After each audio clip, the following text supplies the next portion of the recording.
Well, there you are. Welcome. Welcome, friends, to the 12th anniversary of the Native Rhythms Festival and our first ever virtual festival. Usually we would be coming to you from the stage at Wickiup Park in lovely Melbourne, Florida. Although for this festival, we're coming to you from where our homes are, from where we live. And so we're all so happy that you're joining us. My name's Randy Granger. I'm from Las Cruces, New Mexico. That's where I'm coming to you from. And I am your master of ceremonies for this amazing event. It's always been my privilege to do this. And so couldn't be happier to be here. Wish we could all be together and closer and hug each other and give each other encouragement, but we're going to be doing that virtually. The Native Rhythms Festival Steering Committee rejoices to have you join us for our virtual festival. This event is presented for you by the Native Heritage Gatherings Incorporated, our nonprofit organization with help from the Indian River Flute Circle and the River Wind Flute Circle, sponsors from our community, and friends of Native culture who share a passion. The performers that you will see are some of the finest on the Native American flute anywhere in the world. They include nominees and winners of Grammys and NAMMYs, Indian Summer Music Awards, and so much more. These artists demonstrate the great versatility of Native music, highlighting the flute and ranging in style from traditional Native music to contemporary jazz and blues, folk. Feel free to visit our performers' websites and to purchase their CDs if their music touches you. We, all of us musicians, we've had our lives drastically change, and so we would appreciate any support that you can offer. And we certainly hope that you enjoy our music. We've worked really hard on this, and we're looking forward to it.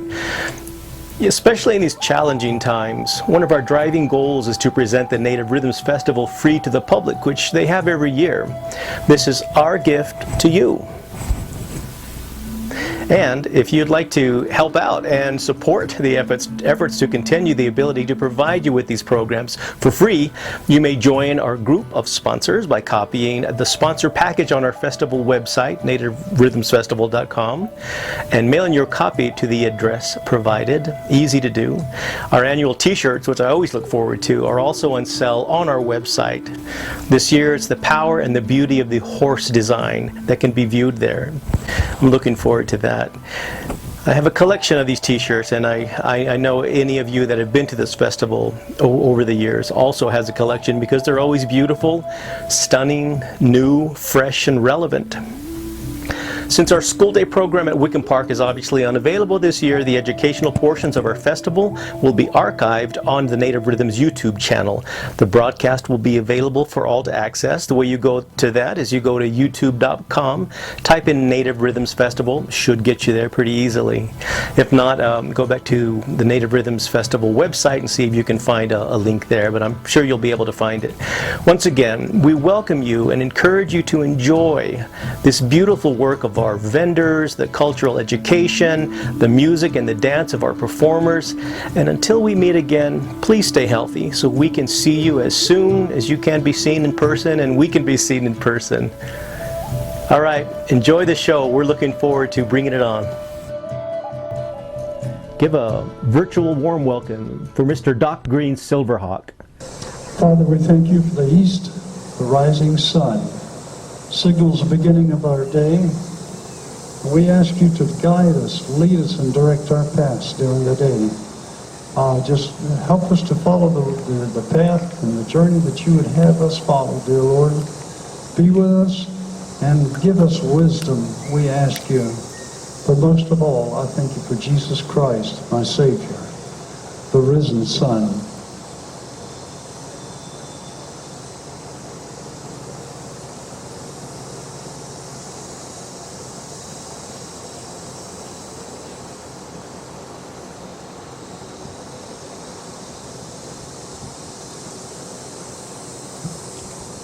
We thank you for your warm breath that blows from the south. It causes our Mother the Earth to spring forth, to feed us, to clothe us. We ask you, dear Lord, just to be with us as we go through this day to day. And again, I ask for wisdom, Father.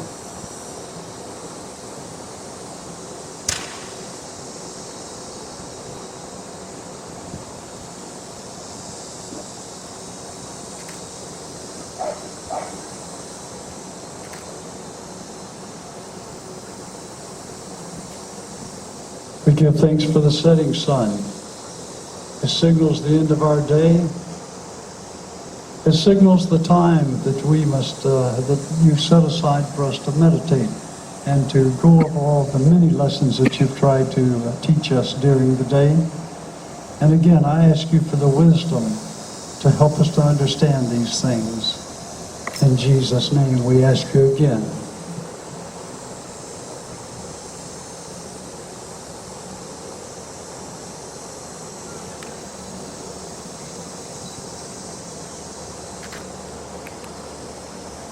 And I give thanks for the cold winds that blow from the north. It signals the time for our Mother the Earth to rest, to sleep, rejuvenate herself, Father. Again, we ask you to be with us this day. In Jesus' name. We come to you, dear Lord, and I ask for your blessings this weekend. I ask, Father, that you touch these grounds and make them holy, so that when we walk here, we can feel your very presence is what we ask for. I ask you, Father, that may we all receive the blessings and the healings that we each individually need, whether it be physical, emotional, spiritual, mental, whatever healing we need. I ask you to touch us, Father. Let us feel your presence as we walk these grounds. And again, I ask you to make these grounds holy and let us feel your presence all we can. In Jesus' name, I ask you to watch over our first responders, whether it be our military, our police, our firemen, the emergency people. I ask you just to touch and watch over these very special people for us, that guard us and keep us safe and healthy all the time, dear Lord. And I ask you just to be with us now as we go forward in this program. Hi, and welcome back. Thank you for being part of our 2020 Native Rhythms Virtual Festival. We're so glad that you're here. Our next performer is Lowery Begay. He is from the Dene, or Navajo Nations, and was raised on the Navajo Reservation in New Mexico and Arizona. Lowery grew up learning the traditional Navajo ways by his grandparents. Lowery has been dancing as a hoop dancer and Northern-style fancy dancer for most of his life, and has been dancing, storytelling, and playing the Native American flute professionally for 25 years now. Lowery competed at the World Hoop Dance Contest at the Herd Museum in Phoenix, Arizona. He also holds the 2004 Shimetsun Hoop Dance Championship. In 2005, Lowery was part of a major production as a hoop dancer and fancy dancer called Spirit, the Seventh Fire. Lowery has had the opportunity to share his gift around the world, traveling and performing in Japan, Norway, Switzerland, Iceland, Belgium, Germany, Italy, England, and at the grand opening of the Native American Museum in Washington, D.C. Lowery is the proud father of 3 children and a grandfather of 2. His youngest son is currently serving our country in the U.S. Army. Thank you for that.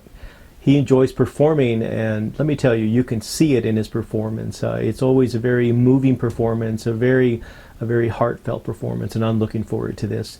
Please welcome Lowery Begay. Hello, ladies and gentlemen. Outtakes. Shastkin Bajon, Shah Sanabelin Shlom, but Anibash's chin, Kayani, Dash Chase, Kanzo, Dashanale. Ladies and gentlemen, welcome to my home, place where I live. And what I said to you a little while ago was I come from the Tsenabitni, which is what's known as the Sleeping Rock people. As you can see right there, that's what this says right there, Tsenabitni. And I am Lowery Begay, and I come from the Navajo Nation.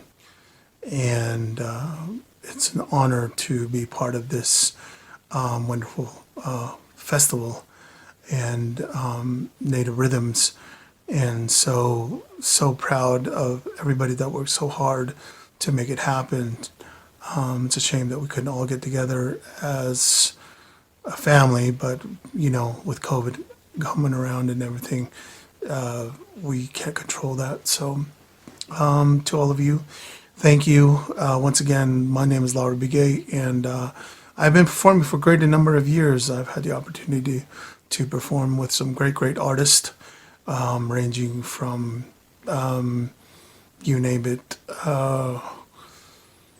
Shelley and Fabian for one, and been on the road with Brûlé for a great number of years, and I was also with a show called Spirit, the Seventh Fire for a great number of years, and with many different artists, and always honored and proud to share the stage with many people. I was raised in the wonderful state of Arizona and New Mexico by some wonderful grandparents, and they made me to be who I am. So I'm really honored to share my music, my dancing, and everything that was gifted to me by my grandparents. So that's a little bit about me. I have 3 beautiful children and 2 wonderful grandchildren, and they are a big part of my life. So thank you for each and every one of you for watching this festival, Native Rhythms, and I hope you all stay safe.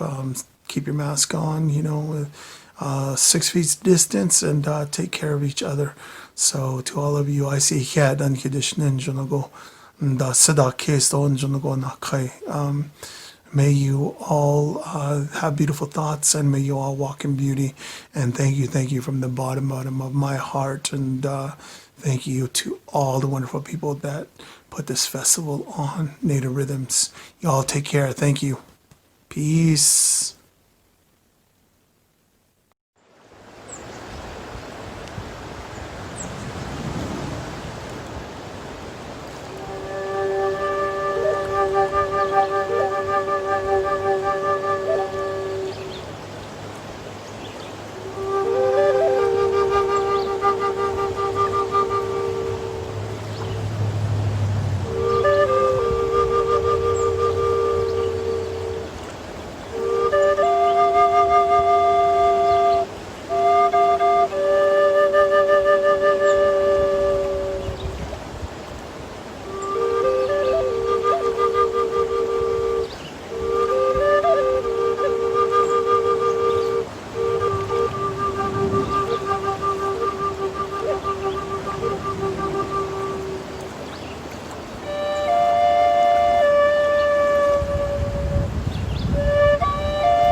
All right, ladies and gentlemen, we want to thank each and every one of you for coming here and celebrating life with us.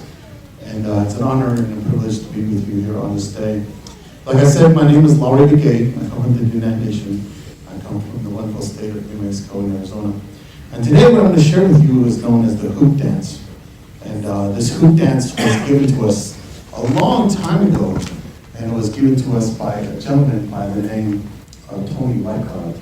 Okay, and what Tony did was he had a dream, and in his dream he saw himself dancing with these hoops. Okay, and he made all these different formations. He made all these wonderful things. He made the eagle as it learns to fly. He made the butterfly as it comes out of the cocoon. He made the flower blossom. He made the tree grow. He made the ladder of life, and he made us as people with these hoops. When people saw this, people came from all over the world to come see this, do this dance, and at the house of Pueblo, but he was Henries Pueblo. And it is said that in the long ago time, that when a hoop dancer would dance and go all the way through a hoop, like so, that added another day to a sick individual, and that's why it was done. It was known as the healing dance, still known as the healing dance. It is also believed that when a hoop dancer goes all the way through a hoop like so, that it adds another day to that hoop dancer's life. So I always like to say this, I've been doing this for over 25 years. I get to live forever. So hoop dance is a celebration of life, and in this, it's a healing dance. So in this, you will see many variety of formations. Is there anything you recognize in this hoop dance? Celebrate life, have fun with it. You might see an eagle, you might see a butterfly, and all these different things that it did say, you know. So if you see these things, you know, just go, you know, have fun with it. Y'all scream, shout, have fun with it, you know. And I want you to know that in this dance, the hoop itself was made out of the willow saplings, the baby willow saplings, and they are still continuing to be used too. But we also change with the times, you know. So in this, I hope you enjoy it. My name is Laffely Performance, and this is the hoop dance.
want to see me do it faster?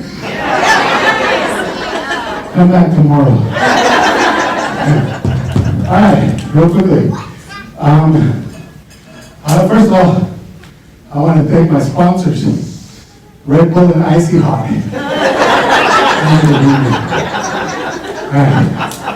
Okay, there's a little moral behind this dance, and it's something that was taught to me long ago. This is our world, your world and my world. And sometimes the world we live in, it falls apart, and it falls to many pieces. We lose the people we love. We yell at our children. We get in a fight with our spouses. We spill coffee on our computer.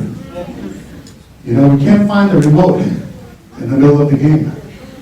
You know, that 24-hour Walmart is closed for that hour. And these things happen. And you guys, we all get mad.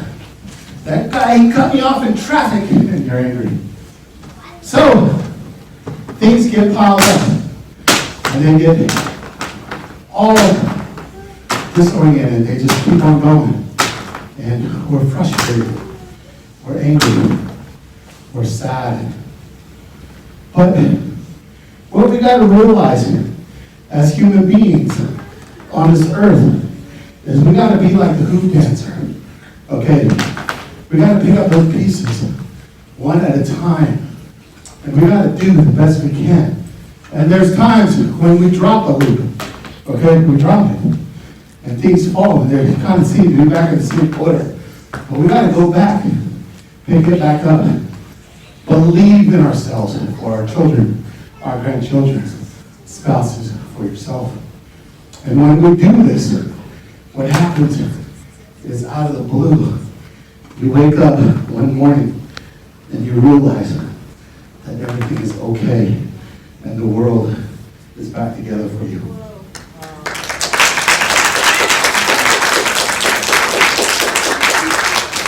So that is the moral behind the dance. So let's give a big round of applause to these two women for continuing to help.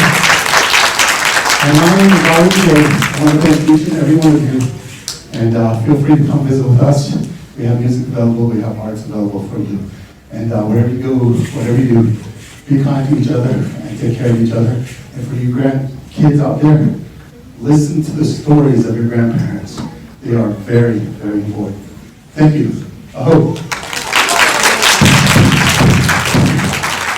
Thank you so much, Lowery. Thank you so much. We just appreciate everything that you shared with us. Hello, ladies and gentlemen. Wanted to share with you my drums here. Wanted to show you some of the beauty of these drums and the things that was given to me and the gift of learning how to make. If you're interested in any of these, not these drums, because these ones are sold, but I am a drum maker, and if you would wish to purchase this, you can contact me at nationofchange@hotmail.com. I take PayPal, Venmo, Zelle, and just look me up on my phone number. Actually, you can look me up on Facebook as well, LOWERYBEGAY. And they vary in price. And a lot of times, this one is a 15-inch. Both of these are 15 inches. And they range anywhere from $250 and on up, $250 for the 15-inch. But I also do 12-inch, and they range from $200 on up. And these are all made by the elk hide, and it also comes with a stick, a drum stick. Some people call this a beater, but it's not called a beater. I've always known it to be called a drumstick. So this is called a drumstick. And so this one is a custom made one, both of these. And they have been specially made for a couple of friends of mine who did this special order. So this is the way it sounds.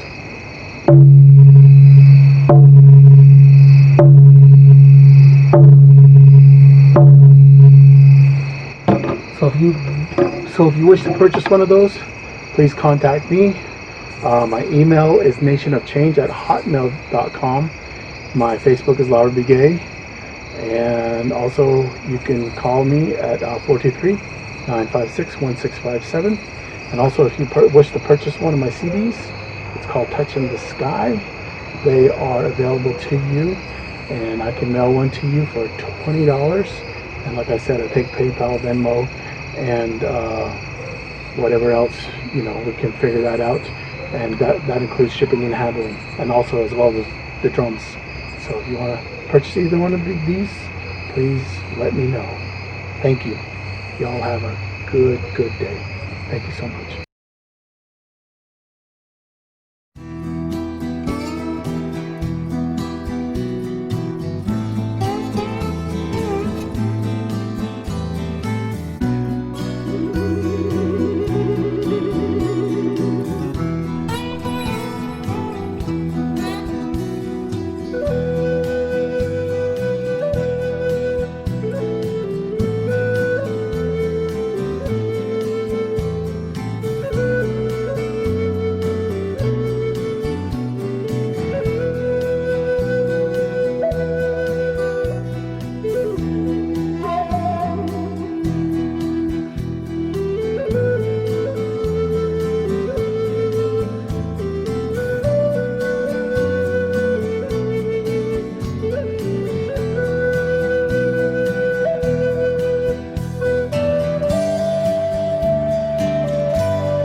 Welcome back, and thanks again for watching and being a part of our Native Rhythms Festival virtual year in 2020. We're so glad that you're here.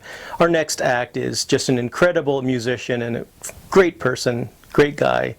You're going to love what he's going to present. 22-year-old Native American composer musician Gareth Laffely is of Mi'kmaq and Cree descent. Gareth received the Rising Star Award from the Native American Music Awards at 16 years old and is the youngest performer to reach #2 on the Billboard New Age Music Top 100 charts for his third CD, Sky Before a Storm, which also reached #1 on the Billboard Heat Seekers chart. Gareth's music is featured on NPR nationally, acclaimed Hearts of Space program, great program, Music Choice Network's Soundscape channel, Great American Country Network, and radio stations worldwide. His newest CD project, Voices of the Guardian, features Oscar Award-winning Native American actor Wes Studi and Emmy Award-winning producer Lance Bendiskin, and was recorded with George Lucas's Skywalker Symphony. That's going to be great. Gareth will be performing at Carnegie Hall in April of 2021. Gareth's music can be heard on the Disney Channel, A&E, PBS, NASCAR, USA Network, and the History Channel. Gareth has donated much of his time to hospice, playing for terminally ill patients and their families. And also Gareth donates a portion of his music proceeds to St. Jude Children's Hospital. And you can find his music on Spotify and Pandora and at his website, which is garethmusic.com. So please give a Native Rhythms Festival virtual welcome to Gareth Laffely. Hello everyone, my name is Gareth Laffely, and I'm a Mi'kmaq Cree Native American flute player, musician, and composer. Thank you so much for joining me backstage for Native Rhythms 2020 online. I have with me a very special flute. This flute is a High Spirits pocket flute, which is actually the very first flute that I ever purchased and started to play.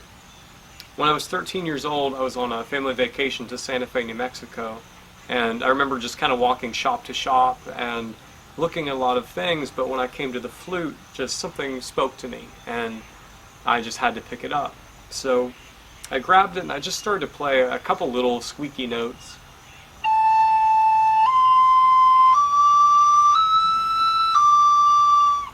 On this flute, and I remember looking at it and saying to myself, I am never going to do anything with this, but it's really fun. So I just decided to get it, and I started just practicing in the car, and I just kept getting a little bit better and a little bit more confident with it. And a week later, I was at Mesa Verde National Park in Colorado, and I asked the tour guide if it would be okay for me to play some flute by the canyon. And rather than just letting me play, he announced to the entire tour group that there was going to be a concert by a recording artist from Nashville on the Native American flute that I'd had for a week. So I walked up to the edge of the canyon and I just started to play.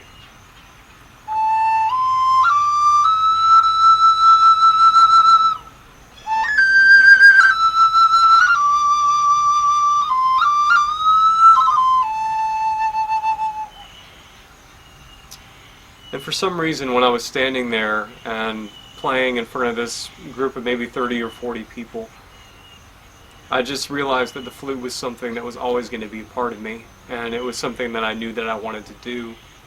And since then, I've taken these flutes all over the country and up into Canada as well, just performing and doing hospice work and teaching workshops and private lessons. And the flute is an amazing instrument because not only does it allow you to speak what's in your heart, but it allows you to connect with other people too. And it just so happens that Native Rhythms Festival was the very first flute festival that I went to a year after getting this flute. It's amazing to see how we can all be connected, and even though we're miles apart right now, we all still have stories to tell, and we need to share those through whatever common ground we can. Thank you all so much for stopping by and learning a little bit more about me. Be sure to stay tuned for awesome details that are going to be coming out about the festival. There's a lot of great musicians and vendors. Be sure to check them out. Again, my name is Gareth Laffely. You can find me on Facebook and Instagram. You can also check out my website, which is garethmusic.com. That's Gareth music.com. Thank you and God bless you.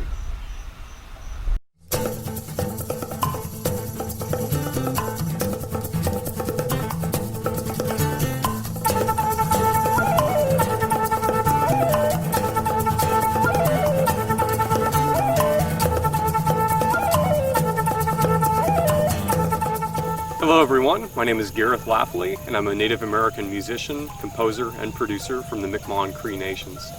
It's great to be connecting with you all through Native Rhythms 2020 online. It's wonderful to have all these musicians and people join together. I'm out here just north of Nashville, Tennessee, and I look forward to sharing my music, my stories, and my culture with you through Native Rhythms 2020 online. I was born and raised just north of Nashville, Tennessee, but all my family's from up north in Maine. I'm descended from the Mi'kmaq people of Maine, Canada, and New Brunswick. This medicine bag around my neck is the national flag of the Mi'kmaq people. Every summer I have the opportunity to spend time with my family in Maine at a place called Cold Stream Pond. Up there you can hear the birds, the Maine loons calling to each other across the lake at night, as well as the other tribal languages spoken across Canada. The other language spoken is French, so this song will be in both English as well as French. On chante des oiseaux sur le lac. One bird calls across the water.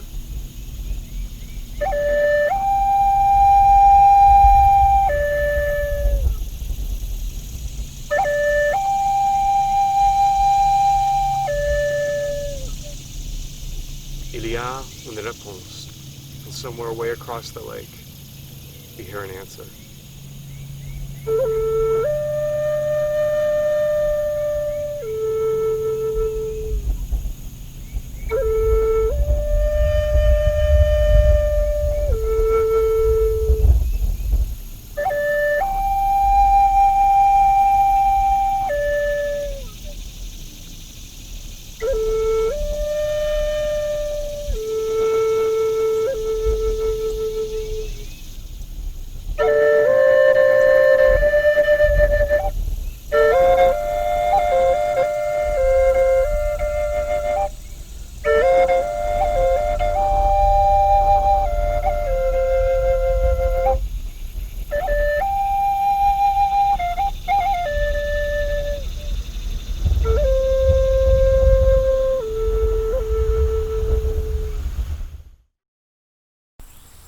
One of my favorite legends from Native American culture is the legend of the Thunderbird.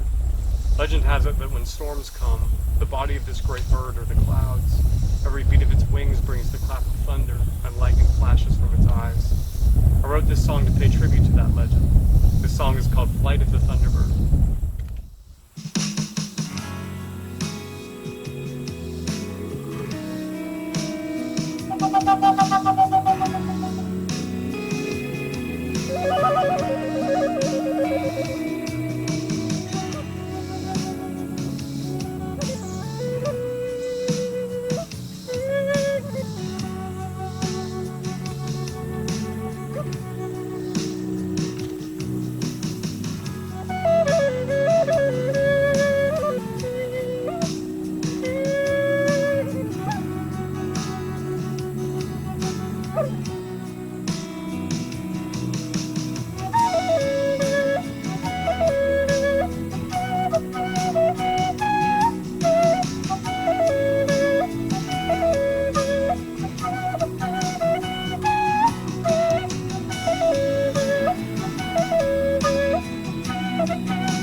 The drum is a very sacred instrument in Native American culture. It connects us to the earth, and it connects us to our stories, our history, our past. The drum is the heartbeat of our people, the heartbeat of our culture. And I'd love to share with you a very special song on this drum. I started out in my musical career playing drums, and drums have always kept me grounded as to who I am and everything that I do. I'd like to share with you now a very, very special piece on this drum.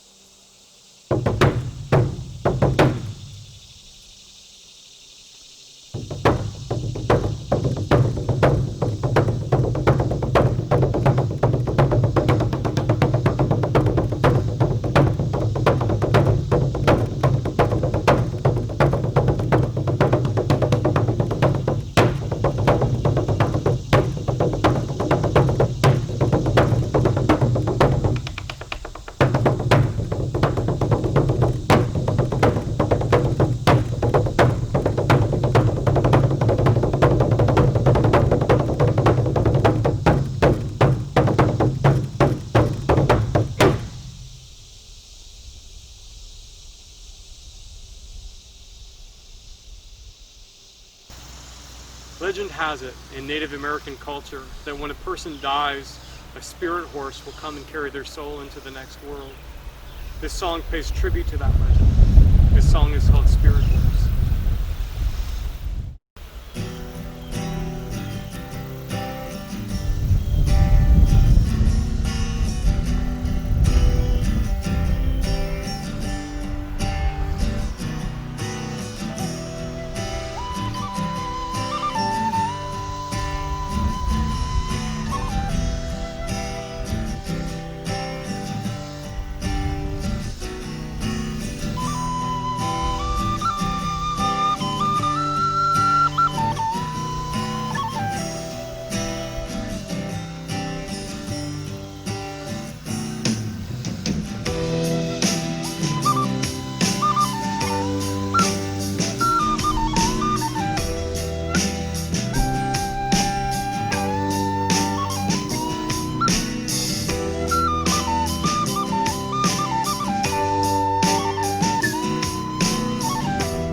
Hey everyone, we're out here shooting at the Craig Font State Historic Site today as part of Historic Castilian Springs, owned by the Tennessee Historical Commission. If you'd like more information on Craig Font, be sure to check them out on their Facebook, Instagram, or Twitter. You can also check them out on their website, which is historiccastiliansprings.com. We thank everyone here involved for allowing us to be here today. It's a wonderful location, just a truly beautiful set of gardens and the house, so we're excited to be here making music and making magic. This next song is a song that's very close to my heart. On my mother's side of the family, I'm descended from a man named Jason Russell. Jason was the very first Minuteman that was killed during the Revolutionary War. It was the day after Paul Revere's ride that the British soldiers started sweeping through the nearby towns and attacking houses. When Jason heard about the danger that was coming, he sent his family up to the top of a nearby hill to keep them safe. He saw a group of men that were other Minutemen running towards him, and as they were coming towards the house, the British soldiers opened fire while their backs were turned. Jason was shot multiple times and stabbed with a bayonet 11 times on his doorstep. When his wife later came down the hill to see what had happened, the bodies were stacked in the kitchen, and she said to have said that the blood in the kitchen was ankle deep. This is the price that we pay for freedom. This is the legacy that we have that's written in the blood and the sweat and everything that we've used to build this country from the ground up. It's important to remember where we are, what legacy we have, and what legacy we want to leave. That was the inspiration behind this song, which is called Angels in the Snow.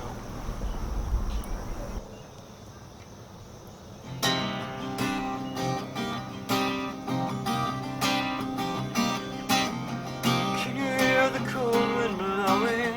Love, it's time to go. Don't you know a storm is raging? Love, it's time to go. And I'm doing all I can to make peace with land. But winter's finally won, and it's time that we move on.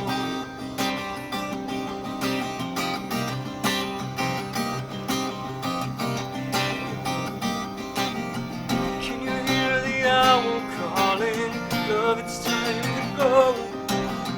Don't you know the fire's dying? Love, it's time to go. And I can take you to a place where we can be cold. With these arms I'll lift you up and we can build a home. Ooh, where will we go? Ooh, angels in the snow. Angels in the snow.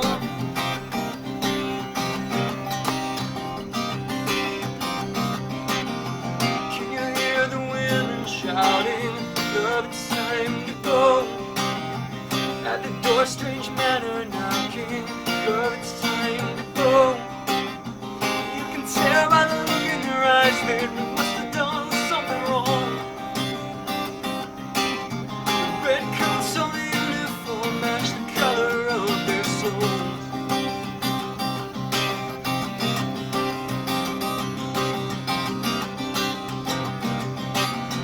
Can you hear the muskets firing? Love, it's time to go. Don't you know that men are dying? Love, it's time to go. We've worked and sweat to build a country from this land. But now they've come to spill our blood, and it's time we make a stand. Ooh, where will we go? Ooh, angels in the snow. Ooh, love, it's time to leave. Ooh, the blood is ankle deep.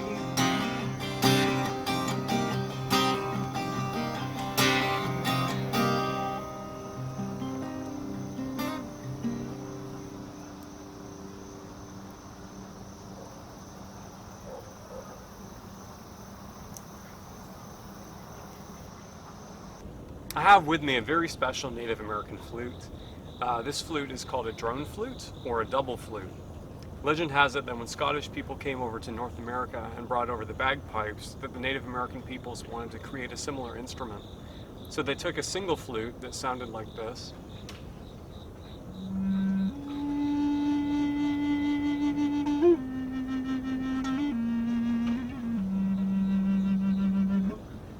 And they added in a harmony drone that sounded like this.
Thank you all so much for stopping by Native Rhythms Festival today.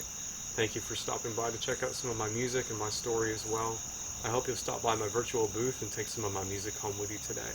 Even though we're miles apart, it feels great to be connected, to share music and love and light this way. Stay safe, stay healthy, and stay blessed. God bless you all.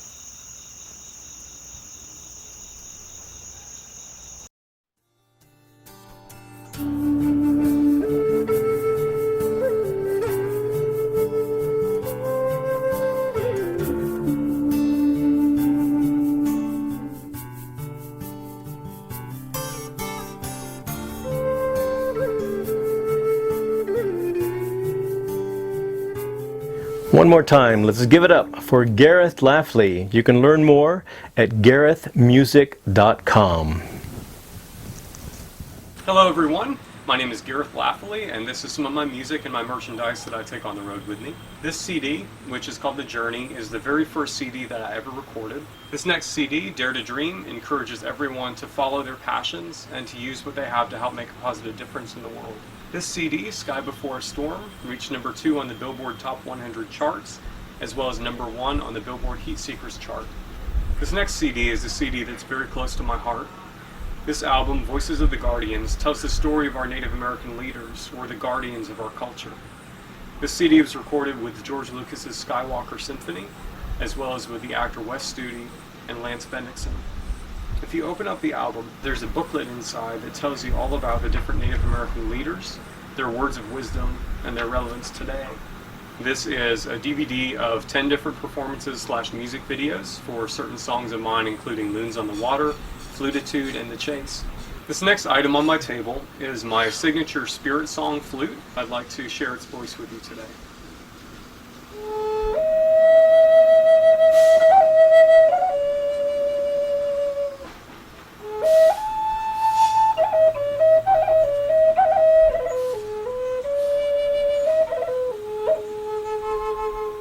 This crane head flute is absolutely beautiful, and I love instruments that pay tribute to the animals that are in our culture and our stories to help give voice not only to the legends and these animals, but also through music.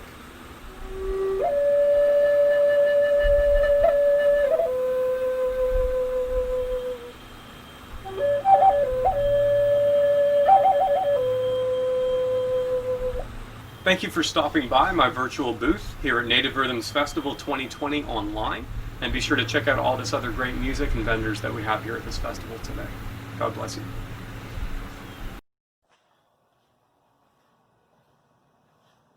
Hello, thank you for coming by. My name is Dave Graves. Let me say first of all, let me just say that thank you for coming by and supporting Native Rhythms this year. But I'm the maker of Spiral Flutes. What makes a spiral flute? Well, spiral flutes are all made out of what's called river cane. It's a native form of bamboo. I make 3 different style flutes: the Native American style flutes, Irish whistles, and Irish folk flutes. The Native American style flute, this is a key of F sharp.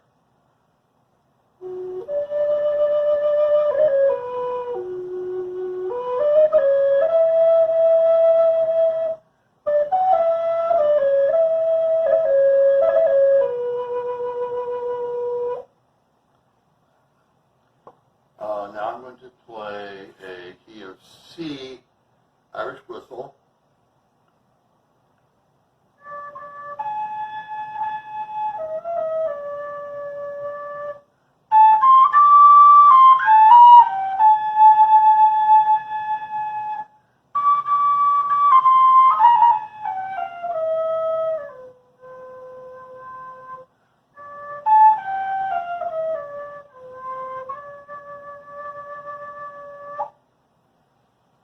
Now all my pricing, all my flutes start at 45. They go up to 95. I do make keys of D, high D to low D. Thank you very much.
Looking forward to this next act very much. They did some really special filming on this, put a lot of thought, put a lot of work into this, and it's just fantastic. What we're calling it is our East meets West experience with longtime people that have been involved with Native Rhythms Festival and the community in Florida also. Jim Sawgrass, he's an educator on Eastern tribal cultures. Martin Olvera, who's also an educator on Western tribal cultures. So give a big Native Rhythms Festival virtual welcome to the East meets West experience. Hello everyone. We're at the beautiful Boy Scout Camp Lenoche here in Paisley, Florida, who have graciously allowed us to do the filming today for our East meets West and our cultural dance program. We're very proud of everything that has been done to help us to move into the virtual world and give us a wonderful example of life in Florida. And now we're going to meet Mr. Jim Sawgrass. They've been cooking all day long.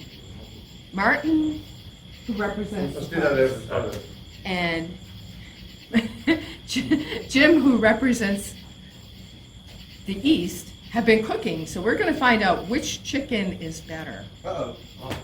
Bring them all up.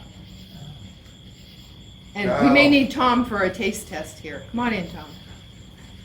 Tom's about wore out. I think heat index today ranged around 1. Pretty hot. Pretty hot. Is it? Oh yeah. Okay. I'm going to grab Yummy. that one. Yeah. This looks delicious. They're falling off the bone. And these were freshly caught today. This is an angry bird, by the way. Angry bird. All right, ready? You want to taste? Thank you. Yeah, you gotta taste this first. Here. Mmm. I'm giving you a leg too. Oh my goodness. It's tender. It's crunchy. It's wonderful. It's delicious. Pretty good. Try this. No, listen. Wait, you didn't try this one. This is. We haven't tried mine yet. Mm. And we have to decide which one's better? Or do we just have to say, We'll just eat it. yum? All right, I'm ripping the weight off. Tommy loves weenies. Yeah, juicy it. Here, finish that one. Mm-hmm. Delightful. Wait. Hey Jim. He's Where is she? the one that set all this up for us, by the way. But I think he's a vegetarian. No, he is. Oh. We can You know what ask that means? He's a bad hunter. We're telling stories. Come in. We were going to offer you some Angry Bird. But it's already gone, huh? No, Oh, Are you? but you're vegetarian. yeah, but I eat wild meat. All right, this is very wild. Go ahead. Well, there's two different ones. So, all right, try that Here, one. Jim, you didn't get a wing yet. Oh, okay. Thanks. Delightful. The cooking is excellent, and I recommend it 5 stars. Thank you all very, very much. Now we're going to hear more from our wonderful educators in our backstage paths. Stay safe, and we'll see you all soon. See you backstage.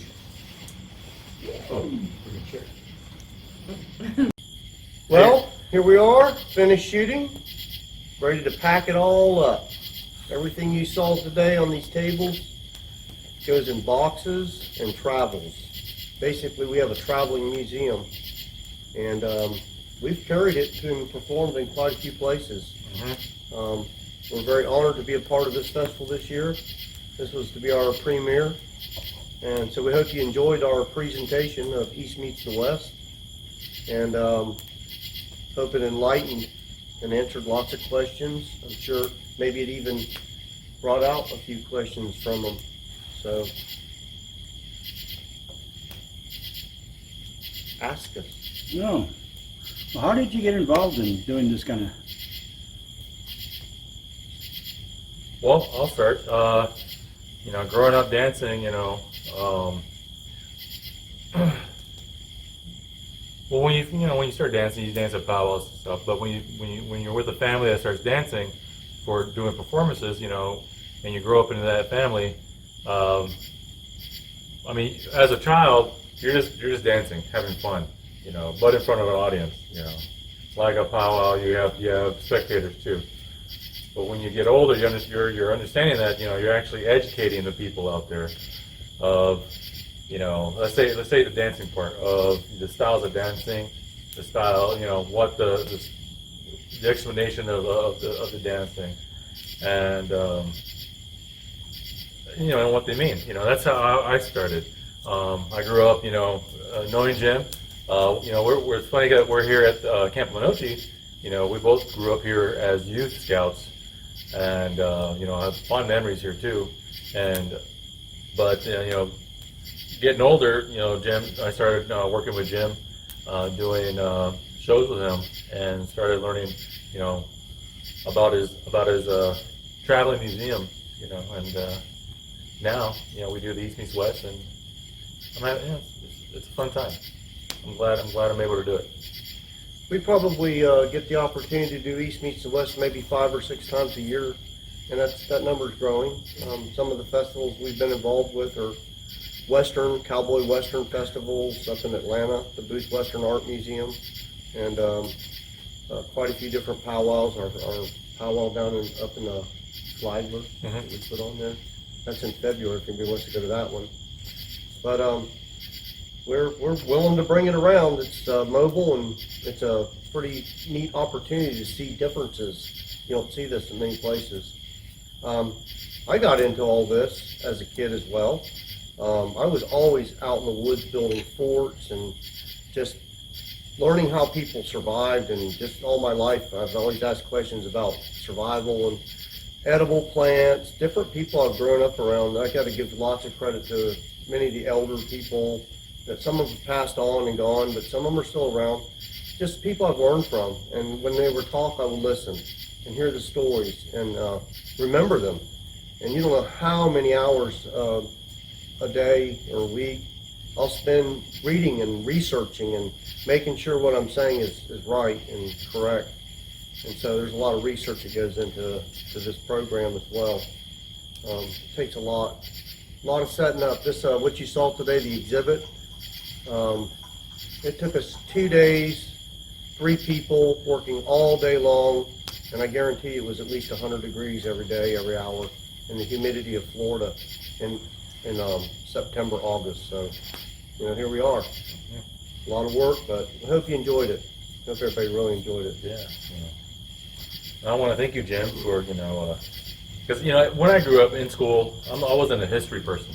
I love math, science, you know, electronics, tinkering, in electronics, and but working, with you here, learn a lot. I'm still learning a lot from you. I learn from people too. You're not the only one. Right, and I learn from you as well. We all learn from each other. That's the cool thing about all this is everybody learns from each other. We all have something we can offer. Whether your thing is dancing, like we saw some awesome dancing tonight, huh? Mm-hmm. Or maybe your thing is telling a story or teaching a skill. With everybody's got their thing they bring. I think those birds are getting angry. We haven't eaten them all. Yeah, I'll tell you this. Not only is it a traveling museum, they are fantastic cooks, and I'm gonna spice up. You should have seen us in Bizarre Foods. Yeah, that was a pretty cool episode. I caught a glimpse of that episode. What's his name? Andrew Zimmern. Andrew Bizarre Foods. Zimmerman. No. Zimmerman? No, it's Zimmern. Zimmern? You might want to edit that. Yes.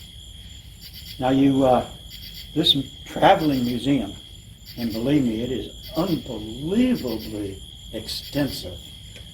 Let me ask you, when did you first start collecting? Do you remember what your first piece might have been? That takes some thinking there. No, I don't really. Let me think.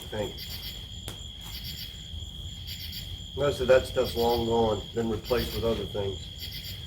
I look at old pictures when I first got started out. I've done a lot of living history, reenacting, as well as museum sites, programs at forts, portraying characters out of time for films, as well as festivals. For festivals about a certain time of history, and there's a certain native, and I'll research the person, make sure my outfit's correct, and learn his story. For example, the Long Warrior, who was a Seminole leader back in the 18th century, late 18th century, who knew William Bartram. One of the only natives that William Bartram actually painted, the only person actually he painted was the Long Warrior. And once a year I get to portray him, and it's kind of neat going back in time and acting as a person from then. I don't always do a first person thing. Sometimes it's just an educational program. Countless school programs we go to and perform at. What was the question? I forgot it. Well, I can believe that. Oh, it was what was your first artifact or something? Oh, my first artifact. Well, then let me change the question. All right. I don't know. Some of that stuff is long gone. I mean, I've been collecting since I was probably 12 or 13. I used to come out here to this camp and set up teepee lodges and sleep in it while other kids were sleeping in their tents. I did that for lots of events out here at this camp. And then, of course, getting invited to different places, going to powwows, and the things you have grows in time. There's a lot of stuff I have we didn't even bring out here just because there's no space for it and just wasn't necessary. And doing this, we have opportunity, and we did, we travel around the world, doing stuff like this, and it's, to show the world that, because you see us, in the past, but with the dancing program as well, we show the world that we're still here in the present, and we're still going to be there in the future. Because a lot of times they just see, old movies or whatnot, and they just think, they still think that, oh, you still live in a teepee lodge, or do you still? And I was like, no, I got a house. Yeah, I was in Italy last summer, as a matter of fact, performing, and the people in Italy and Europe know a lot more about Native Americans than a lot of people here in America do. That's really interesting. They have an interest in our history here. But it's funny, the image people has of Native people is usually that Plains lodge, the teepee lodge. But that was kind of the purpose of creating this whole program, East Meets the West, was it was a way to teach there is differences in Native people. You heard earlier, or maybe you haven't, but there's over 500 nations in North America. and they all were different. Language, to food, to craft, to ways of hunting. So Yeah. that's one of the main purposes of our presentation is to get rid of some of the myths and have fun, but yet learn that there's lots of differences in different tribes. Who else has a question? Martin, what do you do on the sideline? The sideline. Well, ladies, I'm married. Sorry. No, I do. I'm in the entertainment business on not just doing native shows and all, but also I've also acted too, but also do the other side. Stagehand work, video production. Broadway shows, I do wardrobe here locally in Orlando. I mean, not right now, but that's what I do. And luckily, I've also freelanced with companies out of state, and we also travel, the world doing corporate shows. And it's a very I enjoy it. It's not. I mean, it can be hard work. You could work really hard, long hours. But like I said, I love it. So it's not work to me. It's not work, and so I stay in the business. Either the performer side or the technical side, and so it keeps me in the loop of things that are happening. This is your full-time gig, right? Yeah, I do this pretty much a lot with my programs in schools and weekend events, East Meets the West. I also do my own program on its own as well, which is a Florida history program. I stay real busy. I sometimes, in the busy season, which is around Thanksgiving, right now, we'll sometimes do 2 schools a day or maybe 3 even, if there's a night program involved. So, a lot of work, but... Where are you originally from? I am born and raised right here in Florida, Central Florida. New Smyrna, St. Augustine, Port Orange, East Coast, Florida. Nice. And when I go up north, I'm way out of place. But here in the swamps, I can tell you the plants, just from learning them as a kid, what foods are out there in the wilderness that you can eat, native plants that they grew. I've studied a lot of that. That was kind of a big interest of mine since I was a kid, was edible plants and useful plants. And making the fire today, rubbing sticks together, when I first started doing that, it took me a long, long time before I actually got my first fire. I mean, that wasn't something that you could just pick up and do in a day. It takes practice and practice and practice, and then make mistakes, and then learn from your mistakes, and you keep on. And finally, you get a fire. Mm-hmm. And that's how that happens. It's how anything happens, really. Yeah, I know where you're coming from. I did it one time at home trying to show the kids. I mean, I just used some wood, but it took me all day long. And finally, I got something small. But it was painful. Tell you a funny story about making fire. One time, right here at this camp, I just got done doing a big rubbing sticks together, telling the whole thing.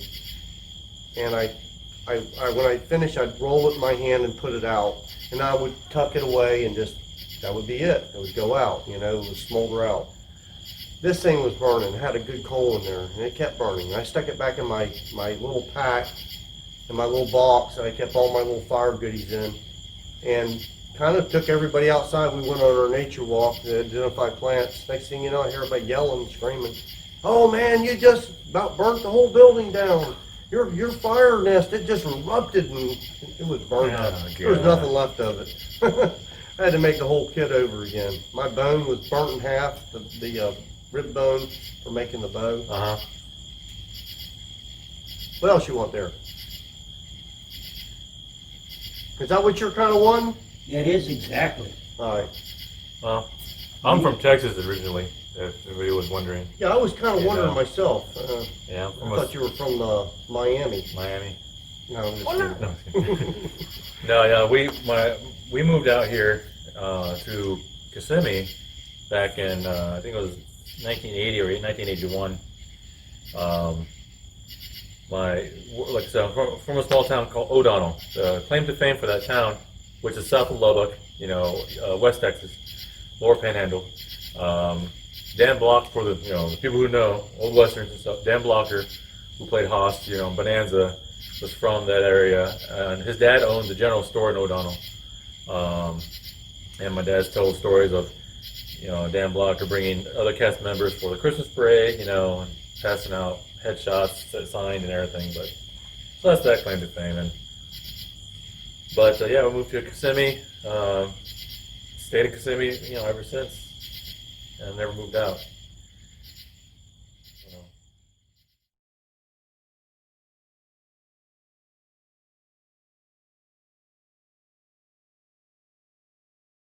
Ladies and gentlemen, Boys and girls, welcome to our show, the East meets The West.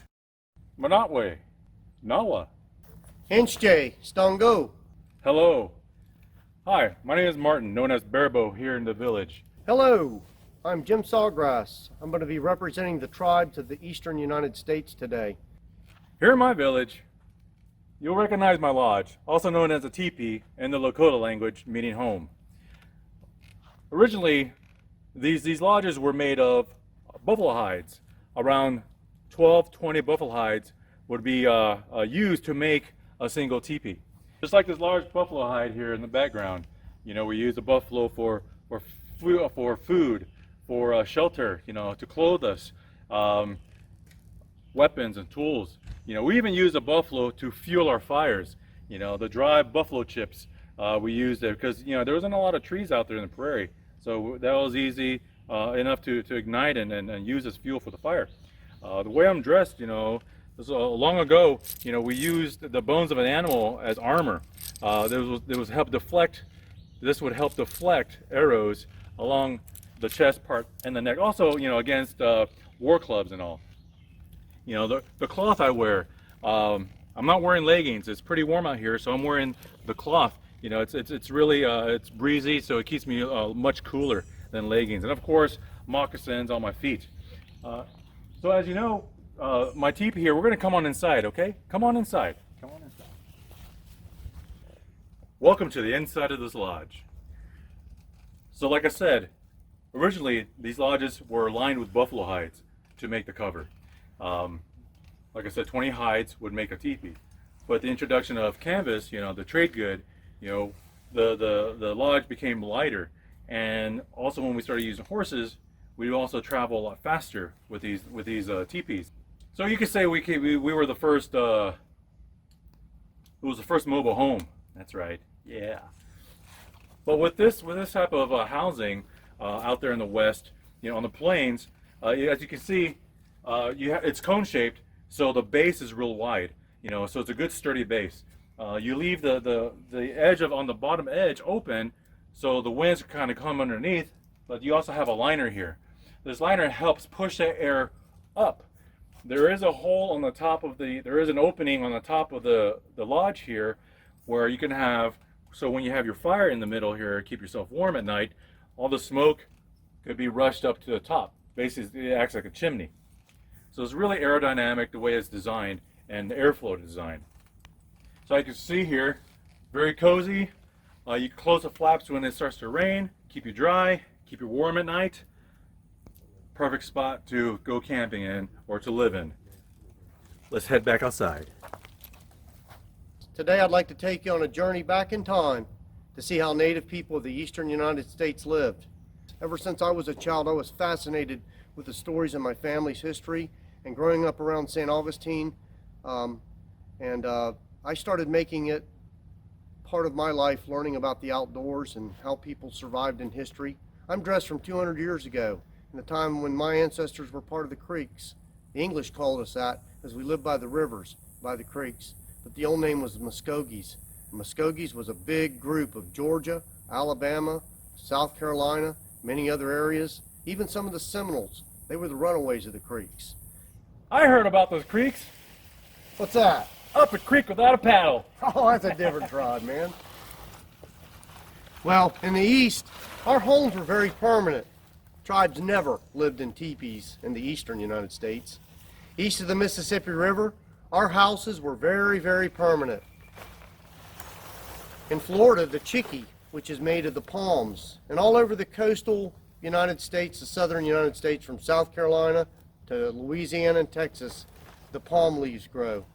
These palm leaves would be collected and they would be put in rows, and rows would be stacked on top, tied in place, no nails needed, and they could build roofs like the structure you see behind me here, a chickee. The chickees were the Seminole word for house. If you went up further into the northern United States, like into the mountains of North Carolina, where the Cherokees lived, they took bark peeled off the trees, the poplar bark, and that's what their log cabin roofs were made of. If you went further north into the Virginia country, the Powhatan people, they built yahakens. Yahakens were made with marsh reeds and marsh grasses, tied in bundles, put on the roofs, just like we would use palms. If you go to the Great Lakes, the wigwams were made of bark, the elm bark and the birch barks. If you go over to the northeastern United States, the longhouse used by tribes like the Iroquois, that was sometimes 100-foot long, made with the bark of the trees. Native houses of the East were permanent, not for moving around.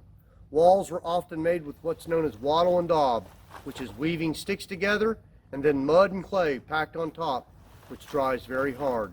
Our structures were big enough for families, sometimes whole villages, to meet inside of. We lived in permanent dwellings in the East. And out west, what we used before we traded iron pots and made it easier for cooking, what we did, we used rawhide. The rawhide is the skin of the animal. When it's dry, it's really stiff. And but what you do, you soak the rawhide and it'll become more pliable. So what we did was you dig a hole in the ground. The rawhide was really was soaked and wet, pliable, and then you made a little dome, a little pit with that rawhide, and then that became your pot. So you fill it with water, and then you could make a stew out of it. You know, we'd eat the meat of the buffalo or the elk, and you would cut it up in pieces, put it in the water, and what we do, then you take your hot rocks, which you've been heating up in the fire.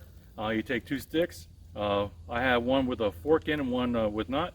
Will help me take the rock out, and you take it out of the fire carefully. You don't want to burn yourself. And these hot rocks will start heating up the water to make a boil. So here's a demonstration of me carrying a hot rock, and it's going to start boiling the water. Hear that? Look at that.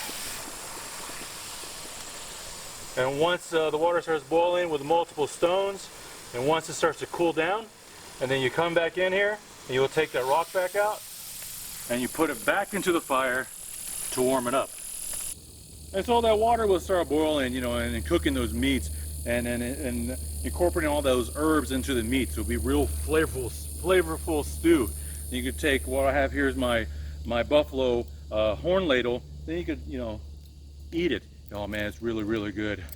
So that was one way we did back in the early days of cooking our stews. Like I said, before we traded and traded for those iron pots. Another thing what we traded for is these iron forks. So I caught this prairie chicken.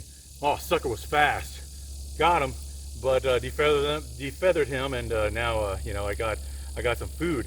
But this iron fork now, it's a lot better than the wooden forks that we use, because those burn up.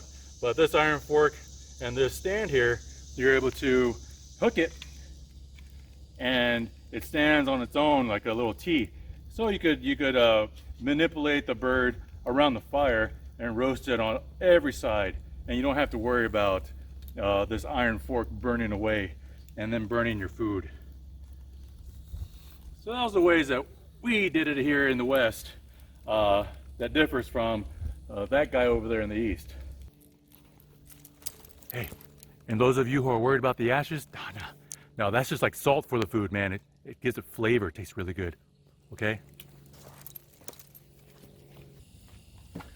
This fire lay that I have is what's known now as a star fire, because the logs are just pushed in as they burn. basically making it kind of like a big star. The native people didn't chop up firewood into small pieces for stoves or for fireplaces. They had open fire pits usually out in their village, sometimes under big huts. But they used the long logs the way they found them in the forest, the dead logs, drug them back, and they pushed them in, and they created the star fire. No need to cut firewood, just push it in as it burns. A lot of the tribes would smoke the meat.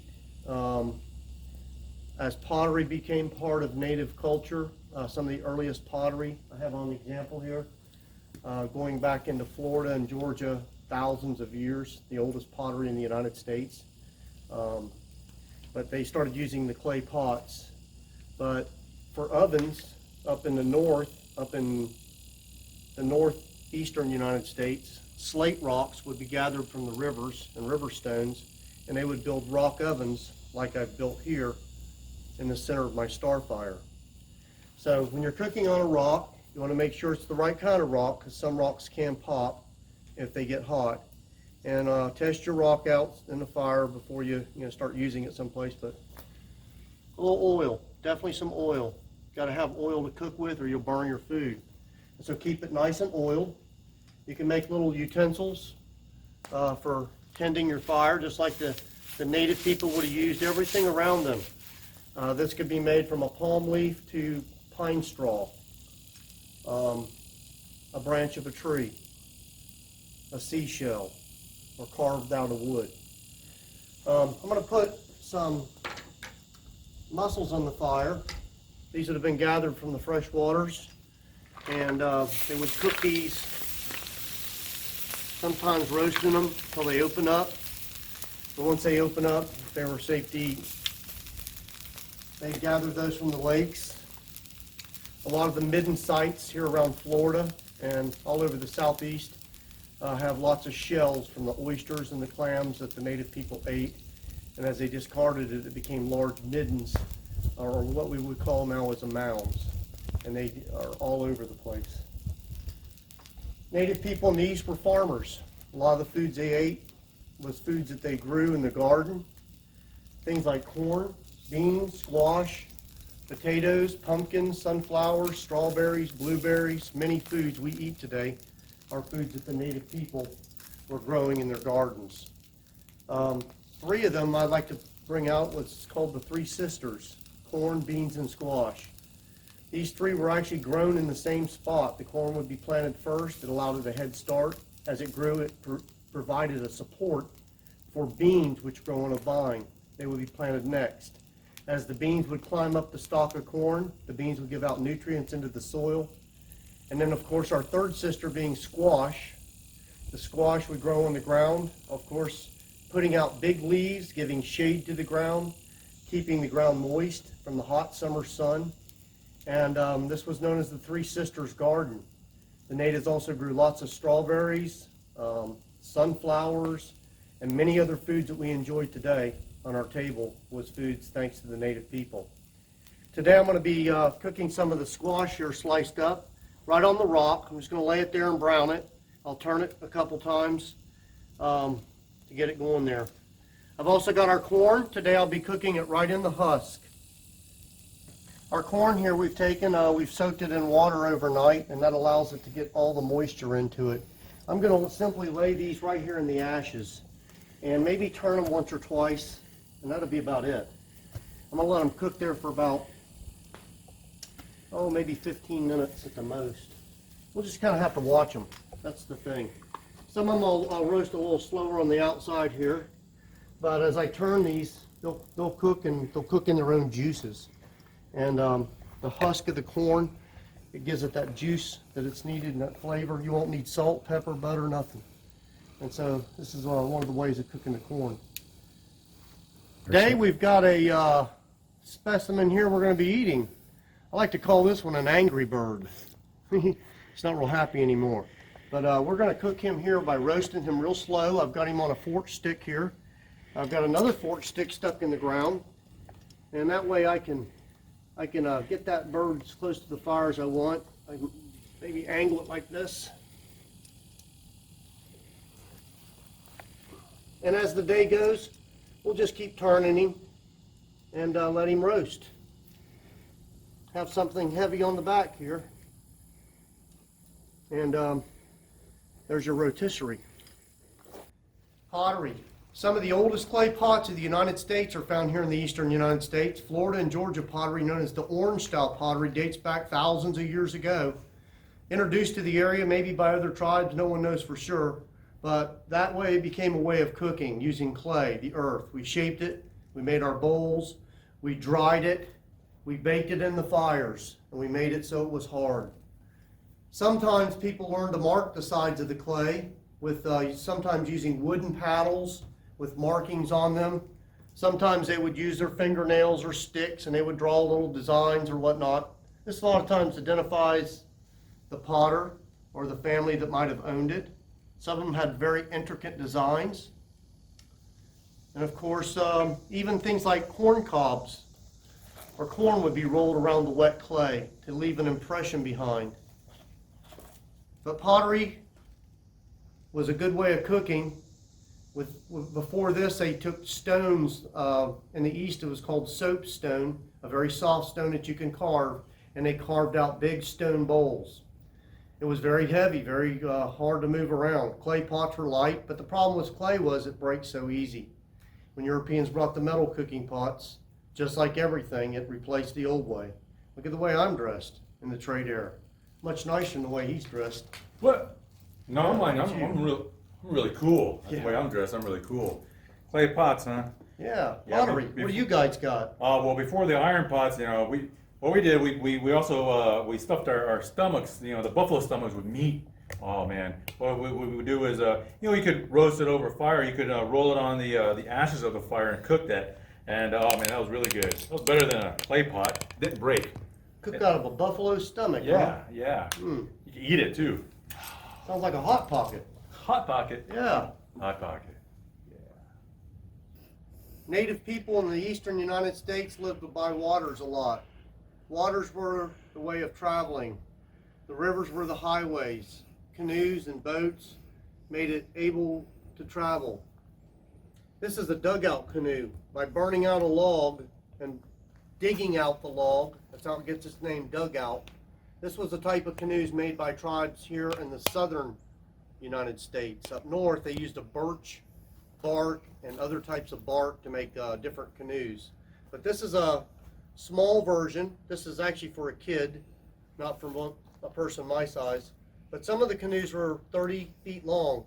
There is evidence that suggests canoes were tied side by side, built into rafts with sails made of woven mats so they could travel. And travel is what they did.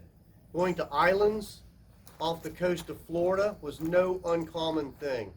They knew about each other. They went to the islands long before Columbus ever landed. Tribes of the Taínos lived in what today is Puerto Rico, and they got there by giant canoes. And so living by the water, living along the rivers, let's talk about some of the ways to catch a fish. First is traps. Check out this fish trap. It's made out of grapevines. Harvesting the grapevines and forming them into a funnel. You'll notice inside there's another set of sticks. This is an inner basket that's set. So this would be put in a river, and then they would place a rock on the back here so it won't float nowheres. And as the fish are swimming in the river, a lot of times they would build walls with rocks, laying rocks in a pile in a row, making a wall that guided the fish right into the basket. When they go in there, go into this open hole. Now they get in the side, there's no escape out the back. And so they got to turn around to come back out the way they went in. And so if you'll notice right here, there are sharp spikes. And so those spikes, if you were coming out that hole, imagine those spikes looking right at your eyeballs. That's what that would look like. And so it keeps the fish in. And when it's full of fish, you pick it up, carry it out of the river, untie the inside basket, which comes right out by untying it, and then you can dump out your fish. Another way to catch a fish is a spear.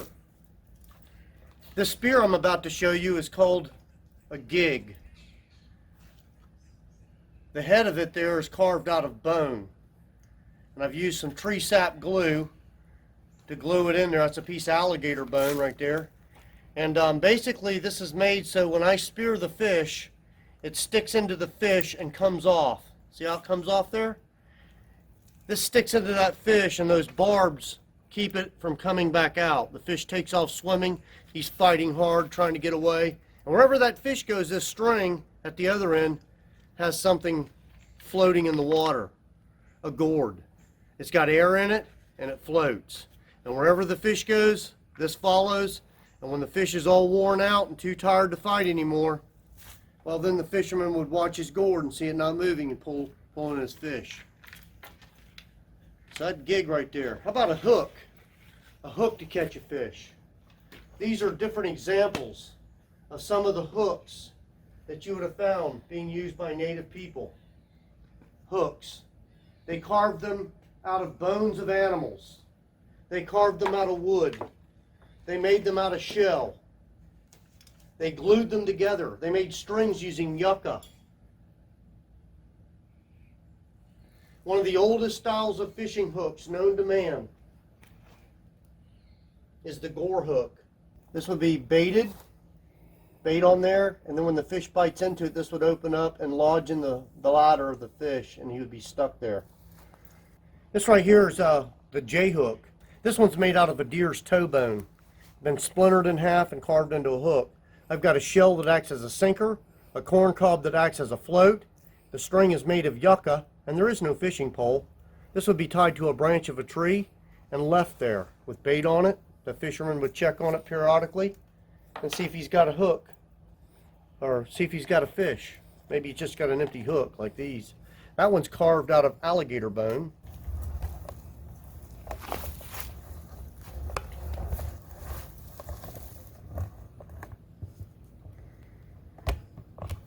How about that? This one here, he's 13 foot, 4 inches long. He came from Lake Okeechobee. Yeah, he's real. Look at these teeth I'm wearing around my neck. Some of them came out of him. That bone right there is carved into a fish hook, and it's made out of alligator bone. Alligator bone is one of the toughest bones there is because the density in that, it makes it a good fish hook. Imagine catching him on a hook. Wow. The belly of the alligator is very valuable. The natives used many things with it. Pliable, soft leather. The back of the alligator has bones underneath it known as scutes. They protect him on his back, just like armor. So if you try to stab him in the back or tomahawk him with an axe, it wouldn't do nothing. It would bounce right off. These armor on his back from his tail all the way to his head. It protects him. And so he was hard to get long ago. This was a big hunt back then, a big gator. Weaving. It's one of the oldest arts of man. It goes back to breaking rocks and making arrowheads. People wove things. The fibers and grasses that nature gives us was used for thousands of years to make baskets, mats, and many other items. That's right. Even like the yucca plant here. You take the leaves, break them down to smaller strands. You can make rope-like twine here, or bigger, thick rope. You can also weave the plant into sandals or even mats to lay on. So this is part of the plants that you can use. A lot of desert tribes would use this, and like I said, would make their sandals. So you want to burn your feet. We also used yucca here in the east. Yucca is what I used to make the fire with today.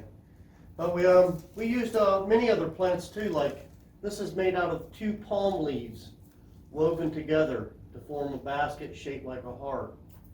This is made out of split river cane which was used to make the blowgun that I demonstrated. They wove not only pine needles and barks. They made their baskets by coiling, which is what this is, a coiled basket. And they also made them by weaving, which is what that is, woven. And so a big difference there in types of baskets.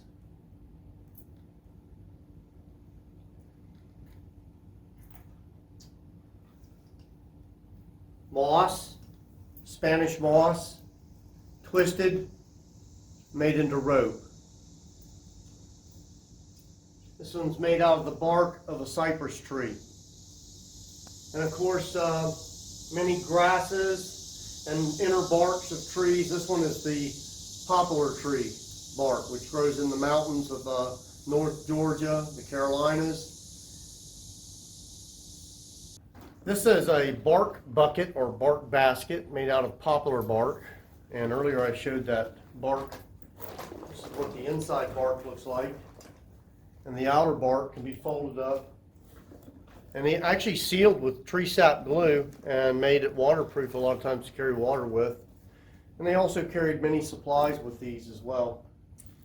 This is a woven pack basket.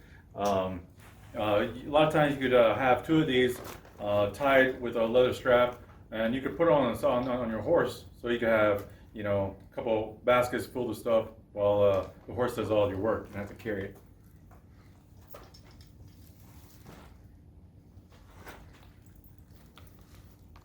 Some yucca. It's been shredded down into just strings, just by twisting it. You can see you can make a rope with it. It's very strong. The tighter you twist it, the stronger it gets. Now if you've got another person that can hold it, here, hold it for me. Thank you. Makes it a little easier. Now what I'm going to do is start going faster here, and let's get a little sideways so everybody can see. There we go. And if you'll notice, my fingers are twisting right there, twisting right there, see? And then I'm switching every time, see? And so when we're done, we're going to have a piece of rope. And if I want to make it longer, then I'm going to have to splice. I'm going to have to add, which means you got to have some ready to go. Look how long our rope's getting here. Twisting. Yeah. Have some more here. You want to add a piece in there? We'll take a little piece out. Watch how I splice. You want to take the end. We want to set it in there, just like that. Put it on one side, twist it in there, and then lock it in place. There you go. It's on that side. There it is. And then we have to do the same thing on the other side. So you put it in there, twist it, and lock it in. And you can make it that rope as long as you want. You can even make baskets into things. These are made into little animals, you know, so they made them real entertaining. So you could pop that open, use it to store things, and it's looks like a little chicken or something, and a turtle. How about a basket within a basket? This one's made out of river cane, and another one made out of river cane, and this one's made out of river cane and pine needles together, and this one's got color on it, just like the paint I'm wearing. We also used paint for dyes, but weaving baskets with color made them look prettier. Look at that one, pine needles. And yeah, of course there's another basket in there. Let's get it out. Running out of fingers. There we go. How about that one? Or maybe you'll like this one. See there? Made out of pine needles. Or maybe you'll like these little guys. Look at those little baskets. What are you holding those? That's for if you're on a diet. These are your picnic baskets. Here you go, brother. You get one kernel corn, one bean, and then this little one, that's for your beef jerky. Little crumb. What are you trying to say? Oh, nothing. Actually, those are girls' earrings. So how many of you kids have your toys at home, huh? Well, back long ago, there wasn't no skateboard, was there? No. No, there's no sidewalks. And no Nintendo. No Nintendo. And you know what? They didn't have toys like that, but they did have this one. Look at here. That is Barbie's grandma. That's right. Well, not exactly. That's a Seminole doll. And you can see it's made using the bark of a palm tree. Native people made their dolls like these two are made of corn husk. and the corn husk dolls are mainly for the northern tribes. But these were given to the girls, and the girls would learn to take care of the dolls, and it taught them how to take care of children, because one day they're going to be the keepers and the ones that take care of the children. So they would build doll houses and little things for their houses like baskets and pottery, and even cook food for dolls that can't eat nothing. But it was practice to take care of a home and take care of the children. And so the dolls were a teaching tool for the girls. And for the boys, well, we had toys for them too, didn't we? Yeah. Things carved out of wood like alligators and canoes. Look at that canoe. Yeah, that's made out of a piece of wood. Up north in the northern United States, the canoes are like this. They're shaped more like this. The boats made of bark, and they had real high ends because of the rocks and the fast-moving rivers. In the southern United States, the rivers move slow, and the boats move very slow by standing up in a boat and using a pole.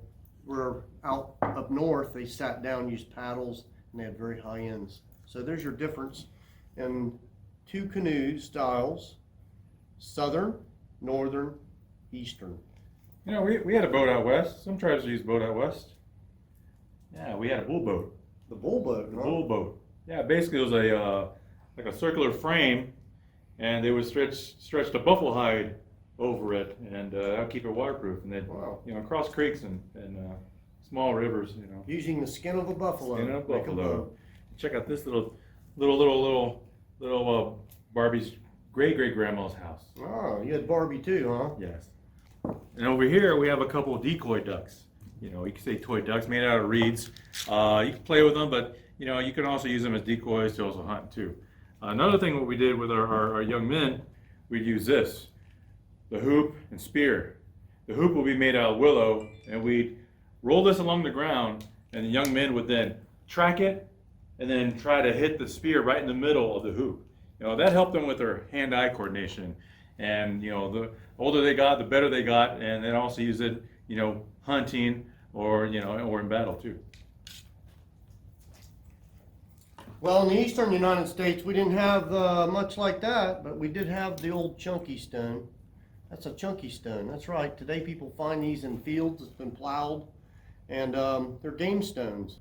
These stones were used as discs that were rolled down courts.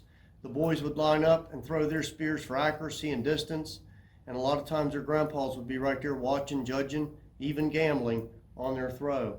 And the natives played these games sometimes for fun, but yet sometimes it was a teaching tool to teach those boys how to hunt. As a young boy, you get your start of hunting in a garden in the eastern United States. Your job's to hunt birds and squirrels with your blowgun. And then as you get a little older, they'll let you go in the woods with the men, and you can hunt the bigger animals. But doing the shooting probably ain't gonna be the first time you're out there. You'll probably be doing chasing and running through the forest, driving the game to certain areas. But later on, you'll be the shooter too. And so these games taught that accuracy that's needed. Being in the woods requires sneakiness, huh? Yeah. You gotta be stealth, silent. We'll show some couple bird whistles here.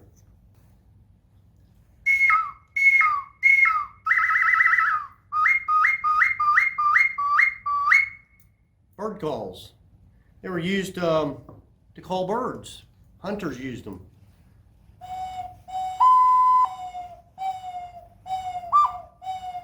Like that dove call there, or this hawk whistle.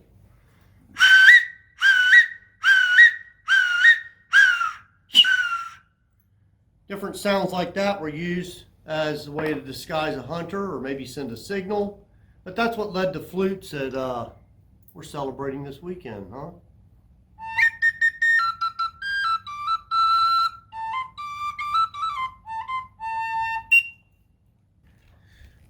Another game that's universal are marbles. You know, these marbles here are just, you know, they're made out of clay, hardened, and of course everybody loves competition. Who sees the best, you know, whose marbles the best. So these marbles are really cool. And later on, you know, they were made out of glass. And marbles these days are, you know, are really ornate. But these were the beginning marbles out of clay. How about this game, the ball game? Ball games were used to settle wars, disputes, and sometimes played just for fun. That ball made out of deer skin, and these sticks were used to carry that ball or throw that ball to teammates or try and score by hitting a goal post. And this was the early forms of what we call today lacrosse. In the northern United States, native tribes played with the one-stick version like I have here. It's a much bigger stick that you can see. In the southern United States, native people played the two-stick version, tribes like Cherokee and Choctaw, Creek, Seminole. This is a southern version of the game. Again, it was played for fun as well as to settle arguments. Many tribes used this as a way to settle this boundary lines of hunting or property, of whose village could be where. And so the old ball games, there's a lot of different versions. Everybody plays it a little different in their village, but one that's pretty much shared is the stick is only the thing used to carry the ball. And get that ball downfield and score. Here, catch. You know, toys are all about fun. That's right. What's more fun than wooden swords? Well, let's have a sword fight, why don't we? All right. Who doesn't want to be a pirate? Oh, don't break them. I think they're artifacts. This is a workstation that represents breaking rocks, flint napping. Flint napping. That's right. All over the world, people broke rocks. They made knives. They made axes. They made arrowheads. Well, part of flint napping is to strike. And certain rocks break better than others, and some rocks don't make good arrowheads at all. Earlier we were cooking with slate rock. That doesn't make very good arrowheads. This is a piece of flint. And here in the eastern United States, natives took that flint and they learned to break it. They learned to nap it.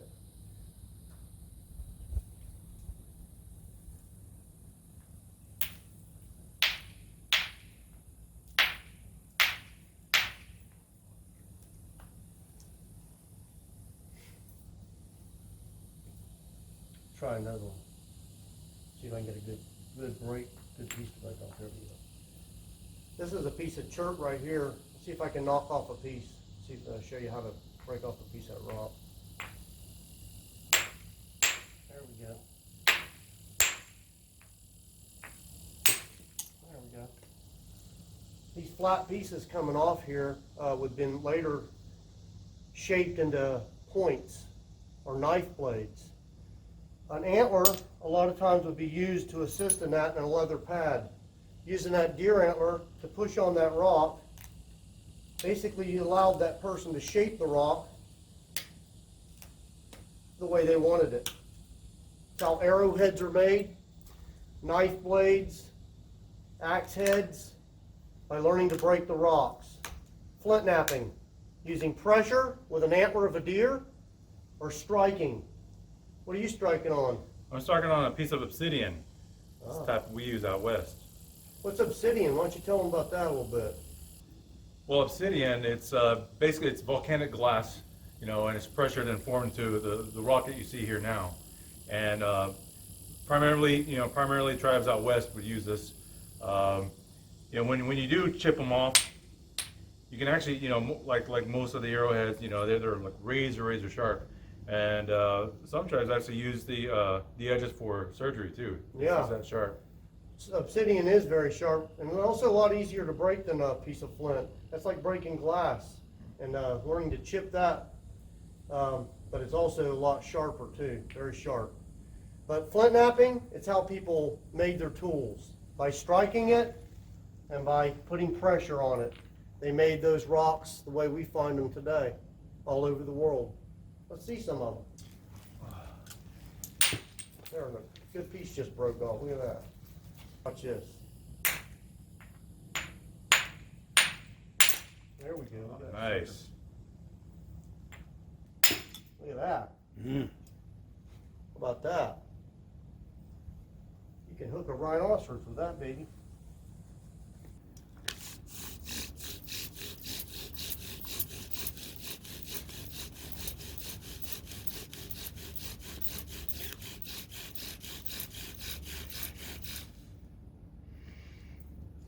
rubbing sticks together to make a fire? It's how our ancestors did it for thousands of years all over the world. Today I'm going to show you an old way that was done using the bow drill. There's pump drills, there's hand drills, we're using the hand. There's a saw, the plow method. This method here, I use a bow, and my bow is made out of the rib bone of a buffalo. String, piece of leather, a stone to push down on the top. You can also make that piece out of wood and also out of bone. That's a knee bone of the buffalo, and that's a piece of wood from a tree branch. Bad thing about the wood ones, they eventually burn through. Have your nest ready to go. Some fluff pine needles, which means grind them up and make fluffy. Cattail fluff from the rivers, just a little bit of that to get that coal going. What happens is the two sticks rub against each other and they grind and make a dust. You saw it smoking there. I just cut a notch on the side so all that dust falls into a pile. And when it gets hot enough, it'll combust into a coal. And that coal, we're going to collect it and hopefully get a fire. See if we can do this.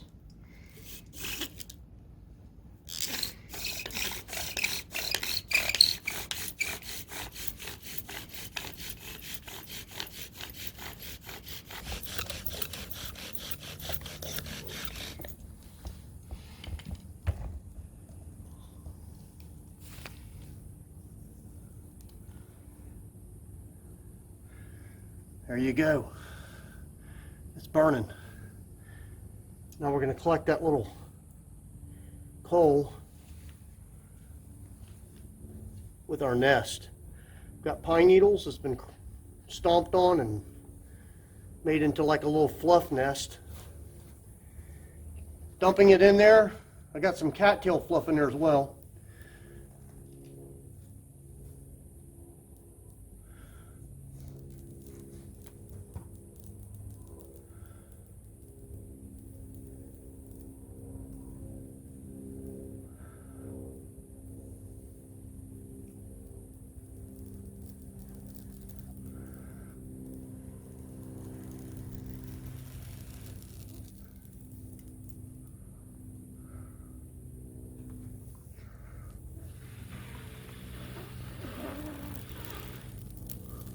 There you go. That's an old way too. Rubbing sticks together. Another way of making fire is flint and steel. During the trade era, so you have a piece of steel like this bent piece of steel that I would trade for, and a piece of flint. So when you strike them together, it'll make a spark. Oops.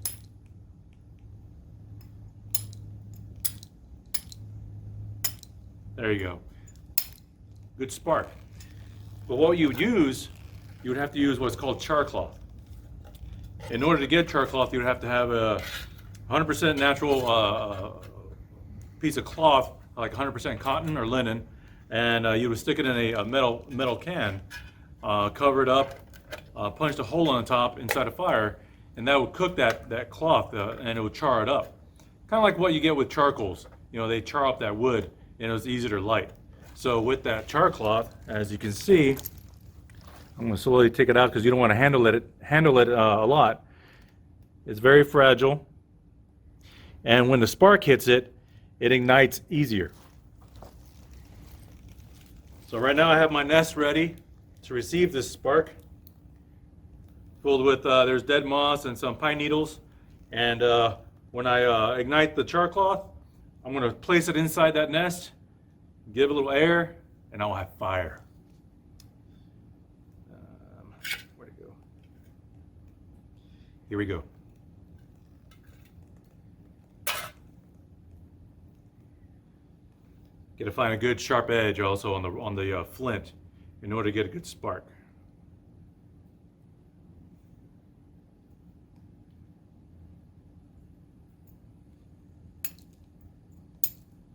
Not that side.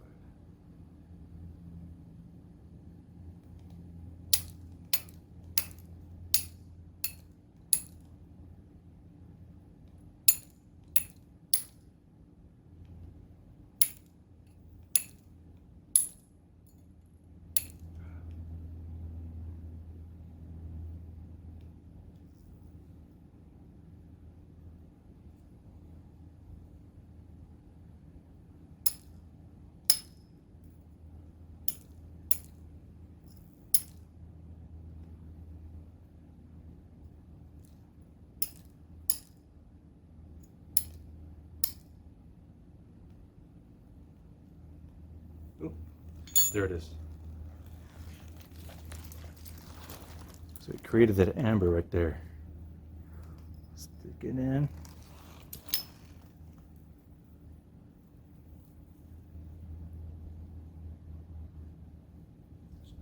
Too much. You see his smoke.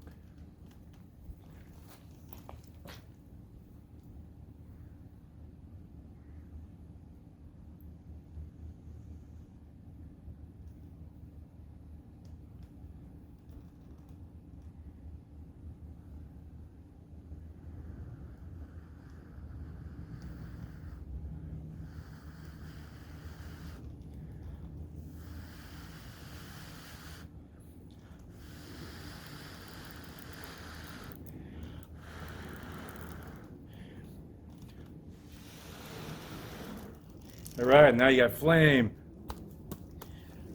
flint and steel, fire. Everybody say tomahawks! Yeah.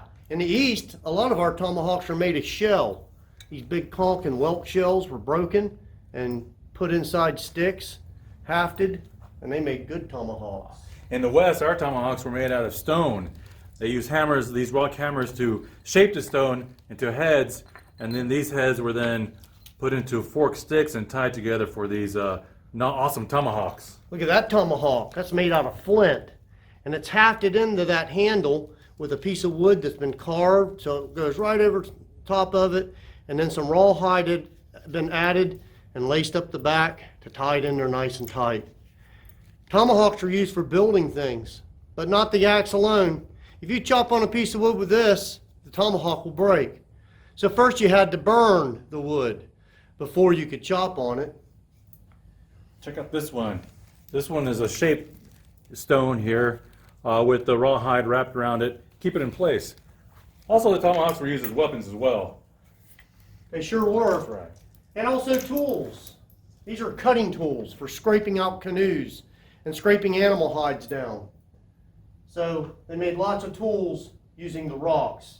How about some knives? What do you say we show them some knives? You guys want to see some knives? Yeah, you guys want to see some knives? Yes! All right.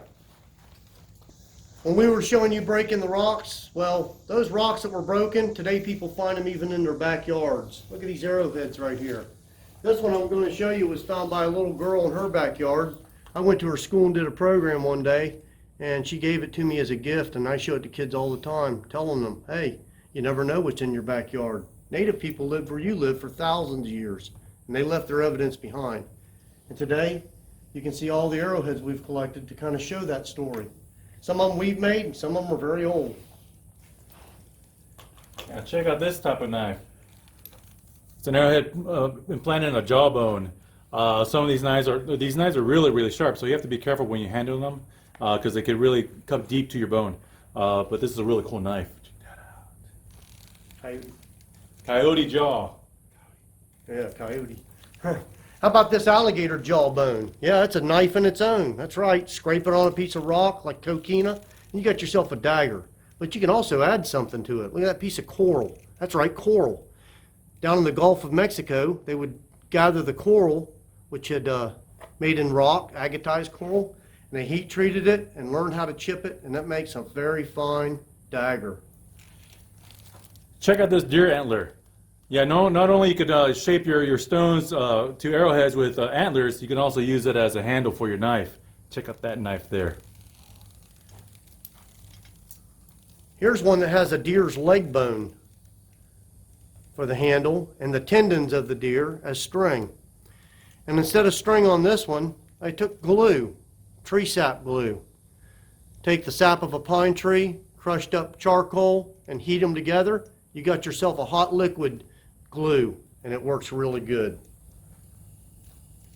Oh, and check out this knife, made from a crocodile leg bone and an obsidian blade, really sharp. If you'll notice what I'm wearing around my neck here, some of the jewelry goes way back. This is more colonial time, especially the silver piece. But in the old times, they made their jewelry with things like vertebrae of the sharks. That's what these are. They also use shell. You can see the shell carvings in this display case. and shell carvings were worn. It took a long time to carve a piece of shell. First they had to break the shell and scrape it to a smooth edge. And then they took things like animals' teeth and made little tools. Let me show you one made out of a beaver's jaw. That's a jawbone of a beaver's jaw right there. And it fits perfect in my hand, just like you might hold a pencil. And it sits so that way that tooth sticks out and I can use it for scratching back and forth, over and over and over and over and over, until the face would be carved into that shell. That marking would tell what your job is. Are you a chief? Maybe your job was to take care of the fire. Maybe you're a hunter. Everybody had a job to do. Making beads, using shells, a lot of times required drills like the pump drill here. By pushing down, it spins the drill back and forth. The string, made out of deer skin, and at the very bottom, a sharp piece of flint. And hey, if I don't like that drill bit, I can take it off and put a different one on. Black & Decker would be proud. Everybody say wampum. That's right. Wampum is a shell from the quahog. Quahog is a clam. The food inside is used for chowder, and the shell is made into beautiful beads. That's how we get the purple beads, is that purple spot on the clam, making it valuable. Sometimes the shells were also carved. Elaborate carvings told what a person did in the tribe. And so these shells were kind of like who you are. Back then when they wore them, it was for special occasions. These shells go back to way before the way I'm dressed. I'm dressed in colonial times. By then, hardly anybody was using shells like this anymore. Bright, shiny metal like silver had replaced it. Here in the East, something we had plenty of was shells. Living by the water and the oceans, shells were used to communicate. They could send out warning. They could send messages far away by blowing the shell. The end's been cut off. It's scraped over stones to make it smooth, punctured through, and by blowing it just like you blow a trumpet, you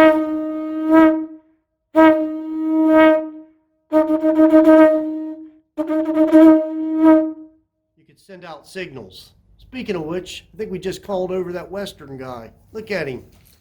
Here he comes. Hey, what was that noise? Oh, you know what that is, don't you? No, what is it? It's a shell. It comes from the ocean. Ocean? Yeah, you've probably never seen an ocean before, have you? No. I've seen desert, no ocean. Ocean's not far away from here, but you don't have to go there. Matter of fact, just put your ear up there and you'll hear it. It's still in there. Yeah, listen to this. Oh boy, we got him.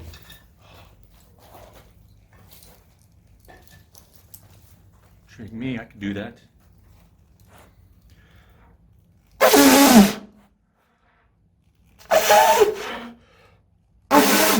Yeah, this thing's broken.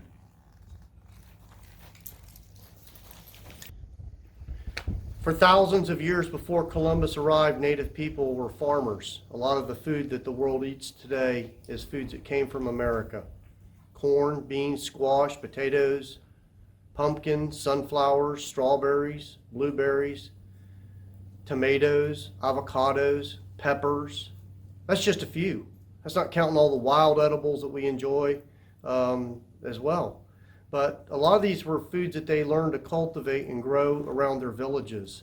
And as native people stopped following big game and times changed, they stayed in one spot more. They built permanent dwellings. They started farming. They started growing seeds. They traded seeds from one hand to the next. And pretty soon, some of these crops had spread all over the Americas, from North America to South America. And South America to North America. People were trading with each other, and large communities started growing. And to support a big community, you need to have farming and gardening. And so I'd like to show you a couple of farming tools that would have been used long before John Deere came around.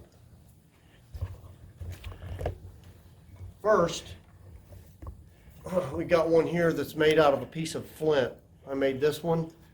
It's got a handle made of wood, and it's tied with rawhide, which is animal skin cut into strips. Here's another one. This one's made out of a shoulder blade from a buffalo. And so buffalo at once lived here in the eastern United States too. From Maine to Florida, the buffalo used to live. This farming tool is made of a shell. It's copied from one that was drawn by an early explorer who drew pictures and drawings of the natives here in Florida. His name was Jacques Lemoyne, but that's made of shell. And these are all tools for planting our gardens. Once the corn had been harvested, it had to be preserved. Some of it would be eaten fresh right away, but a lot of it would be stored. To keep it from rotting, the corn, beans, and squash and many other vegetables were taken out into the sun and dried. You can see on the drying right here the corn being dried. And once it's dried, it's very hard, and then it has to be stored. And so these gourds that you see hanging back in here were grown in the garden too, but they weren't really used for food. They were basically containers to hold water, to hold food. They were our storage containers. Maybe today you have plastic containers. Back then people used gourds. And this is something that kept the food fresh, and if sealed properly, it could last maybe up to a year. Some of the corn would be put aside for pounding. They would put it in a large hollowed log, and the dried corn would then get pounded with a pounder, and then it would get dumped into a basket and sifted, and if it fell through the little holes, it was ready for cooking. This cooking of the corn in a soup was known as sofki to the Seminoles, but every tribe had its own version of this corn soup. Today we might call it grits. This is a gourd I have here. This was grown in the garden, not so much as a food, but mainly a container. It held water. It also held food. You could line the inside of this with a pitch glue. You could seal it so it could hold food for up to a year maybe. This had to get you through the winter time. That's dried food that you put aside in the fall. Wintertime, springtime, until the new garden gives us food, which usually until summer. And so the drying of the food was very important. They would store these in shelters that was usually built up on stilts or in a smoky building. The stilt house had an opening in the floor that allowed the smoke underneath the house to completely fill the house up with smoke. This kept bugs, mice, and any other animals wanting to get to the food. It kept them out of there, and it kept the food dry, and it also protected it. And so these drying houses or smoke houses are things that we still use today in ways of preserving our food. It had to be dried. The meat was dried, the vegetables was dried. If without drying it, there was no refrigerator back then. When animals were killed, nothing got wasted. They carried the animal back to the village and dismembered it and used it pretty much every part, even things like the guts. We used that for fishing bait. Oh, you wasted guts? Yeah. Oh man, that was an appetizer. Ooh, not me. Anyways, nothing got thrown away. The animal's skin became some of the softest leather you could ever find by using the brain. Tanning the hide, brain tanning. Animal brain has tannate in it. When rubbed into the hide, it cures it from rotting. We can also do something else with that animal skin, can't we? That's right. You could just stretch the animal skin and scrape the hair and all the flesh off and dry it in the sun. It'll become rawhide. With rawhide, you can make drums like this one right here. There you go. That's right. You can make drums with rawhide. You can make soles for your moccasins with rawhide. That way you're not stepping on stones and hurting your feet. You can also make lacing with rawhide. This is cut into strips, and when it's wet, it stretches a little bit, and as it dries, it tightens back up. So it's perfect for tying things together. And a lot of the primitive tools you'll see today are tied together with rawhide. That's right. Speaking of tying things together, we can also use this tendon here, or sinew.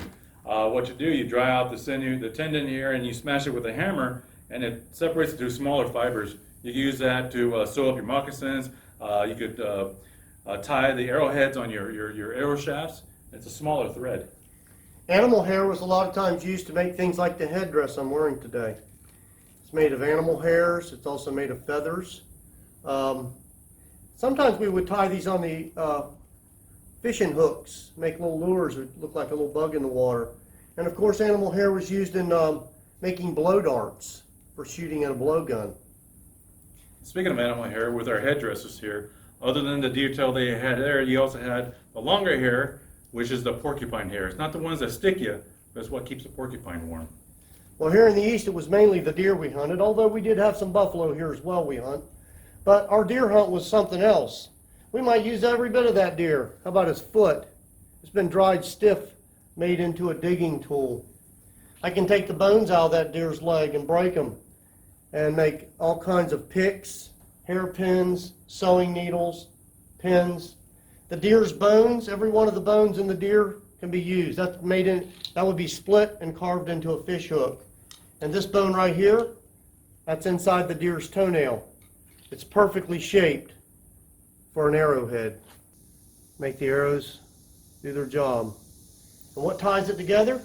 That tendon he was showing you a minute ago. As far as the deer's toenails, animal hooves could be boiled down, melted into glue. Or how about a rattle for the dancing? Nice. Now out west, you know, we use the buffalo a lot. Of course, the buffalo hide we used, originally we used to make the teepees. We used the hide also as robes to keep ourselves warm or as bedding. Of course, meat to eat. We could use the bones of the buffalo. Here's a buffalo, the jawbone of a buffalo. You can use as a weapon. Woo! Yeah, strike your enemy down.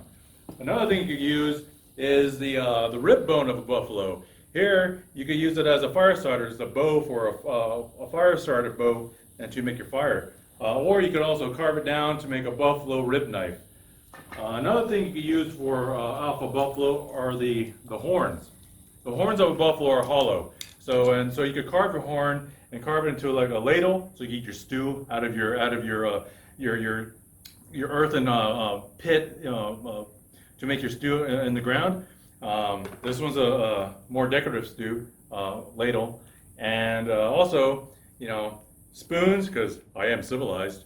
A comb, guys, you know, you gotta look good for your ladies, and of course a whistle out of buffalo horn. Backwards. Wow. That's right. So the buffalo gives you a lot. As we said, everything from the animal got used. How about the fat of the animal made into a candle? Animal fats were used for burning in lamps. This is a candle made of the deer's fat, and the wick is some grass that's been twisted. When it lights, it burns just like a regular candle. Oh, I got something. What you got? This one's for the ladies. All right, you ladies like Gucci bags? That's right. Check this out. Oh yeah, that's our Gucci bag. What's that made out of? It's made out of the bladder of the buffalo. The bladder? Yeah. Oh boy. Waterproof. Well, the bladders were a lot of times used as buckets to carry water and hold liquids. So yeah, they used that too. That's right. Nothing got wasted. Animals' teeth, animals' claws became jewelry. Look at the way I'm dressed. I've got my finest on. These teeth right here, these came from a big alligator, like this guy right there, or bigger. The alligator's teeth were hollowed, but they would fill them up with wax or resin so they wouldn't crack open. They would also use things like bear claws. That's what I'm wearing in my ears, claws of a black bear. That's right. Animal bones were also carved and to make armor as well. This breastplate and this choker is used for armor. It would deflect arrows until the introduction of the rifle and the gun. Then the bullets, of course, went right through them. And now they became ornamental. But yeah. Imagine eating your dinner tonight and having a turtle shell from a big alligator snapping turtle. That's your bowl. Or maybe a turtle shell made into a rattle. Now, that's my size of bowl. Yeah? Yeah. Nothing got wasted, that's for sure. The native people had a use for everything. Here in the swamps, we have the alligators. We use every bit of the alligator. I might take his foot, clean out the inside, and turn it into a pocket. That's where I keep my most important things. You know what goes in there, don't you? What? Keys to the horse. How about the alligator's foot? Made into a back scratcher. Yeah, big mosquitoes where I live. The meat? It tastes like, no, not chicken, crocodile. But the best part is the drippings. Squeeze out all of his guts, get the juices. What does that taste like? It's the best Gatorade you ever had. Hey man, Good trade. Yeah, good trade, huh? Did the head come with it? What? Yeah. What you gonna do with it? It's a pot. Cooking pot? Yeah. Well, I guess it would make a good cooking pot. I thought you were gonna use it for riding your Harley. Oh, it is nice and shiny. Yeah. Well, you know what? When they arrived, they brought things we'd never seen, and it started in the East first. As Eastern tribes met the Spaniards, they brought horses, they brought metal tools, they brought guns, they brought sickness and disease, which wiped out thousands of native people within just a few years. Villages would be emptied. People's ways of life had changed. They stopped living off the land like their ancestors did. Once metal tools and cloth clothing was brought, well, that opened our eyes to a whole different way of living. Who wants to break a rock? Who wants to rub sticks together to make a fire? That's right. Who wants to just pile all your meat in a stomach where you can use a cooking pot? Yeah. And so the tribes started trading. So we have our trading post here. And as you see these flags, these are the flags that brought these trade goods from across the ocean. At first, it was the native knowledge that they needed to go through our woods and trails. And then it was the deer skins they wanted. Animal skins from here could be carried across the ocean, and they were very valuable. And that's how we got the name for money, as bucks. You call your money bucks? $5? $10? How about $1 million? Are you a casino native? $1 million? Yeah, man. $1 million. I thought they had chips. Let's go to the trading post. Come on. All right.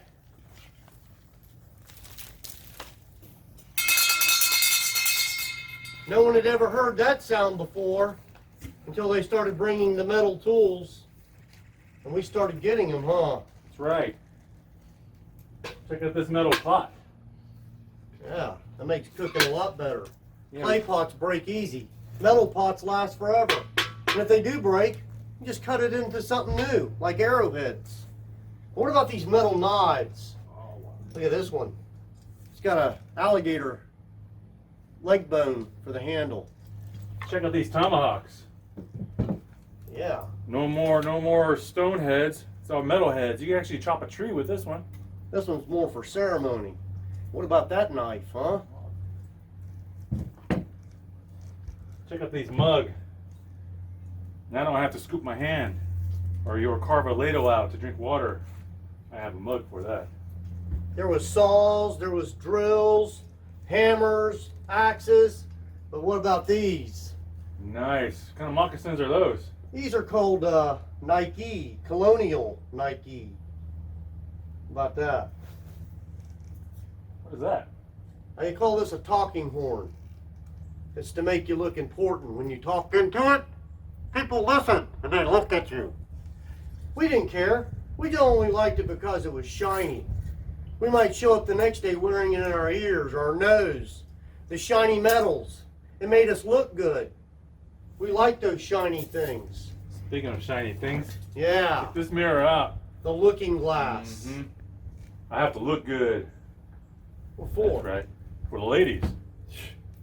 You're kidding. They have beads. And bells. Trade cloth. Shiny things. Cookware. Clothing. Yeah, Western tribes heard the stories of what happened to you in the East. Then came along Lewis and Clark, who paved the way for the wagons to trail the prairie, and those people were looking for lands and food. And people such as Buffalo Bill hunted thousands of buffaloes, and took our food source. So people, getting land and hunting buffalo, we were at war with them. And losing our land and our food source also forced us into reservations. And trading, trading them, those trade goods, even though trade goods made our life easier, in the long run, it was our downfall. As native people saw the European goods coming into their lands, they accepted them, and pretty soon a lot of the old ways would be gone forever. Hey, what do you say we show these guys some of the old weapons? That's right. You guys want to see some weapons? Well, you better do better than that. Come on. Do you want to see some weapons? Well, we're going to start off with the oldest weapons. You see the way we're dressed here, natives had guns by that time. But if we went back way back to what I like to call cavemen, or whatever you want to call them. Native people had weapons, and some of those weapons were sticks. Yeah, that's right, the first weapons were sticks. Sticks for striking, beating, and of course they had sticks for stabbing too. Huh. That's right. What do you call yours? Oh, that's a noggin knocker. Noggin knocker. Yeah, what about that? I had this called this eagle claw. Oh, That's yeah. right, carved it like an eagle. That's right, these were the earliest weapons, sticks. Oh. Matter of fact, let's just show some early type war clubs. These clubs were made, carved out of all kinds of wood and used for striking and beating. How about these? Look at that. Oh, check this one out. This is from a knot of the cypress tree. Wow, that's pretty neat. Here's one with a stone added to it, and here's one with a shell added to it. This modern one, it's like a horse carved. Horse? That's right. Yeah, that's right. You know, When the natives saw horses here in the east, that was scary to us. We'd never seen them before when the Spaniards arrived. What do you think it was? To us, it was a big dog. Big dog, huh? That's right. Here's something pretty neat. This is a sword. Guess what that's made out of? Oh, I don't know. The nose of a swordfish. Oh, wow. Yep. Nothing got wasted. Well, let's show them a couple spears. All right, here, back in the prehistoric days, you know, man, what they did, you know, this is a spear. All they did was take a big stick and carve the very end of it. It was a sharp edge, you know, but it was a stabbing spear. So you have to come up to the animal and stab it, you know, and then stab again, like a big woolly mammoth. The problem is that, you know, a woolly mammoth is huge. So you go up there and stab it, it's going to probably trample you. So yeah, so this was a little dangerous, you know, and who knows, you know, I'm a big guy, I could throw it, but you can't throw this that far. So this heavy stick, you would have to go up close and stab the animal. Next thing, things started, people started inventing things. So one day, you know, a caveman, you know, stepped on a sharp rock, and he's like, oh, you know what? I could put this on my spear. So what he did, he sharpened the stone, made an arrowhead, tied it, and then now his spear is a lot more sharper. So the stabbing tool got deeper and could kill the animal a little better. But still, you'd have to rush to the animal and then stab it, and there's that danger zone. But what he did next was called socketing. So you could take the arrowhead on a bone here, it's hollow, and you could place it on your spear. So when you could stab him and then run away, and when the animal runs, your stick will fall off, and you can take another one and put it on there. Again, you know, you can only throw this, you know, not too far, but I mean, I'm a strong guy. Unlike, you know, Eastern man over here, you know, I could throw this pretty far. As time went on, people learned to throw a spear. Getting up close and stabbing with this wasn't very smart. They realized if you stay far away, your chances of surviving was better, so they began to throw. And as arrows began to fly, they started making them different. They started using things like lightweight cane. They added feathers to make those arrows fly straight. Arrowheads were made to come off, just like in the Paleo day, except now in the archaic time, they were flying in the sky. And they came off, and they were much smaller now. When this hit the animal, it stuck into them and stayed in. This part fell to the ground. The hunter could pick it up and reuse it by adding a new point. He would have a basket or a pouch that he would carry on his belt, and it would be full of these little arrowheads with a foreshaft ready to go. Pop it in and use it over. Use the same arrow over and over. And if you're working as a group, which they did, everyone's points would fit everyone's arrows. That way, if you had someone else's arrow by accident, it wouldn't matter. And so getting that kill was what mattered. If you kill that big woolly mammoth, your tribe is going to live and survive. You're going to eat a long time. And that was important. This weapon goes back to the archaic times when people learned to throw spears, not just natives, all over the world. Then they learned to make their arms longer using a stick, the addle. That stick right there has a hook, and it fits right there in the back of the arrow. And as time went on, they made it even better. People began carving on the stick, making it thin so it would bend, and of course, making it bend meant it was going to go further, and of course tying weights on the back to give it a good heavy throw. Yeah, after the people learned to bend the addle, the next invention that they learned to make was the bow. That's right, the bow is my weapon. And smaller arrows. So they learned to bend the wood. So this bow, you have to bend it in order to set it, and it creates that potential energy, and it's really, really strong. So you're able to use all that energy, and the smaller arrow increase the speed and the distance, so it increased accuracy in order to hunt or to hunt your animal and to kill it. And of course, the arrows grew smaller and flew a lot further. You ready to shoot a bow? Let's do it. All right. Okay, let me say something. As arrows got smaller, they stopped making them come apart so much. They made them tied together more, because now you could carry a lot of arrows in a case or a quiver. This one's made out of the skin of a garfish. I left the scales on there so it's very hard and protects those arrows inside. And the arrow I wanted to show you right now, well, it's none other than a garfish scale. That's right, that's a scale of that fish made into the arrowhead. What ties it on there is animal tendon, and the river cane was lightweight and made the arrow fly nice. And in the eastern United States, river cane was what we would use for our arrow shaft. Feathers? Well, those turkey feathers make the arrow fly nice and straight. And that two-feathered fletch is actually native to the southeast and the eastern tribes, eastern United States. The quivers kept the arrows nice and strong, protected. And I wanted to show you one more I've got here today. One of my favorites. There you go. How about that for a quiver? An alligator's tail. It makes a nice quiver as well. My bow is a long bow made of hickory wood.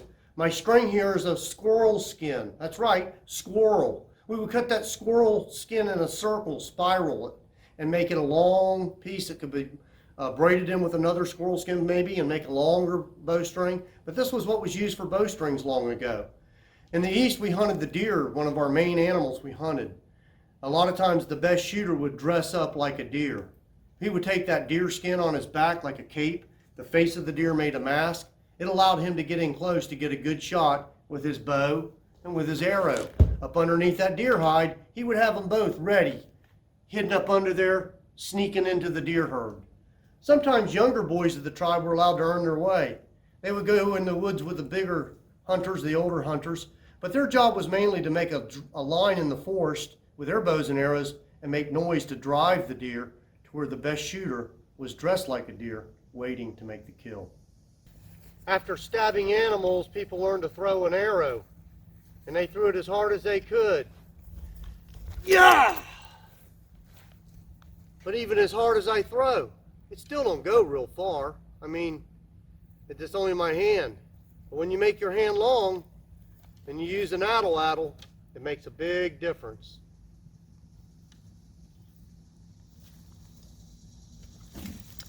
Very little effort, and I've tripled my distance.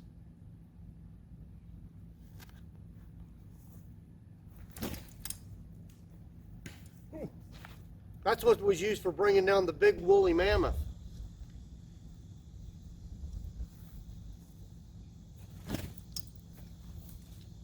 The addle.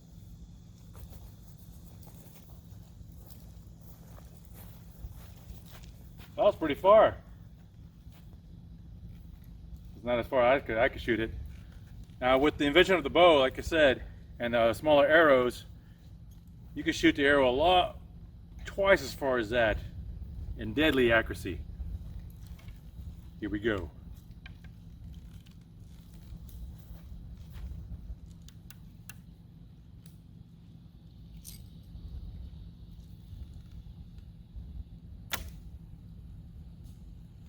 One.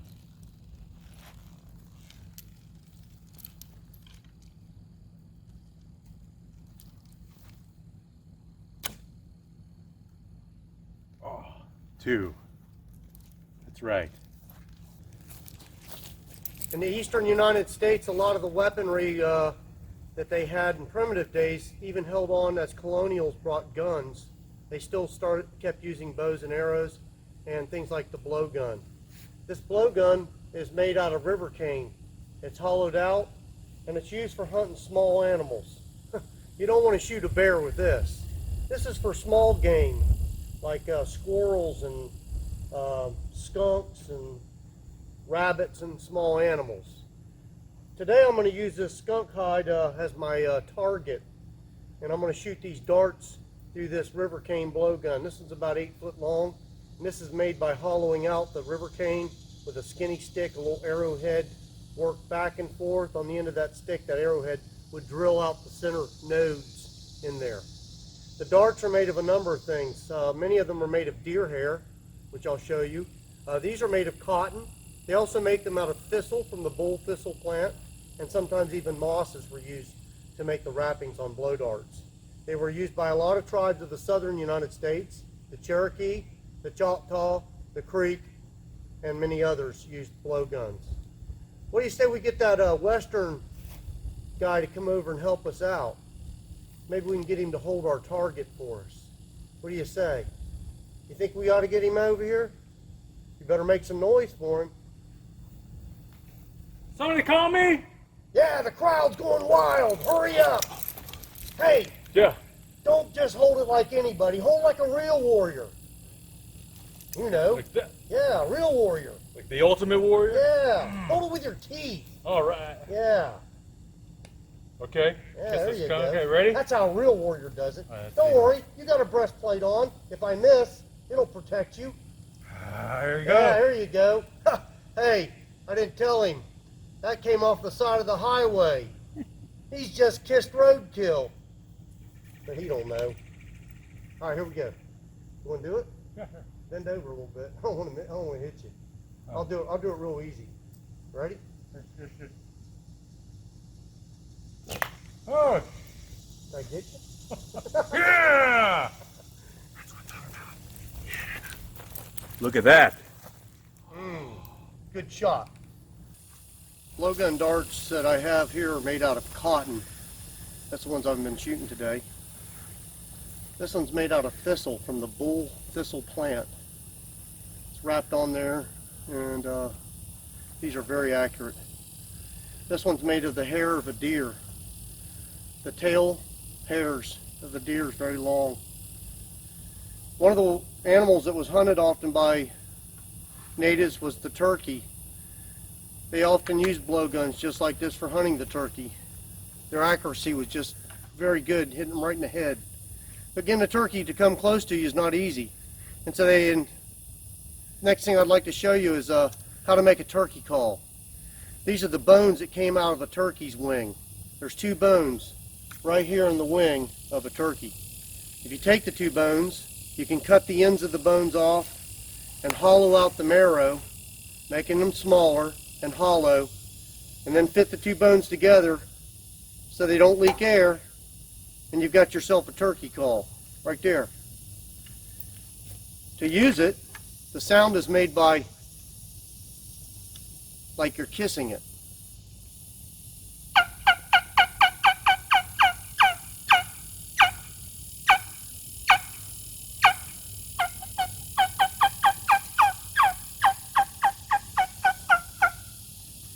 That's right, like a kissing, like you're kissing the end, and this bigger end is like it makes an echo with your hand cupped on it.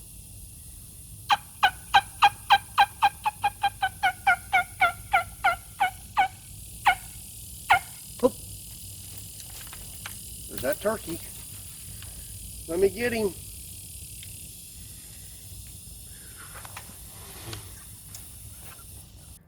Of all the trade goods brought to America, these trade goods made our way of life more different than any other. It changed everything, the guns. This is an early type gun, but not the earliest. Their first guns brought over by the Spanish conquistadors were called arquebus, or matchlocks. They had burning wicks that were lit, and they lowered into powder that lit the guns off. In the colonial days, the flintlock became more common. A piece of flint and steel strikes and makes a spark, like the Spanish escopeta, or Spanish shotgun. Notice the stock of it, it's shaped to be used as a club. That's right, these guns only fired 1 bullet at a time, and afterwards, you got yourself a war club in your hands. That's why this gun has those tacks down on the stock. These were hidden under blankets and coats, and they could sneak in with them, they could fire their shot, and then it became a weapon like a war club or tomahawk. How about that? What gun you got there? This gun here is said to have tamed the West. This is the Winchester rifle 3840 lever action. That's right. No more loading one bullet at a time. You have a series of ammunition inside, and all you need to do is lever that action. Pow, lever it, pow. Hunt mini buffalo with this. Oh yeah? Yeah. I like buffalo's wings. Buffalo wings? Oh yeah, that's my favorite, buffalo wings. You don't have wings on your buffalo? No, I don't have wings on my, no. Well, here in the East, our buffalo fly around. They go to the spirit world and come back. And we can cut their wings off and eat them. They are the best tasting things there is. What do they taste like? Chicken. Chicken? Yeah. Anyways, the flintlock. I'm going to fire this one off in just a while. This one's a British gun. But look at some small arms. The small arm of this version is called a Tower. It's a British gun there. And it fires a nice round ball. Big round ball coming out of there. That'll shoot not too far with this one. These guns are smooth barrels. Not rifled like some of the later guns, like the one you have. Well, what do you say we fire off one of the guns? Yeah! In the show with a big bang. Let's do it. Let's go. I'm going to shoot this musket here. Just like we promised, we're going to end our show with a big bang. That's right, we're going to fire the gun off. Yeah, let me get this powder in there. But you know what? I ain't got no bullets today. No? Just gunpowder, yeah. Hey, I got a piece of old treaty paper. Treaty paper? Yeah. You know, it's only good for toilet paper anyway. But I'll go get it. Yeah, let's blast it to smithereens. Treaty paper time. Yep, put some powder there. Here it is. There you go. Yeah, stuff it down there. There you go.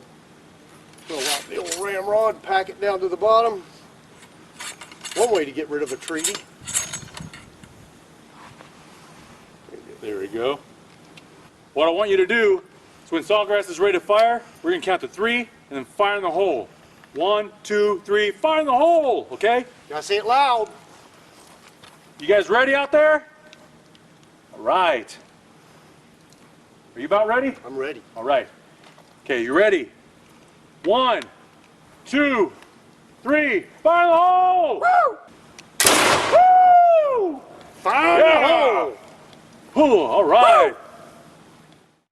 Oh, great round of virtual applause and virtual appreciation. Give it up for the East Meets West experience with Jim Sawgrass and Martin Olvera. Thank you so much, guys. Fantastic job.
Hey there, welcome back. So glad you're staying with us today. Lots of great music. Great to hear from these vendors and see what's going on in people's lives. Workshops, I'll be doing a workshop myself. Stay tuned.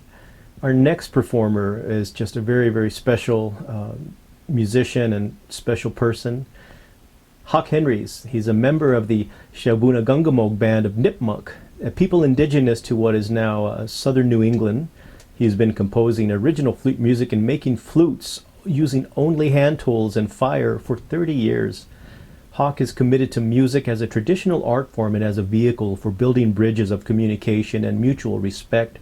He teaches and performs in a wide variety of settings: indigenous and international art festivals, museums, concert venues, powwows, and educational settings from kindergarten through the university level, flute making workshops, and private family gatherings. Hawk's rich and varied experience allows him to adopt his performances to match the needs of the venue and the audience.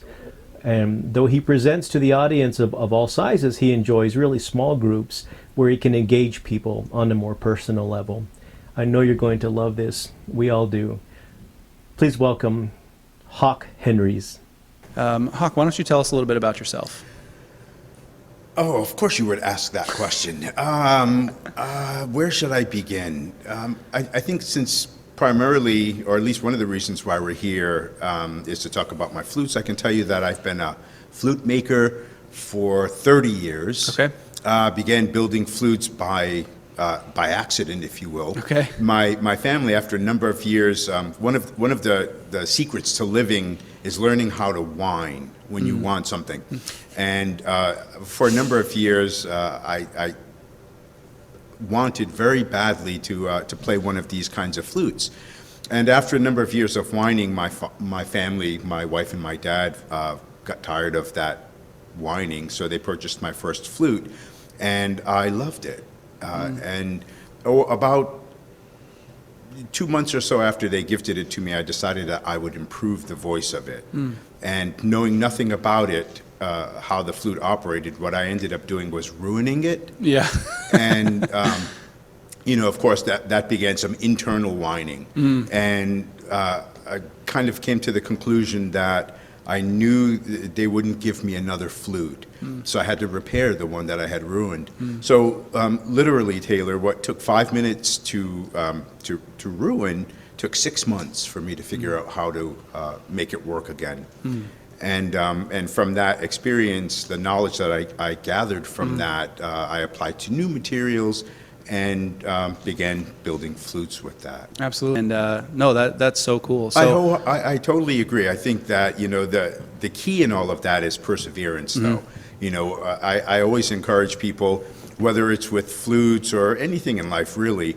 If there's something that you really desire, something that you'd love to be able to do, then you do it. And when you're not successful at it the first time, try it a million more times. Yep, and absolutely. There's lots that you'll gather from that. And I think that a lot of people try things, but then they give up, after they mess up 3 or 4 times, and they never really get to the place where you're at, where you're making all these beautiful instruments. I mean, they're pieces of art too. They're gorgeous. And Thank you. And so, but yeah, like you said, 6 months to fix one thing that you broke in 5 minutes. Right. And so Exactly. it is. It's a lot of work, and it's obviously you have all these amazing instruments now that you've made.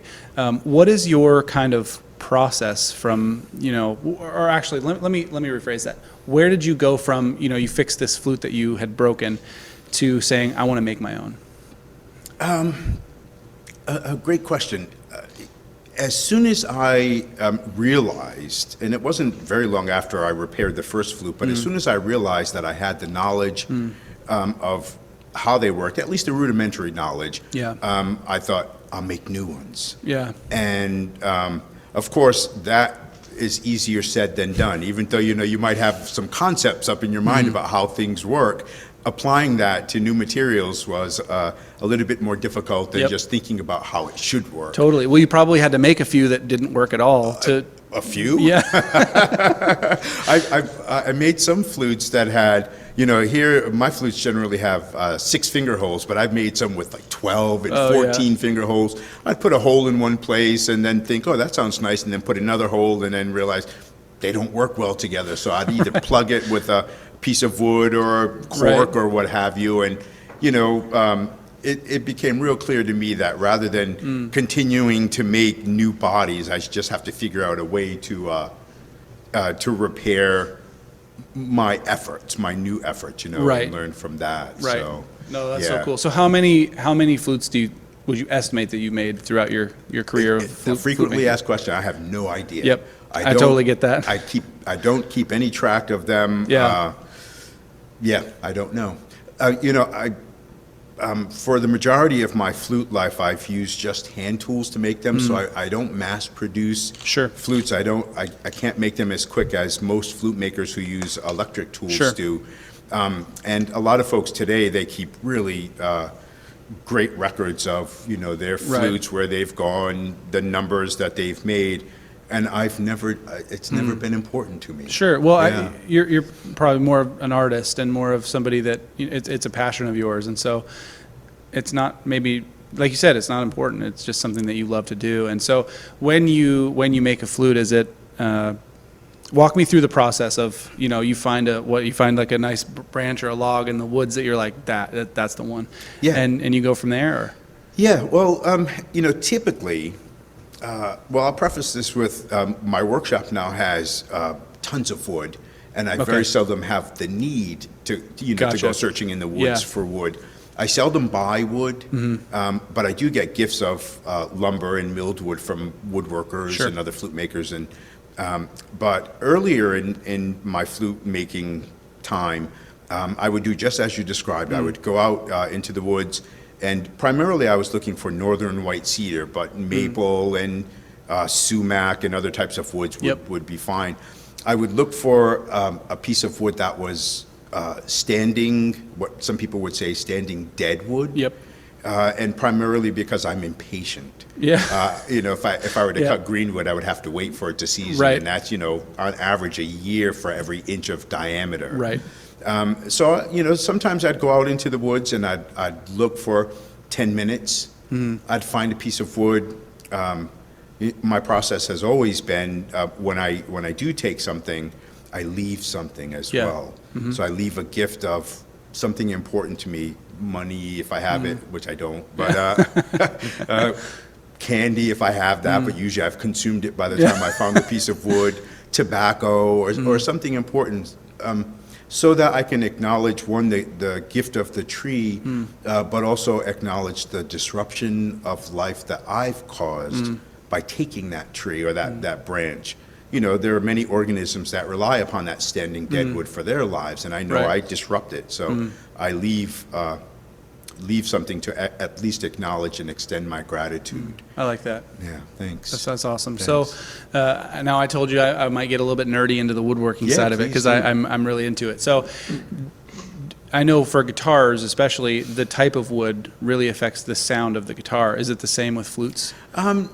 Yes and no. I think the primary, I think the flute maker affects the voice of the flute more than the type of wood. Type of wood, you know, let's just look at hardwoods and softwoods, generally speaking. Some flute makers will tell you that hardwoods give you a bright, crisp sound, and softwood a little bit more mellow.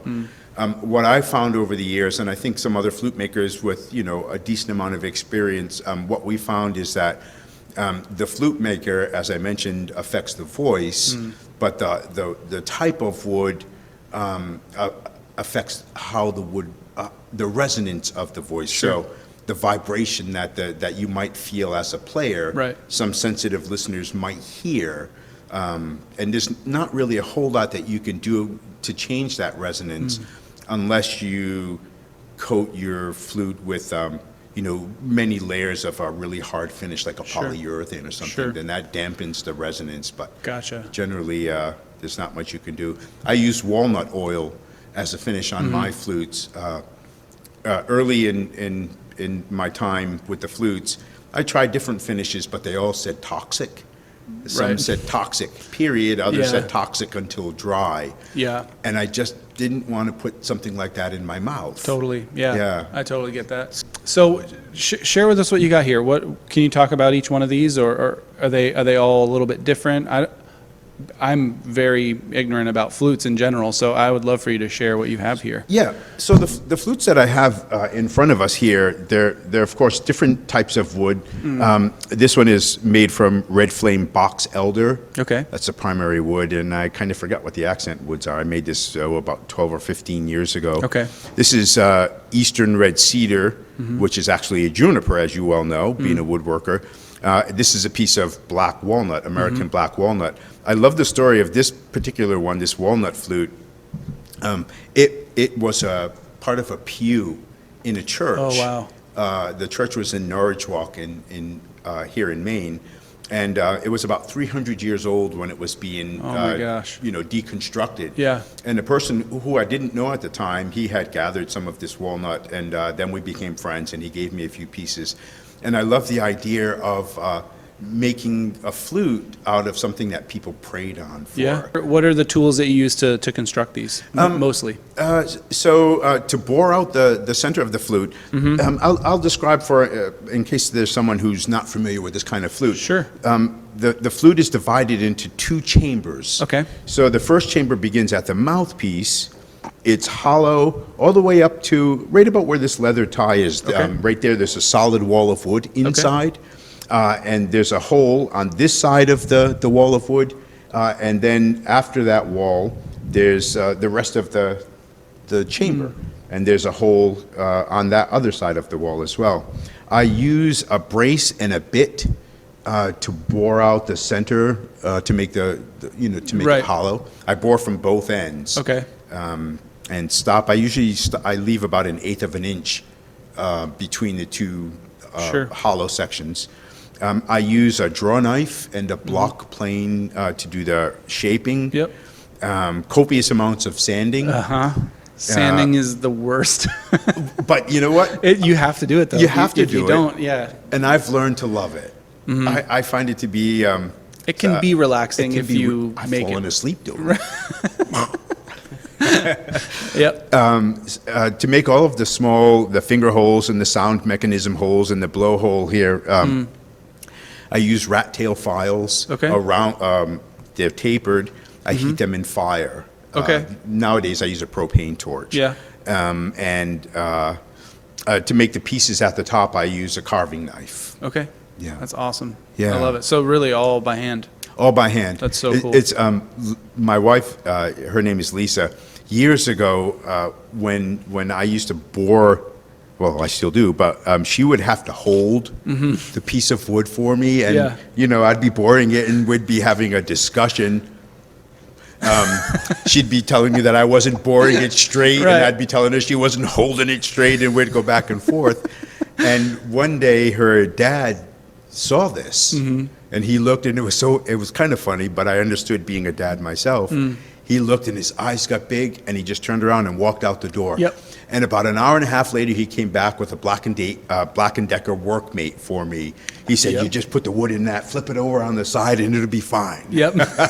Stick a level on it real quick, and you're good to go. Exactly. Yeah. I think he was concerned about his daughter's health more than our arguing, Yeah, I love it. Me too. And that's drilling a hole that long, trying to keep it straight. That's difficult. Well, I've been doing it for 30 years, so not so much anymore. Yeah. But early in my time, it was difficult. And, sometimes I'd start with a piece of wood that might be that big, Sure. and then I'd end up with a flute that was that thick, Right. just because I wasn't sure. Right. And, of course, there were those times where I might bore out the side. Yeah. But, again, I'm using literally the same tools, and I know them quite well. Sure. They're not precise, so they wobble a little bit, and I know the wobble. Right. Yeah. So You get used to all your stuff. Absolutely. I love Absolutely. that. This might be kind of an odd question. Is there one that is your favorite? Not an odd question at all, and I would say absolutely yes. Okay. And that one would be the one that I'm playing at the moment. Right. So, I mean, each, Yep. I have a bag full. I only brought a few with me today. They're all unique. Absolutely. They all have a different kind of voice to them, a different feel, because they're made from different woods, and other things contribute to how they feel when you're playing them. It's like I like did I mention candy before? Yes. I like bridge mix. Okay. You know, and bridge mix is loaded with all different kinds of, you know, good chocolate covered things, Yeah. raisins and nuts and stuff. And each piece that I take, I like. Right. So it's the same with the flutes. I totally get that. Yeah. No, that's so cool. I actually, you know, I never had the idea of making flutes for other people. Never thought about selling flutes. You know, Yeah. I just wanted to make them. And when I began making, you know, I made them for me. But Yeah. when other people expressed interest, I just gave them away. Right. And I mean, I still give a fair amount of them away. And you know, there was a gallery in Blue Hill, and someone was having an art opening, and they asked me to come and play for them. Sure. I said, yeah, sure. And I had a few flutes, and you know, whenever I went someplace, I brought flutes with me in case I could either give it away or. Well, the gallery owner, she saw some of my flutes, and she said, well, I'd like to carry some of these in the gallery. Are they for sale? And I said, sure. Yeah. And, you know, I told her what the price was, and, you know, she immediately cocked her head and closed one eye, and she said, well, that creates a dilemma for me. And I'm assuming, I assumed that, you know, my price was too expensive. And I think I was asking like $80 or something. And she looked and she said, I could get, you know, $400 to $600 for these easily. Right. So would you take this much money? She offered me $300, and I just looked, I smiled, and I said no. I said what I want is the $80. I think it was $80. Yeah. And if you're comfortable with that, then I am. But if you're uncomfortable with that, then I'll just keep my flutes, and you can do something else. Right. I mean, I didn't say it quite that way. Right. No, I totally get it. Because then, as I still do today, I had such a conflict with exchanging money, you know, for this work.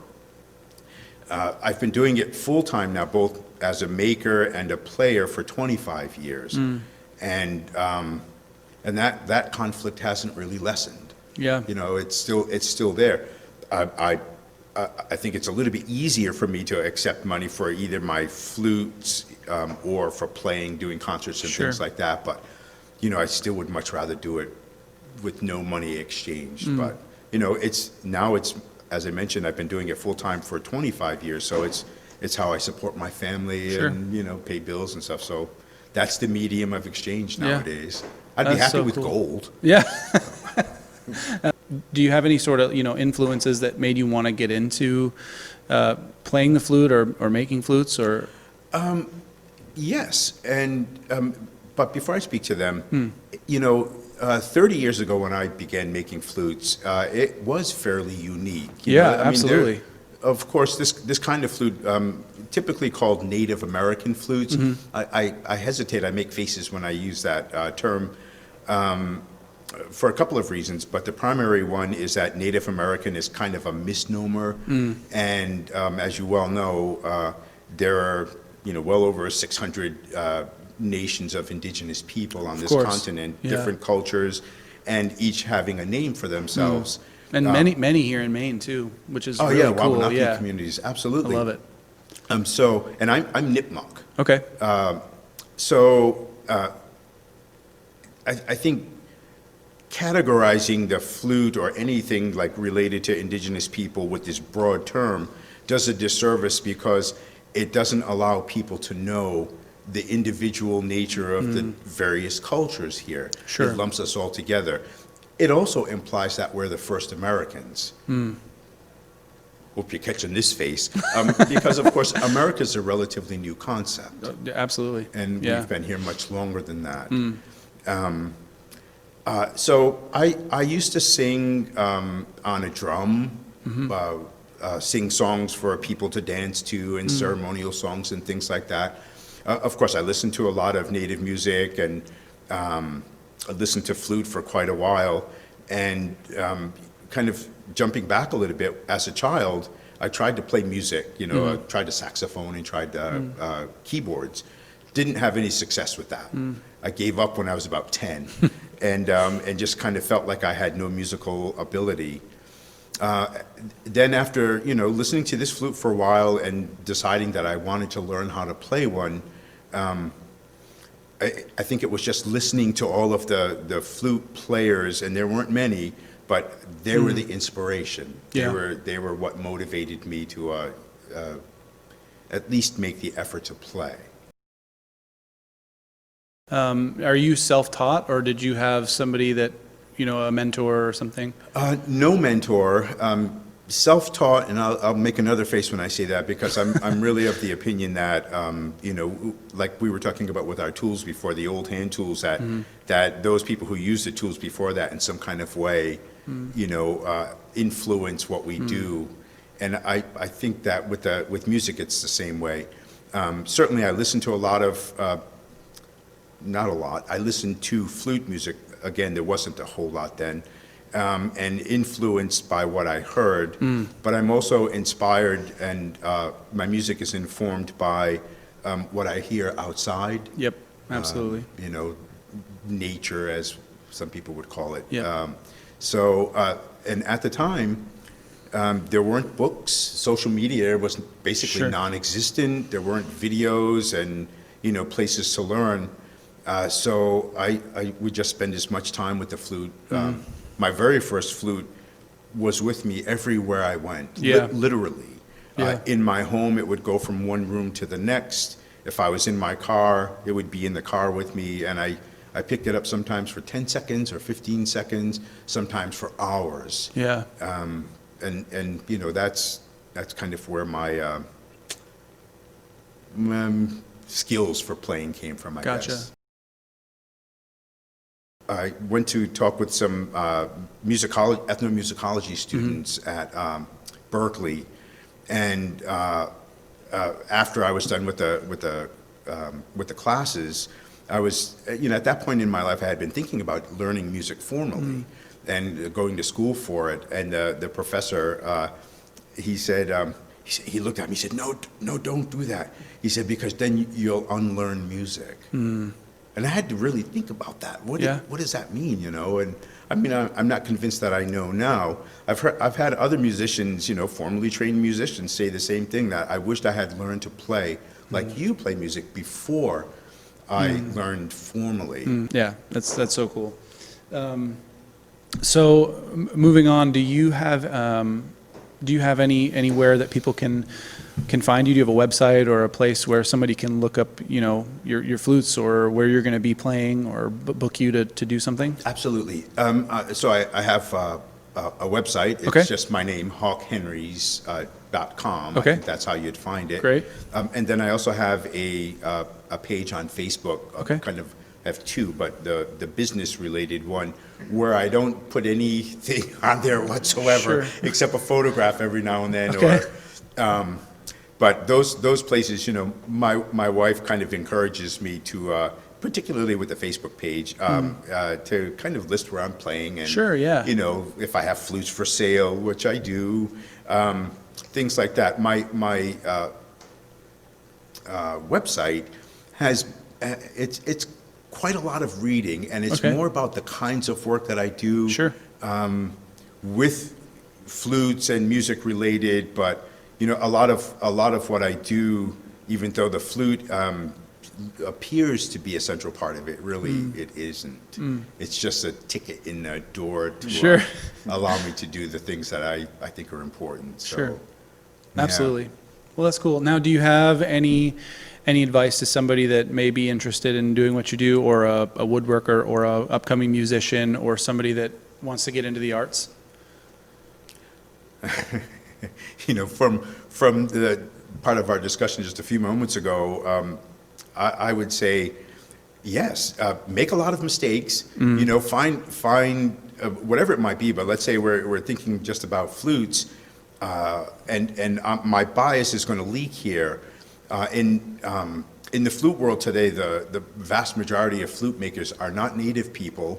One, and even greater majority of the flute makers, including some native people, are incorporating kind of a European idea of music in the flute to their flute making. So what I mean by that is they're making flutes with very specific keys and concert pitch, concert tunes, things like that. And one of the things that I've observed over the number of years of folks approaching, particularly when they're new, is that it's really frustrating for them because that's a different kind of precision. Oh, absolutely. Than making flutes the way that historically they were made and traditionally they continue to be made by a few of us. It's a different type of precision, and what I'm seeing and reading and hearing is that when folks aren't successful with that, they oftentimes just throw away or burn their instruments. I like to encourage people, if that's their desire, if they want to make a flute that's in tune with an orchestra or a guitar or something, that's fine, but learn the rudiments first. Sure. Learn how the flute operates. Learn what happens if you have a flute that's this long versus this long, and what size bore you need to make a flute that big work or a flute that small work.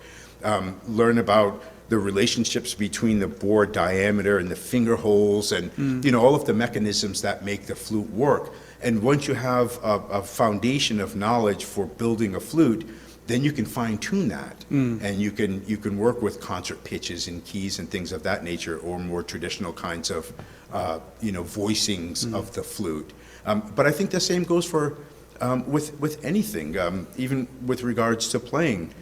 Oftentimes people are like me, listening to flute music, and then finding themselves, just kind of fed up with the fact that they can't replicate it.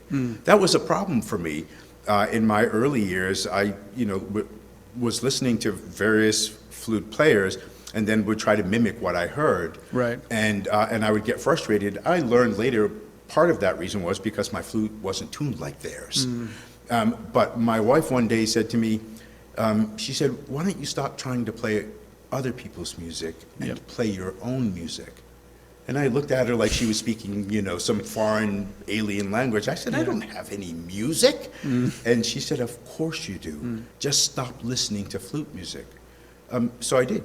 And I literally stopped listening to flute music probably, I think I started listening to this kind of flute music again last year. Oh, wow. Yeah. I mentioned I like Baroque music, Yeah. I like reggae music and West African music, all kinds of musics, but I stopped listening to this flute music. I'm pretty sure it was just last year I started listening again. Okay. So But your own style probably emerged from that, from you stopping listening. I think my own style emerged from a couple of key places. One is just this broad thing that we call music, and wherever that might be, other musicians, the sound of wind and birds and whales, things of that nature, and my desire to use music to articulate how I feel. So for me, music is prayer, and this may be a clever way of saying that. Well, I'll just say it this way: when one is engaged in something prayerful, there's nothing wrong. There cannot be something wrong. So if I'm playing, playing a song and some kind of note happens or some kind of sequence happens that I didn't intend, it becomes part of the mix. It's part of the prayer. And Absolutely. I think in general, prayers are,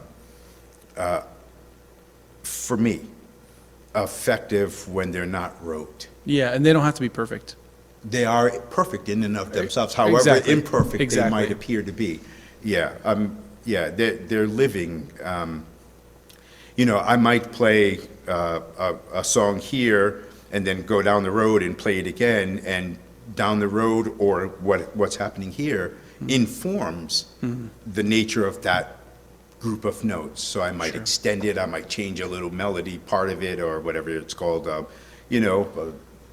if that makes any sense. Absolutely. But, yeah. No, that's awesome, and that's good advice. And I've really enjoyed talking with you. This has been really great. Thank you. I did have another question too that I just remembered. Do you teach flute making at all? Do you have any interns or any sort of classes that you do? I've done numerous classes over the years. I've taught people from as young as 3.5 years old. Okay. To Awesome. I think the oldest person I think she was maybe 87 or 88. Okay. She continues to be a flute maker today. That's awesome. And all ages in between. Anyone who's interested in the flute, and I may not have said this. Sometimes I have conflict with the idea of European ideas of music being used with the flute, and the whole. And you should stop me if we're running out of time. No, we're good. There's a lot of concern about cultural appropriation. Right. That, of course, could be an extensive discussion that we could have for quite a long time. Yeah. But my desire, one, is to encourage people to be creative, to explore that creative art part of who they are, is to encourage people to learn about the history, traditional uses of this flute, and to carry that knowledge forward with them into however it is that they use Absolutely. it. Whether they use it in concert with orchestras or by itself or however they use it. So yeah, my hope is that even if you don't desire to build a flute exactly the way that I do with the same kind of thinking, you'll at least have some understanding of it. Definitely. Well, and just to be able to pass along your incredible skill set and your knowledge to future generations of people that are interested in it. It's a really cool thing to do. And I was just curious if you did that, because that's really cool. Yeah, no, I Can people find out more info on your website if they want to, maybe message you about learning more about that? Absolutely. Okay. Yep, website, Facebook. Great. Yep. That's awesome.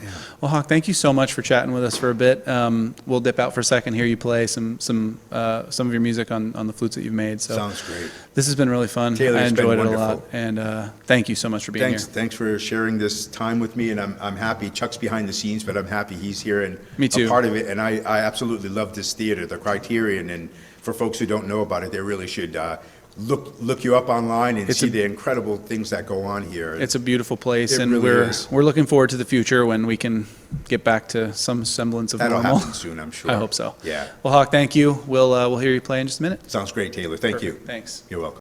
This first song that I'll play is a song called Thanksgiving. One of my really old ones, and one that I find really to be helpful, daily. The song is simply about remembering that each day that we have in our lives, no matter the difficulties and hardships that we might face, that our lives are, there are many reasons to be thankful. And, in particular, during these difficult times that we're all dealing with today, I'm of the opinion that if we step outside and take a look at the birds and the flowers and give a listen to the wind, just allow this thing that we call nature to wash over us, it helps to lessen some of the burdens and the difficulties. And for that, I'm grateful. So, Thanksgiving.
purpose of the song was to remind me of our similarities, of the commonalities that we share. And my hope when playing this song is that we can look at each other and no matter what language we speak, no matter what color our skin might be, no matter what our religion or our ideologies might be, things that oftentimes create conflict between peoples, that we'll be able to see ourselves in each other and consequently offer respect and compassion and love to each other. So this song, Old Song.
So a lot of my time when I'm not home being a husband and a dad, or in the shop being a flute maker, a lot of my time is spent outside. Ever since I was a child, I was infatuated with, in love with the other beings that live on this earth. Everything from the tiniest of insects to the biggest of whales, blue whales, and trees and flowers and all manner of things. And I search for words at times to express how much I love this earth and the things that live on this earth with us, and sometimes make the effort to try to find things to say that encourages and maybe convinces other people to go out and explore and feel the beauty of this earth.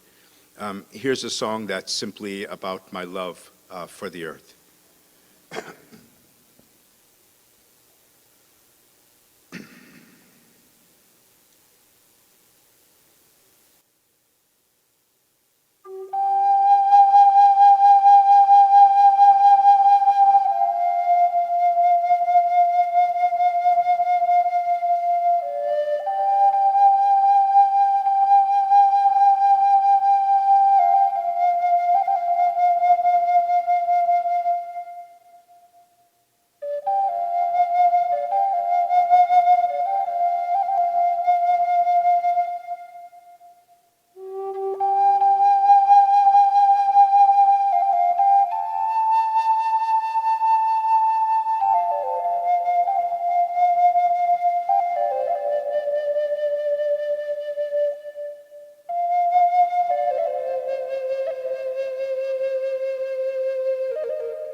early in my time as a flute maker and flute player, even before so, one of the persons whose music I listened to quite a bit and who I really loved, his name is John Rayner. John Rayner was from Taos, Pueblo, and John was a flute maker. He came from a family that they were responsible for singing ceremonial songs for the community, and John felt as a youngster that his voice was inadequate for following what his family had done. So John learned about the flute and began making and playing flute. And his way with the flute was really unique in the flute world, at least to my ears it was. And what I learned later in life was that some of the music that John played was inspired and informed by both his family community at Taos Pueblo, but also the Church of Latter-day Saints. I believe that's the correct terminology that John belonged to. And some of the musics that he played on the flute, where he blended both the traditional music from his culture and then the traditional ceremonial religious music from his religion, to me were really spectacular and evocative, and helped me to be mindful of the fact that our differences can either cause us to be at war with each other or create incredible beauty. So John and I became friends towards the end of his life, and I remain friends with his parts of his family, his brother and his sister-in-law. And so I'd like to play a song from Taos Pueblo, both as a way of honoring John and his contribution to the flute world, but also his contribution to the world of peace.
So this next song, my wife would be upset if I didn't play this.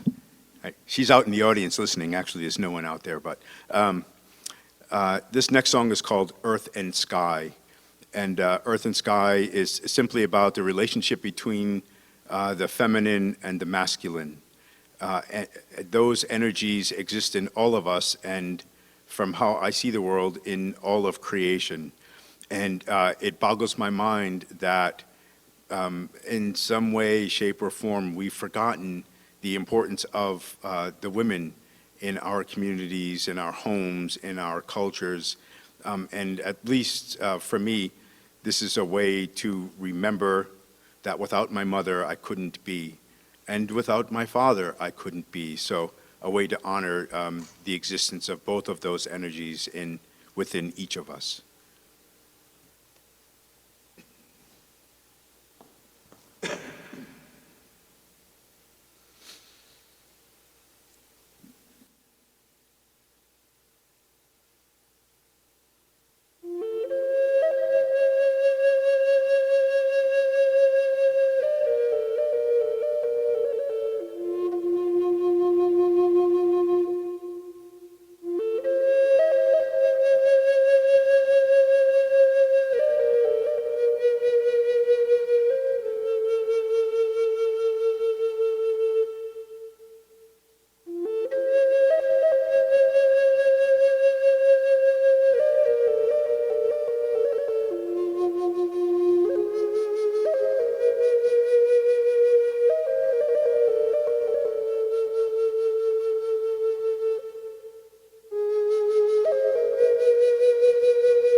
Earlier, I was talking with Taylor, and I was mentioning how it's been quite a long time since I've really listened to any flute music. And the music that I've listened to in the last year included music from Kiowa Comanche flute player Tommy Ware, whose music I used to listen to even before I began playing and making flutes. And one song that kind of stands out that I'd like to make the effort to play from Tommy's is a courting song. And,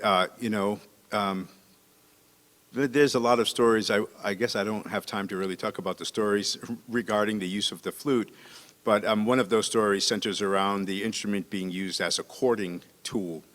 And in some discussions with some old flute makers, they kind of corroborated that story, but kind of added that, they added that the real thinking about it, according to them, was that, as with the last song that I just played, it was about honoring that feminine and masculine energy. So anyway, here's my effort to play one of Tommy Ware's courting songs.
If this flute works, or if I work, this next song is about remembering the elders in our community, sitting with them, listening to their stories, gathering the knowledge that they're eager to share, and seeing the elders in the many forms that they exist in. Of course, the two-legged elders, which are all around us. Then there's the old tree and the old stone, maybe the songs from humpback whales. Some of those songs are hundreds and hundreds of years old, like many, many generations. And I was going to say I'm of the opinion, but it's not an opinion. Those old humpback whale songs contain knowledge from previous generations to instruct the young generations, the new whales, in certain aspects of how they move through the water and where they go and so forth and so on. Just as the knowledge from our two-legged ancestors can help us move through this life in a particular kind of way. So a song for the elders.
So this last song that I'll play is a song that kind of, in a sense, comes from my childhood days. When I was very young and would do things that would get me in trouble, I would oftentimes get grounded. Would have to stay in the yard and hang out there, and friends couldn't come in the yard and play. We were fortunate to live in a place where we had several different apple trees and pear trees. And I would go sit in one of those trees and kind of commiserate the fact that, my parents were so mean and wouldn't allow me to go out and play with my friends. And, usually when I got up in the tree, the whatever flying bugs were there, they would fly away, and whatever birds might have been hanging out, they would fly away as well. But it seemed after a while, the birds kind of got comfortable with my presence. I was there quite a bit. Well, more than I like to be anyway. And so at that point, may have been about 8 or 9, I started really watching the birds and paying attention, to how they moved and what they sounded like and what they ate and things of that nature. And I developed a love for them. And to this day, I'm an avid lover of birds, a bird watcher, some people would say, but I just love the fact that they're there. And here's a song about them.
Thank you so much, Hawk. If you want to learn more about his music and his flute making, you can go to his website. All of the performers, all of our websites, and the information of how to look at our merchandise and how to get a hold of us and to support us can be found on the Native Rhythms Performer page of the website.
realized I wanted to be a musician, I think pretty much like everyone else does, really early on.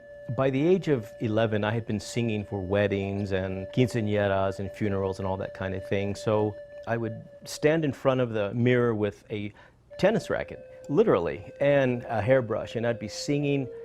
I just got this excitement about the energy from the music. Then by the time that I went to high school, I practiced really hard, and I was very disciplined for some strange reason, I don't know. The instructors there at the high school band department, they said, have you ever thought of doing this as a profession? Deep peace of the running wave.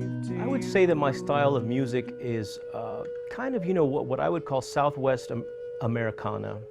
In other words, I really draw from the Southwest where I've always lived for the most part. It incorporates and fuses Native American music as Native American flutes, drums. I do a lot of storytelling. I do a lot of creation stories and that kind of thing. But then I also fuse it with some instruments like these things called the hand pans that are really pretty incredible. They're new instruments. They've only been around since the year 2000.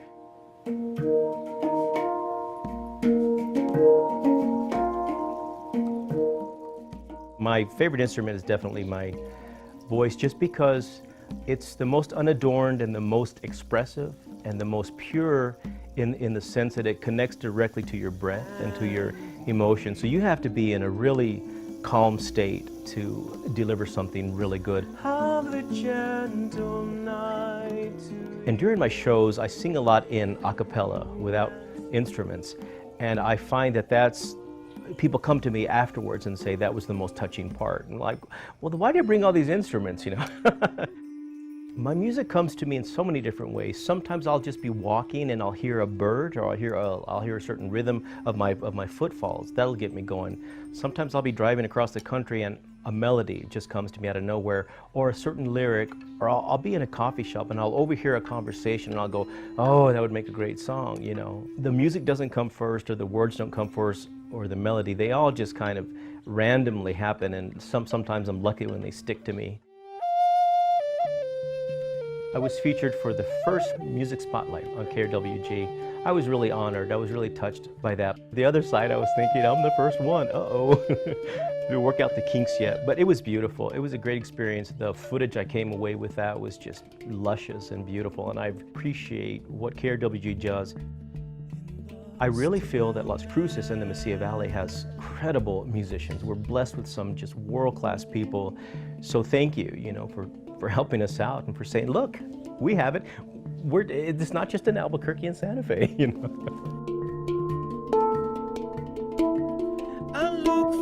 My takeaway from being a musician is that music bypasses our critical brain and our thinking brain. It goes immediately to some part of here, some emotional center that we all have.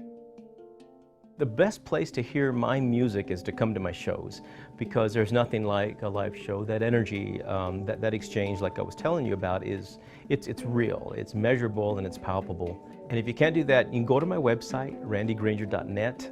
There's links to all the places you can buy. You can buy it from me directly or from my fulfillment center, or you can go to iTunes, you can go to CD Baby, Amazon, but you can also go to Spotify, and I'm on Pandora. I'd say however way that you find to listen to my music and to download it is fine with me. It's all good. Thank you for the people who take a chance on new music that they've never heard, or an artist that they've never heard.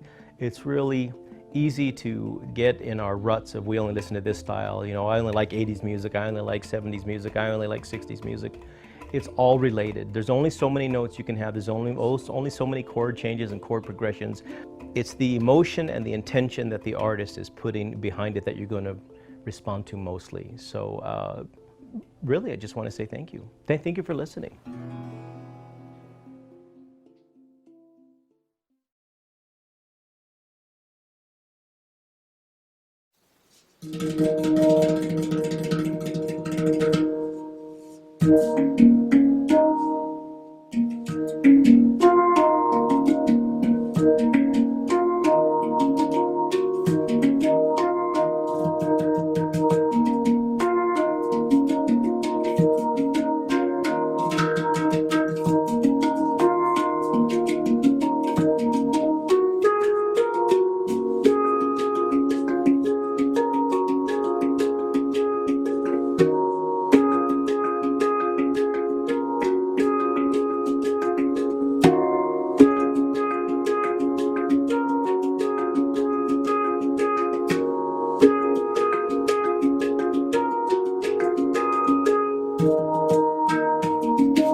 Hi,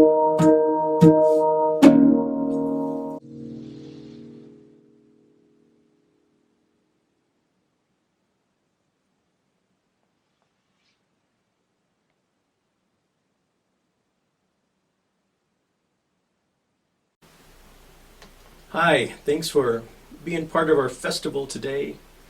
There are a lot of places here in the Southwest where I live that are ancient places. Places like Acoma Sky City, where the Acoma Pueblo people live. Canyon de Chelly over in the Navajo Nation. So many other places. And several years back, I was able to lead a spiritual journey of spiritual seekers on the trip to those two places. And every day we would learn a little more about Native American culture. We would do meditation, yoga, drumming. It was a beautiful experience, and it was a real privilege for me to lead that group and to do a concert right at the base of Canyon de Chelly on our final night. So I wrote an album, put together an album called Ancient Grace that was inspired by that journey, by those people, by those experiences. I was hoping to convey what it felt like through the Native American flute to be in a sacred space like that. So this is Ancient Grace.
This next song I'm going to do is a pretty special song. I always enjoy doing it there at Native Rhythms, but also everywhere I go. It's a song from my 2012 album called Strong Medicine. It's a song called Deep Peace to You.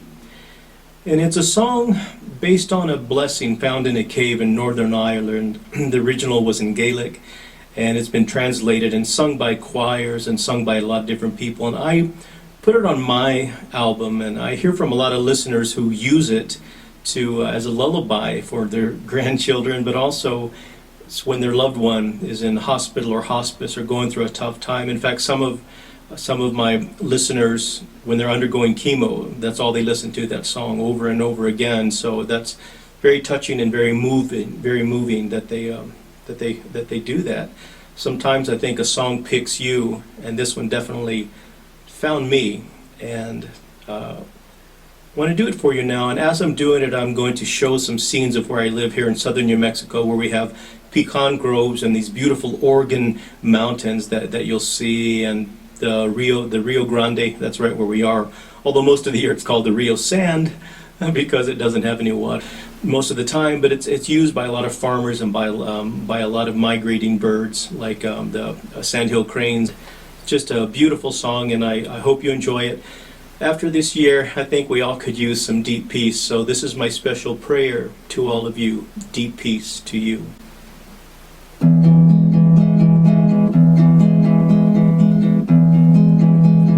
Deep peace of the running wave to you.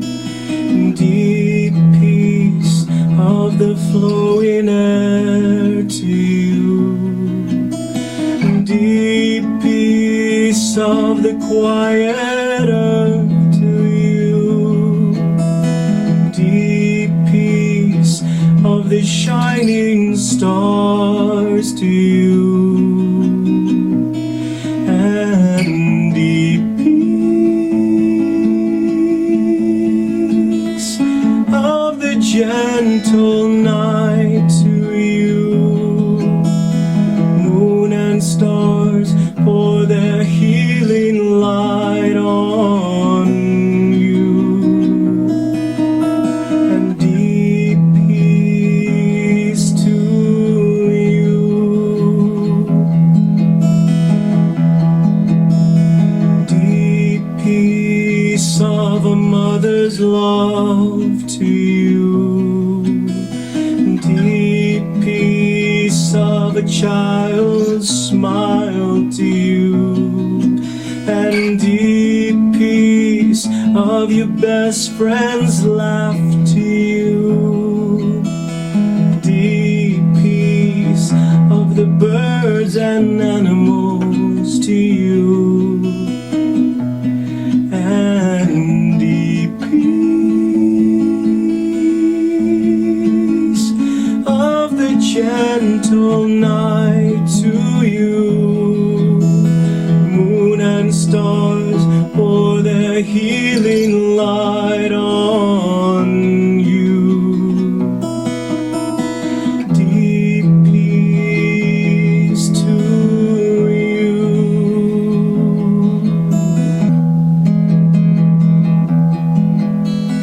Deep peace of the wind in trees to you. Deep peace of an autumn breeze to you. Deep peace of the mountain strong to you. Deep peace of the mighty earth to you. And deep peace of the gentle night to you. Moon and stars pour their healing light on you. Deep peace to you. Deep peace of the running wave to you. Deep peace the flowing air to you, and deep peace of the quiet earth to you, deep peace of the moon and stars to you, and deep peace of the gentle night to you, moon and stars pour their healing light on you, and deep peace to you, and deep peace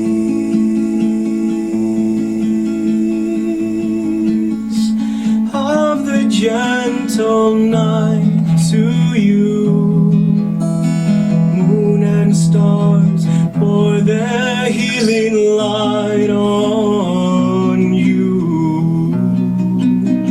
Ooh, deep peace to you, deep peace to you, deep peace to you.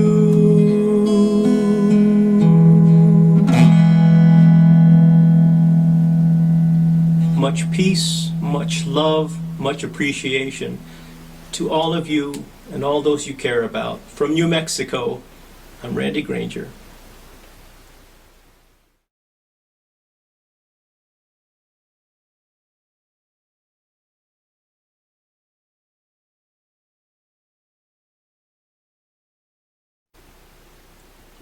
Hello, welcome to my workshop today. Hope you're enjoying the rest of the festival. I like to use storytelling a lot in my workshops and on stage. I find that storytelling connects us to an ancient technique, to an ancient tradition of how we learned morals and how we learned about our history and about the lineages of our people. And they also communicate things in a way that is ancestral. I think that goes beyond entertainment. So today I'd like to start with a story about an old woman living in a cave.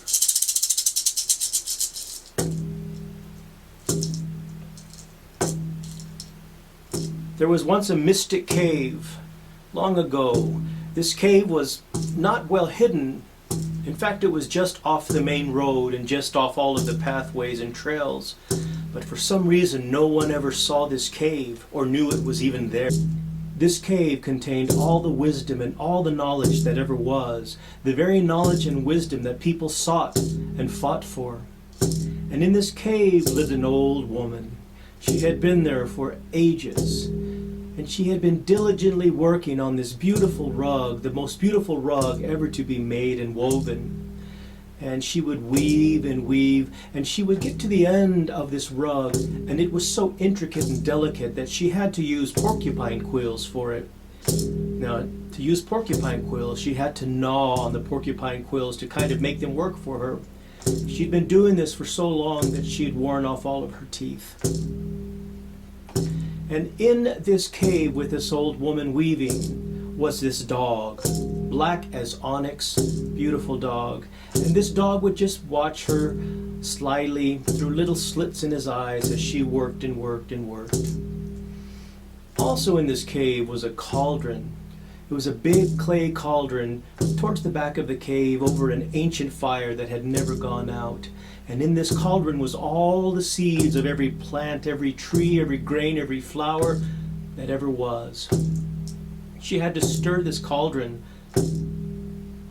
periodically so that they wouldn't burn, but the seeds would stay warm. So there she was, weaving and weaving, and she remembers she needs to go stir the cauldron. She gets up, and she's old and very slow, so it takes her a while to get to this clay cauldron. And she begins stirring, and as she does, that dog, well, he starts looking at that rug, and he kind of walks over and starts kind of chewing on it and pulling on it. Before you know it, he's unraveled the ends of that rug.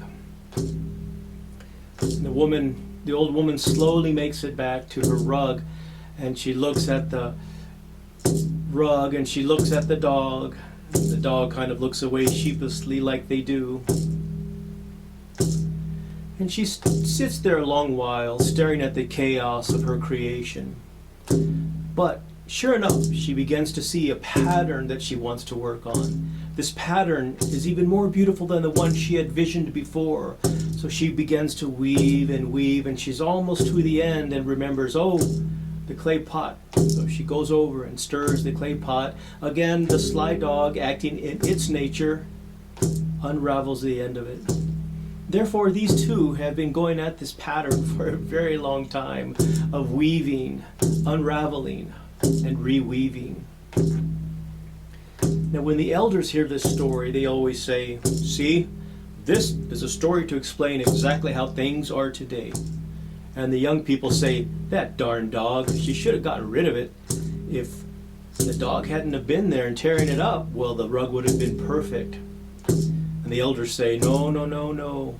You don't want something to be perfect. Perfect actually means the end, that something is finished. So be grateful, be thankful for what unravels in the world. For what unravels exists only to be rewoven out of our individual threads, which we all hold. We're like that old woman, I think, looking at the chaos of a world and a society that has become unraveled for so many of us. Yet it's not our job to fix it or to collapse into fear or worry or anxiety. Our job is to meditate on the true nature of creativity and creation. In other words, to pick up a thread. There's an Irish story that says when the world falls apart, that the ends lie in the margin, and that it is up to each of us to take one of these threads and bring it back to the center, thus reweaving the world. And when everyone brings their own thread forward, we all can reweave a world that's going to work for our descendants, for those that are yet to come. And maybe even if we work hard enough and with enough faith, we can reweave a world now that works for everyone. It takes responding with compassion and kindness, which can be very hard, especially lately. But we each hold a thread of humanity, and our choices are what is creating the pattern for future generations. So how do we reweave this world? How do we take a broken and dissolution world where it seems to be that people can't get along and even agree about anything? How do we do that? How do we fix that? Well, it is possible, and it is up to us. Part of it is we have to realize that suffering is not the end. Suffering is not the reason we're here. Love is the reason. And love is the end of the story, as they say. We have to be the medicine, the lamp in the darkness, the lighthouse on the shore, the healing music, the weaver. Just like a flute heals, just like the sound of the native flute heals, just like when you play drums, you have what's called heart coherence. It just brings it back to your natural state of being, which is actually peace. We have to know that just as a drum, the skin of a drum, it'll vibrate if another drum in that room is also hit, just like a guitar, a piano, or a violin. There's a resonance that we all have. You know that our hearts give off a magnetic field 5,000 times more powerful than our brains, an electromagnetic field that's constantly generating. That's how we can feel when we're in the presence of someone kind or someone under stress or someone under grief maybe. So we know that the flute is a healing resonator, and all music is vibration, but we are also vibration. We vibrate like instruments, true, like that drum. So part of this, I'd like to teach you a meditation and just guide you through a meditation. So in order for us to do this, let's just get quiet and sit still. Take a few deep breaths. And when you take a deep breath, follow that breath all the way in in and follow it all the way out. Let the breath breathe you. Hafiz, a great mystic poet, talked about, he was talking to divine, to creator, and saying, let me be the hole in the flute that your love flows through so people can hear that song. I've always liked that imagery. So let's get still and breathe in, follow that breath in and breathe out. Close your eyes if you want, or just kind of soften your gaze, and be aware of your jaw, of your legs, of your hands. If there's any tension, go ahead and release that now. Okay, so now that we're in a relaxed space, let's start where it's easy. Think of someone you care about. Think of an uncomplicated relationship, a friend, a loved one, an animal kin, and visualize them and let them feel your natural caring towards them. Bring an image of them happy or playing as a child. This is the child of the spirit, of original goodness born in them, their best self. See them now as they are and surround them with a healing energy of light. Now invite in the protection of the best of your ancestors and of all the great awakened beings, and put them there with you. Visualize them, imagine them, and now softly whisper these phrases from your heart. Say to them, may you be strong, may your spirit be strong, may you be safe and protected, may you be filled with deep healing and goodness, may you be held by love. Now that as you offer these wishes to your ancestors, to your loved ones, you might feel that some of them are stronger than others. Maybe you feel kind of mechanical or silly. Maybe it's bringing up other feelings. Those are all valid, and it's all part of the process. Offer healing and love through all of it. Now see them looking back at you with the same eyes of love, and they wish for you what you had wished for them. You can also wish this for yourself. You can place a hand over your heart, become aware of your heart's rhythm, and say to yourself, may my spirit be strong. May I be safe and protected. May I be filled with deep healing and goodness. May I be held by love. Just let that sink in and radiate and permeate your whole being. Now vision a circle of loved ones and family, those you care about, all around you. Feel their love and support and send the same to them back. And say these words, may my spirit be strong. May you be safe and protected. May you be filled with deep healing and goodness.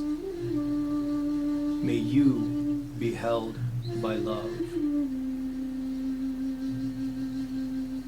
Just feel that love and feel that support, feel that connection. If you start to feel some warmth, you might feel some warmth around your throat or around your eyes, or maybe the crown of your head, and just let that open up like a blossom. Let that love and energy come right in. Finally, send out these phrases in the energy of your open heart to all the beings of the world, all beings. And softly whisper these phrases from your heart and imagine people on either side of you holding hands, kind of like we do in the friendship dance, friendship song, when we go around the circle. Da-doom, da-doom, da-doom, da-doom. Now imagine these people are holding hands with other people and other people and other people, and see if you can send a little jolt of good energy, however you visualize that, through that entire circle. All of us holding hands with each other in a huge circle around Mother Earth. And we're moving. we're surrounding the earth, and we say, may all our spirits be strong. May we all be safe and protected. May we all be filled with deep healing and goodness. May we all be held by love. And as my t-shirt says, deep peace to you. Aho.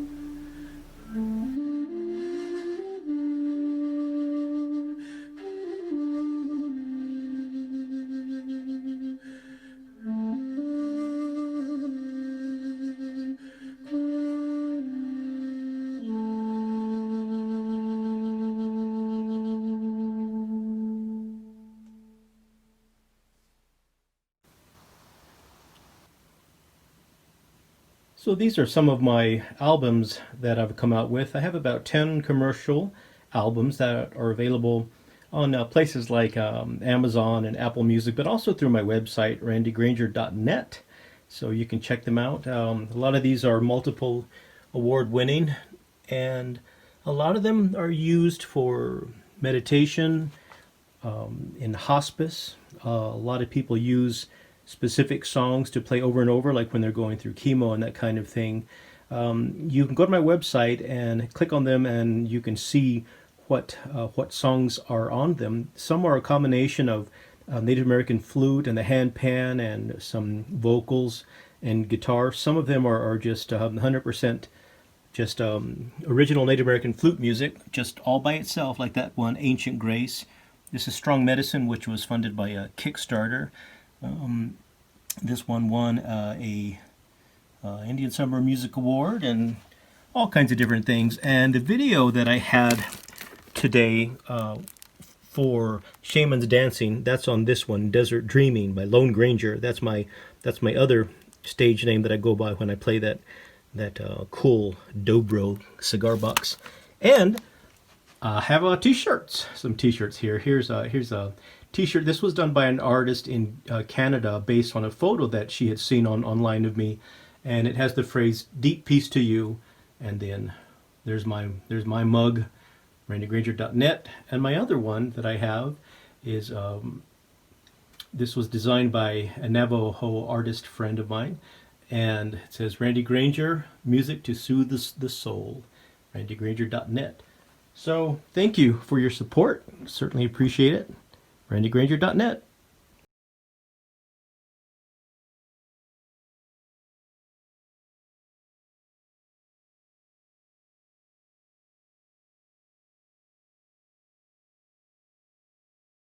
Monday, playing the gunny sack guitar. Tom Ransom makes these in Kissimmee, Florida. It's beautiful. Beautiful. Thanks, Tom.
Welcome back. You're going to love our next act. They're always a real highlight at the festival, and I know that they're going to be as great virtually as they are in reality. Painted Raven is the Native American flute and world music project of songwriter and multi-instrumentalist Annette Abundanza, joined by flutist and percussionist Holly Harris. Annette and Holly grace the stage as one of the Native American flute world's very few female ensembles and bring with it a unique warmth combined with an energy and a diversity that showcases the amazing musical versatility of the Native American flute.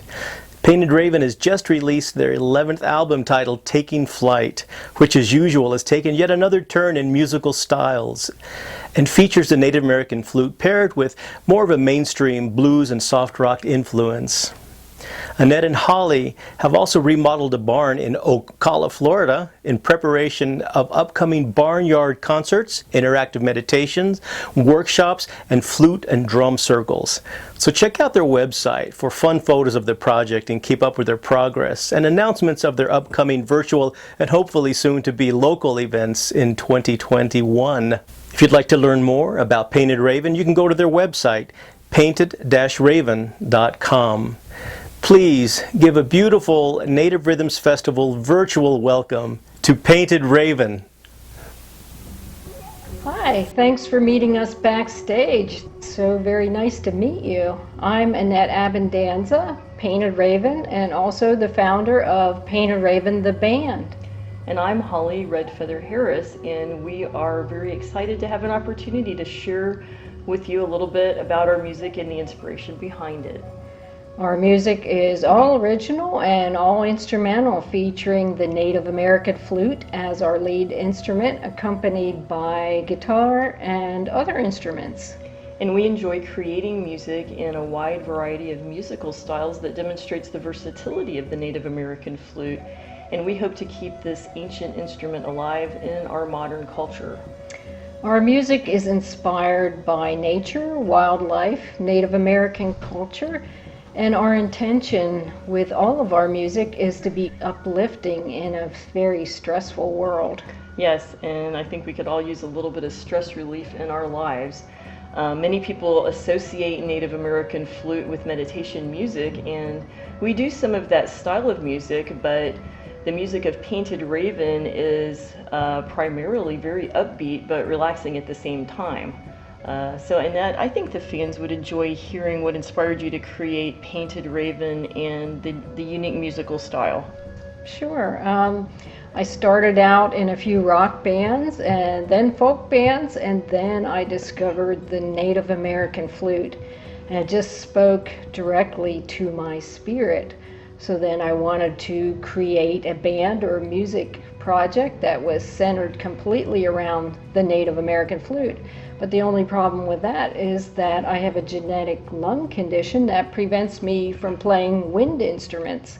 So then that prompted me to find the perfect music partner who is able to play it. Well, ironically, that turned out to be an amazing opportunity and blessing in my life. Why don't you share a little bit with our fans the story of how you became a member of Painted Raven? Well, this actually all began with the Native Rhythms Festival. I had been playing the Native American flute for a couple of years, and I decided that I was going to enter the Native Rhythms Festival Flute Players Competition. I was so nervous that I came very close to backing out, and I'm so glad that I didn't, because much to my surprise, I won. Annette and I didn't know each other then, but she turned out to be one of my judges, and I was even more surprised when she asked me if I was interested in playing music with her. It was such a great honor, as I had been a Painted Raven fan myself.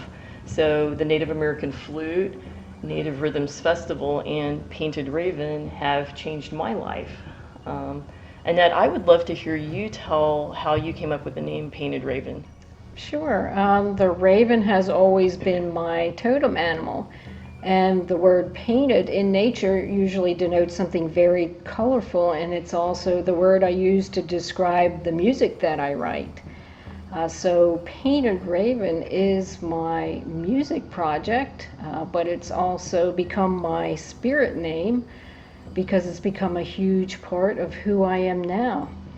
And I think our fans might be interested in how you came about your spirit name as well. Well, you know, I love to tell this story. When I was a little girl, my mother gave me the name Red Feather as my native name.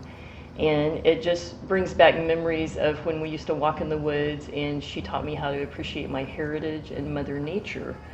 I never dreamed that later in life that I would be using that as a stage name in honor of my mother, because I really just started playing the Native American flute because it soothed my heart and my spirit. Yes, Native American flute music can be very healing, and we hope that our music can be entertaining as well as help bring people together in these challenging times. Which reminds me that we do want to share with you the plans that we have for upcoming events. Yes, we have started what we're calling our virtual gathering series, and this is our way of trying to stay connected with our musical friends and family out there. And we just kicked it off recently with a concert of all of our music from our most recent CD, Taking Flight, and back behind the scenes interviews with all the musicians on that CD. I believe this is still available on YouTube if you missed it and want to check it out. Yes, and we are also planning to release a series of concerts featuring music from all our other CDs and much, much more. Yes, we hope to be able to also do live concerts, workshops, and meditations here in the barn on my mom's property that we renovated for our music. So we hope to be able to do live events again very soon. But for now, we hope you enjoy our concert and the Native Rhythms Festival virtual event. And we hope to be able to see you in person, visit with you, and give you a real instead of a virtual hug again very soon. And as always, stay safe and stay tuned from Painted Raven.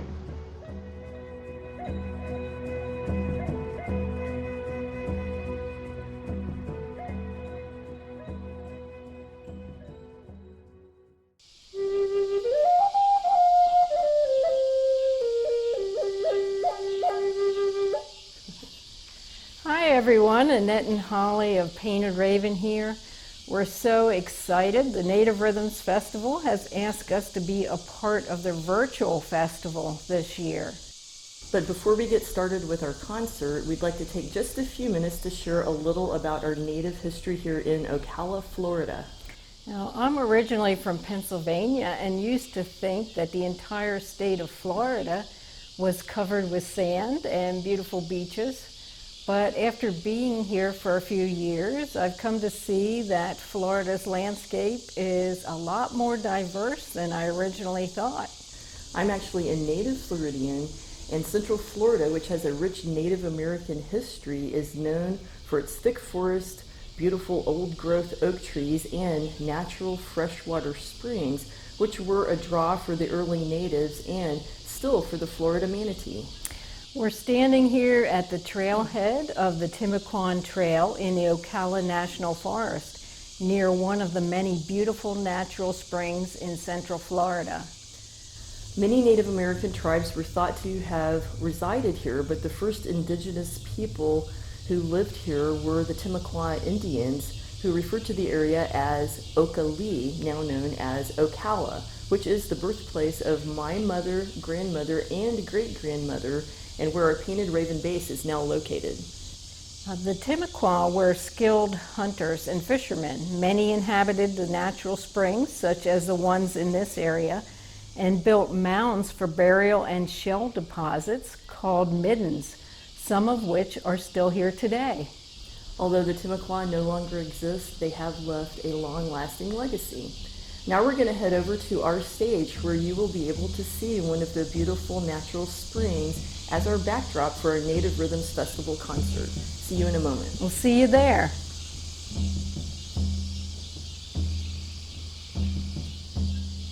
Thank you for following us over to the beautiful Natural Springs stage. If you're just tuning in right now, we are Painted Raven, the Native American flute and world music duo. And we're so very honored to be able to share our music with you here today at the virtual Native Rhythms Festival.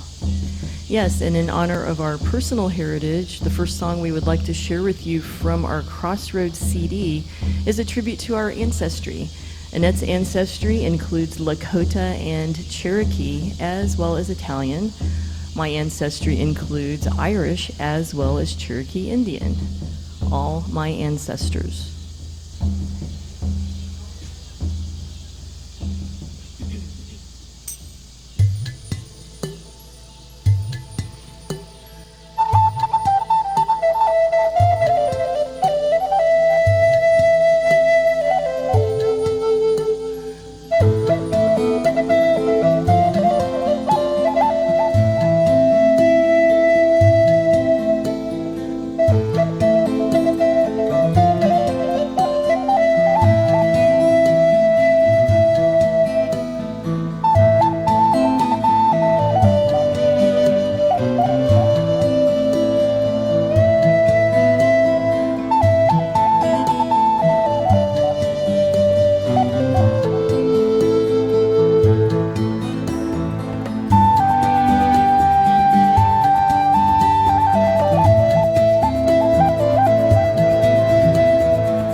Thank you so very much.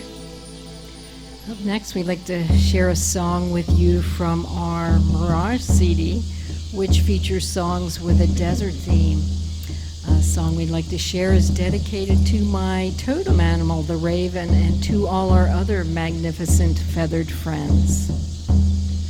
The title of the song is Wind Riders.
Thank you so very much. We'd like to share some music with you from our Wildflower CD. This next song has kind of a world fusion style sound to it, even though it was inspired by a trip that I took out west, and I saw the name of this place in a guidebook. And the name was so very intriguing that it inspired me to check it out. And I was so very glad that I did, because the landscape proved to be even more alluring and intriguing than its name. And this song really demonstrates the versatility of the Native American flute with different styles of music. The name of the very intriguing place and title of the song is Valley of Fire.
Thank you so very much.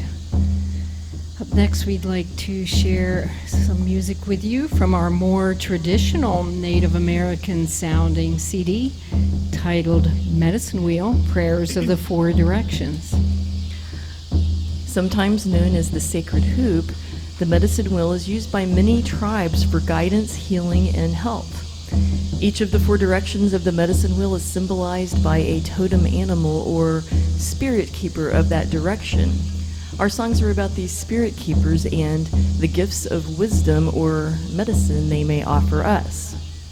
Most of us think of Coyote as the trickster, but this animal also has much to teach us. Coyote reminds us to honor family, to adapt in difficult circumstances, and to laugh at ourselves and grow from our mistakes. Coyote, Waiaha, medicine.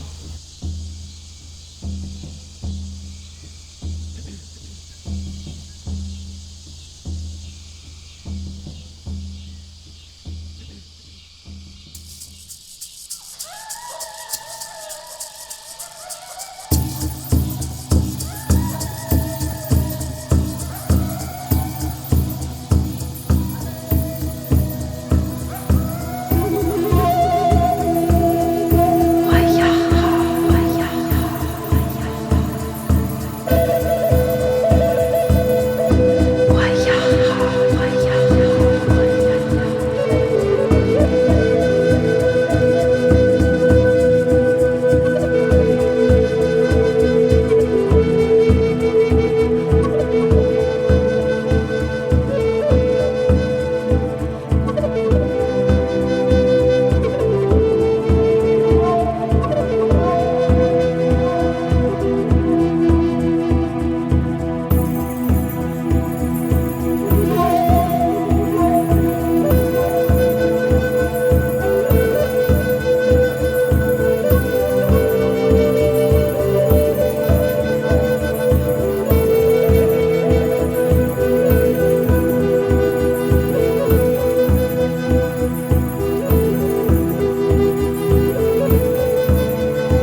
Thank you so very much. And up next, we'd like to share some brand new music with you from our recently released CD titled Taking Flight.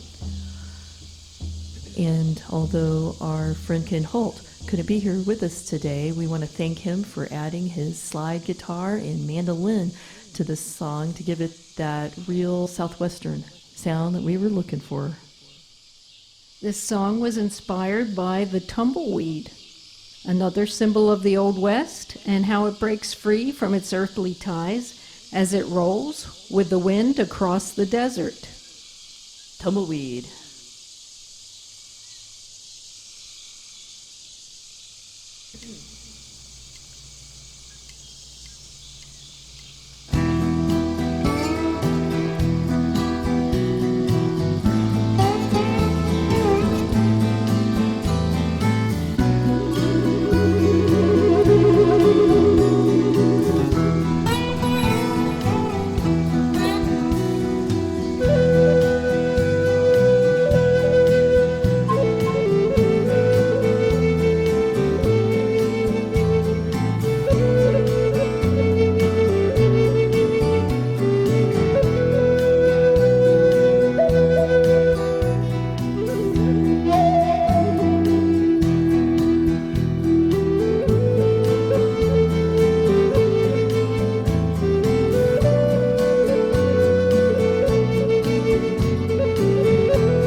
Ken Holt has an Americana style CD called Who I Am With You. It's definitely worth checking out.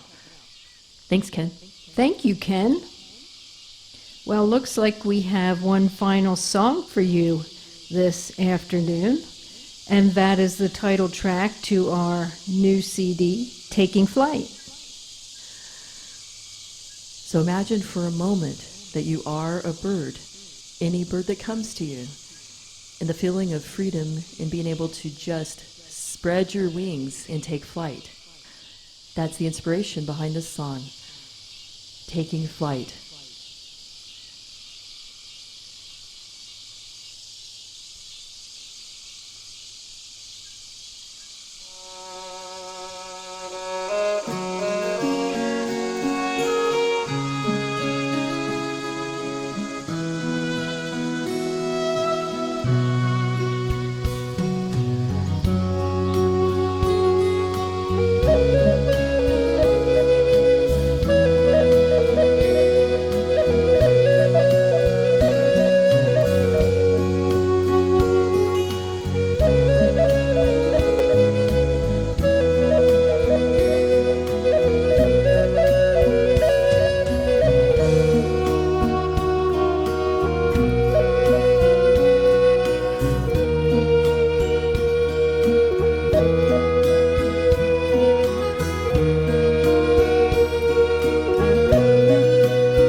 Close your eyes for just a moment and imagine that you're soaring without effort, high above the clouds, closer and closer to the sun.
Well, thank you so very much for being such a wonderful audience.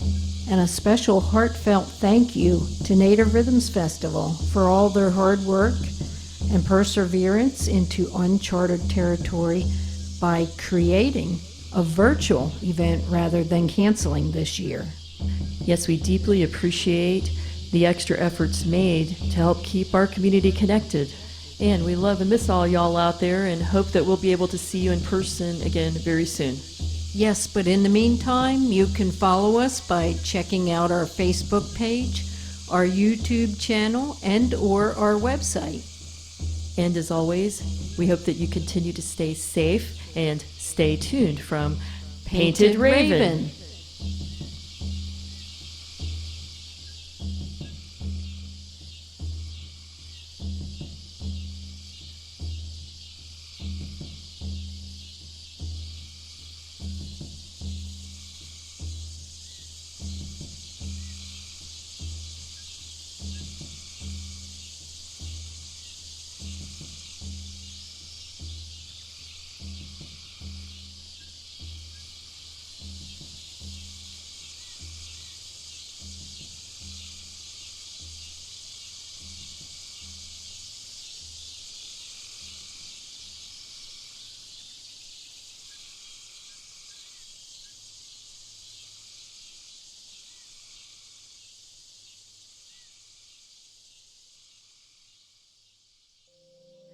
Hello, I'm Annette Abendanza, and here with me today is Holly Redfeather Harris. Welcome to Painted Raven's Workshop, Sacred Spiral, Root to Crown Chakra, Native American Flute Guided Meditation, which will feature the music from our Sacred Spiral CD. This healing workshop will include live flute music and verbal guided meditation specifically created for each of the 7 main chakras. So I'm going to turn things over to Holly Redfeather Harris. Well, thank you, Annette. We are excited to be able to share our Sacred Spiral Chakra Meditation with you here at the Native Rhythms Festival virtual event this year. Now, we don't tend to perform music from our meditational CDs because we like to say we like our audiences to stay awake and with us. So this was an opportunity for us to be able to share the meditative side of Painted Raven with you all.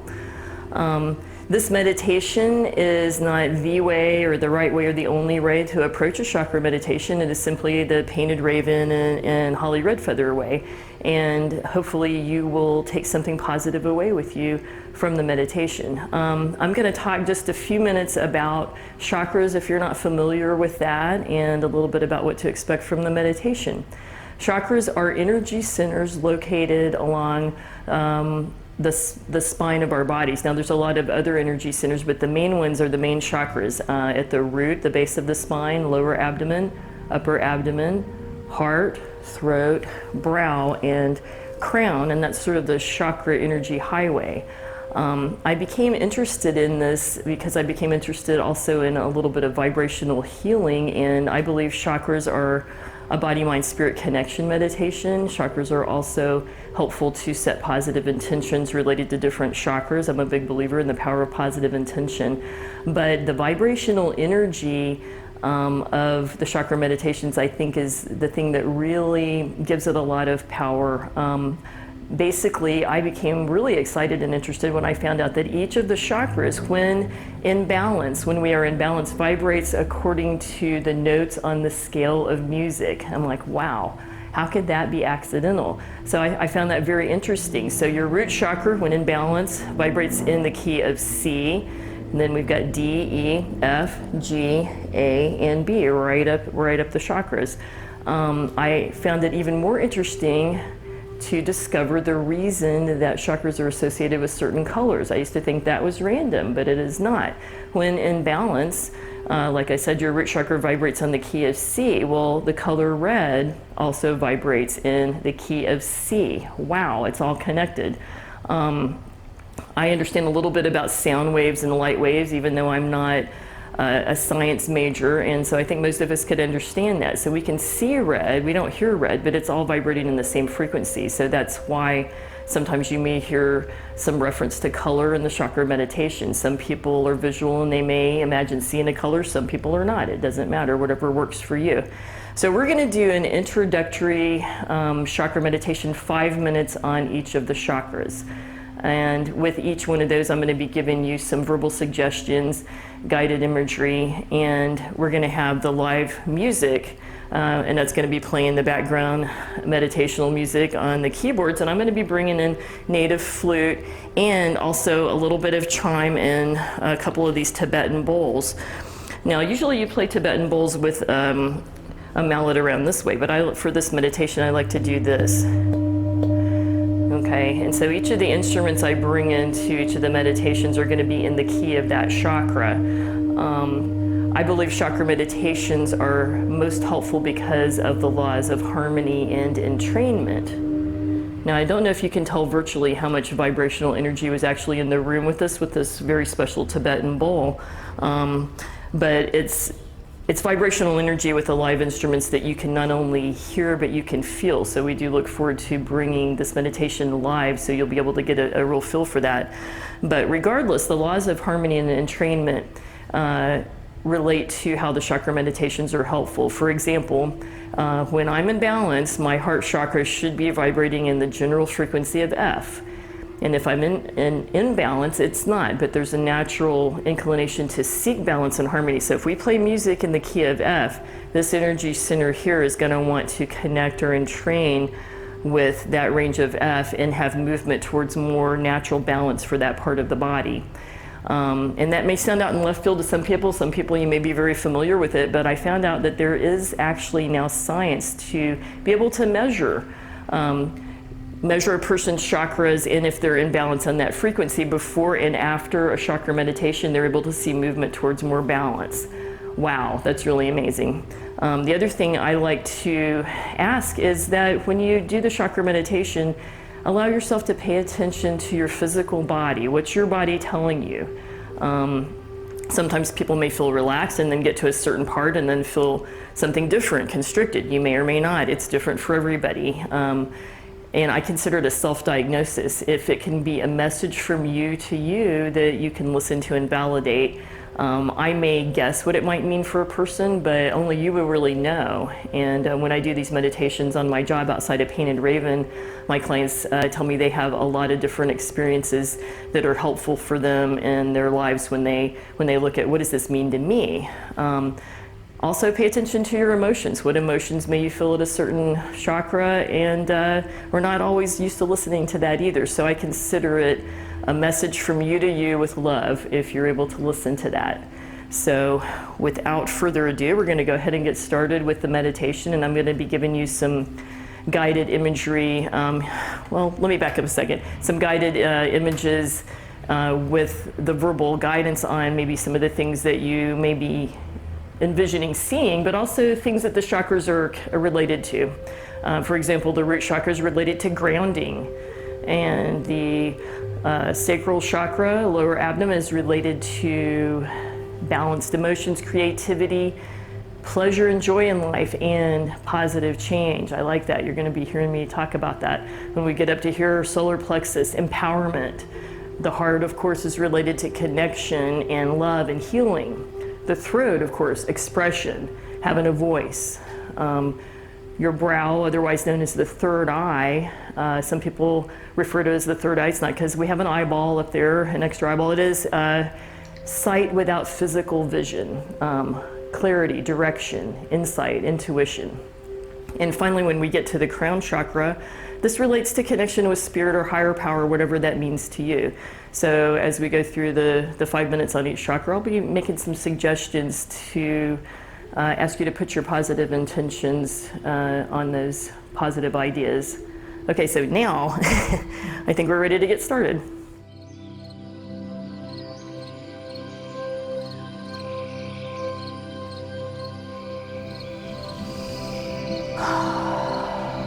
Take a deep breath and focus awareness on your root chakra at the base of your spine. Allow yourself to release any tension you may be holding in your lower back, your legs, or your feet.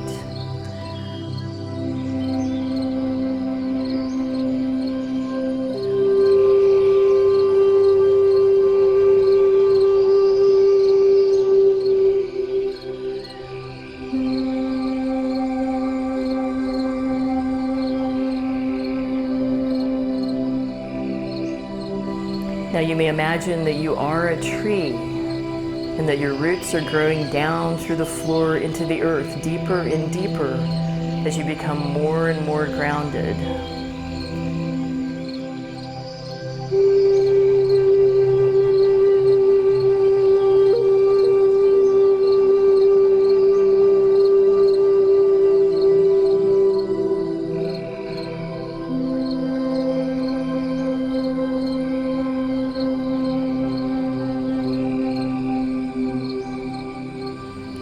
Now you may imagine that you're breathing in through your roots a very warm red light that moves up through your roots, your trunk, your branches, and back down again as you become more and more grounded.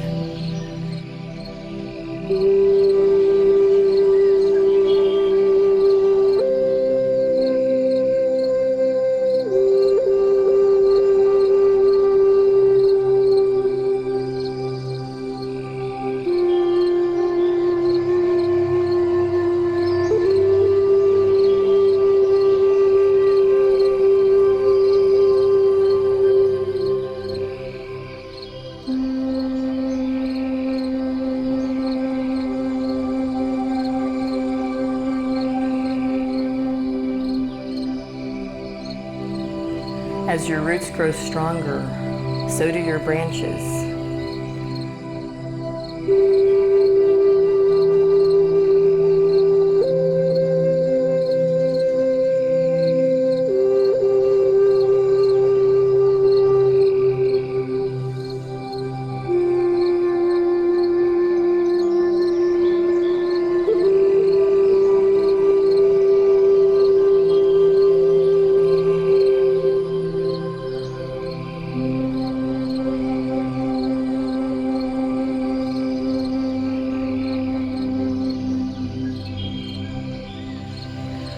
Right now, I imagine what my life looks and feels like with my personal strength.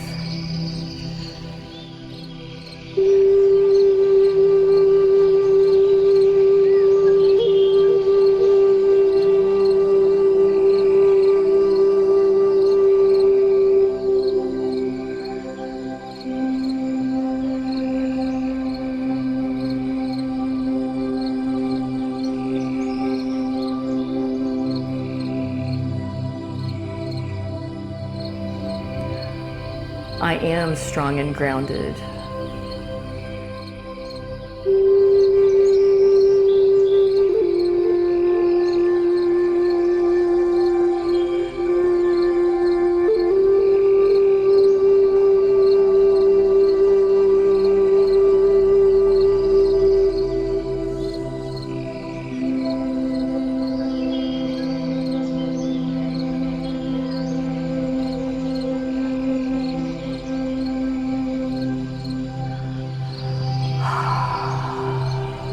I am strong and grounded.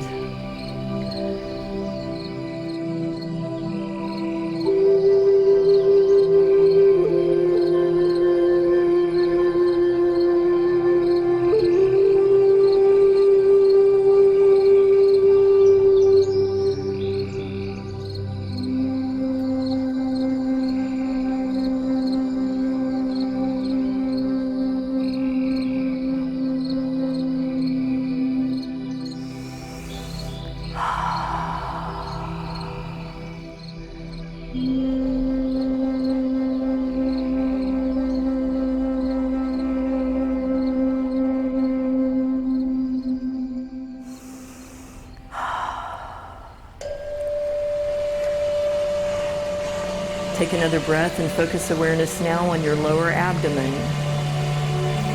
Allow yourself to release any tension you may be holding in your lower abdomen.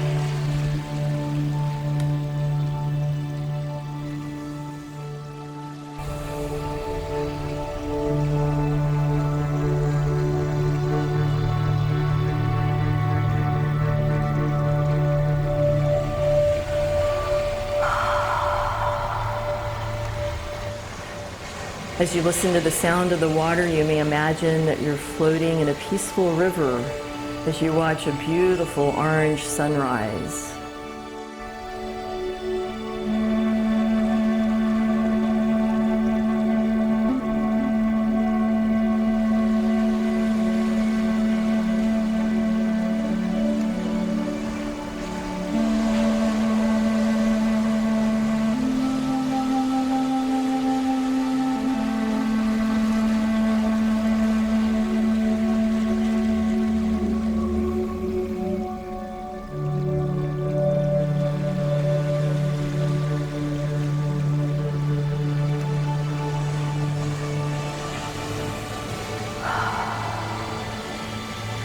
As you watch this orange sunrise, you become immersed in the orange light.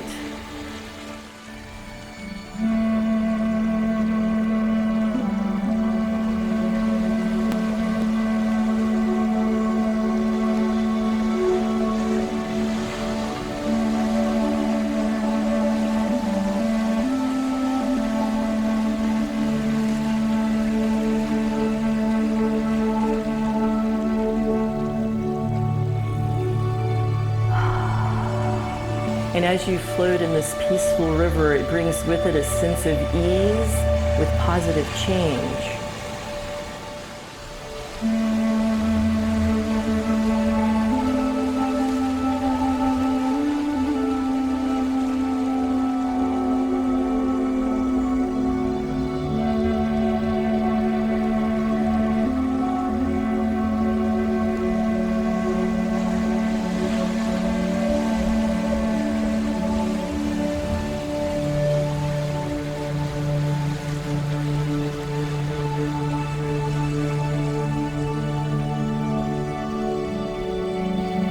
Right now, I allow myself to imagine what my life looks and feels like with positive change.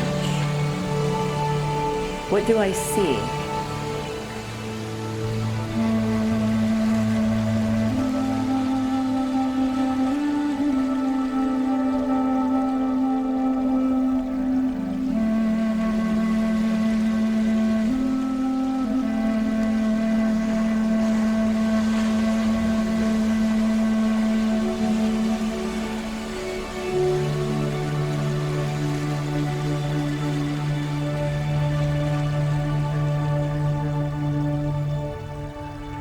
And right now, I allow myself to imagine what it feels like as if this positive change has already occurred.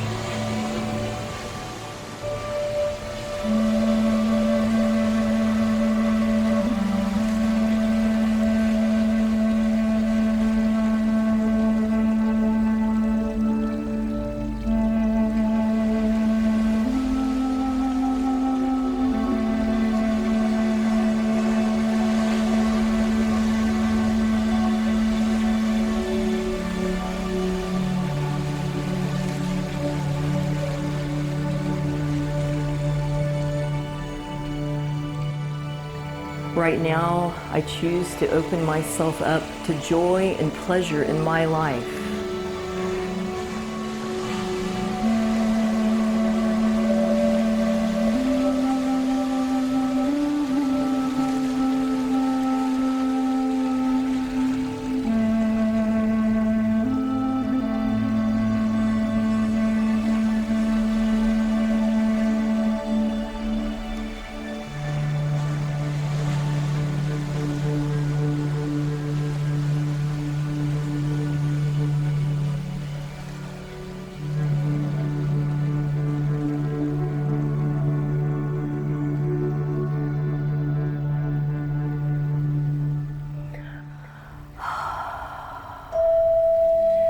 Take another breath now and focus awareness on your upper abdomen.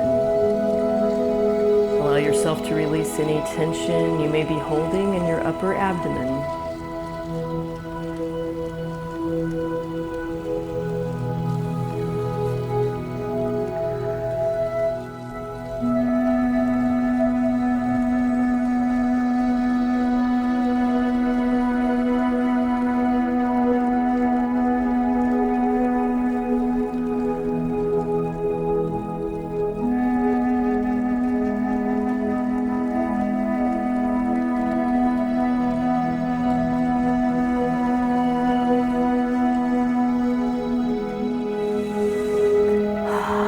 As you breathe in and out, you may imagine a very warm yellow light emanating from your upper abdomen out through your body and back again.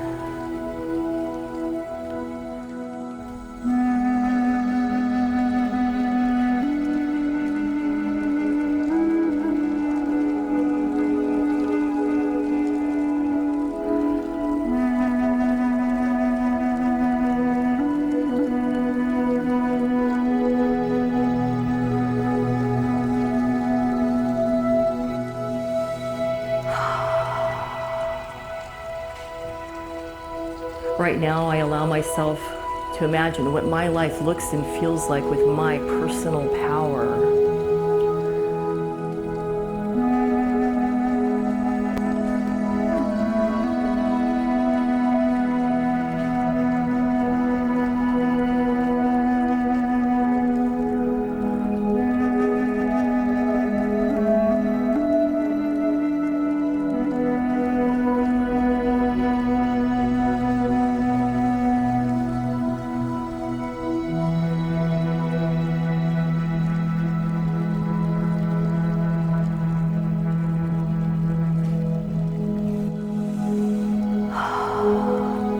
Right now, I imagine that I'm a very powerful animal.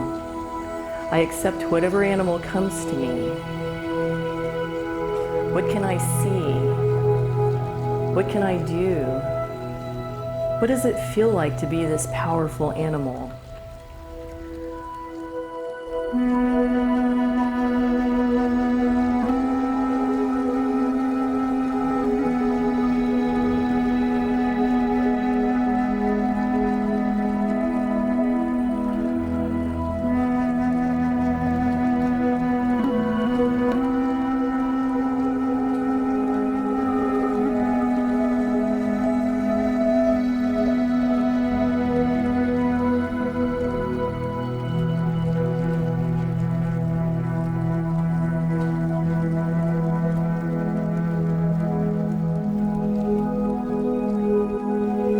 What are the strengths of this animal that I can bring into my life?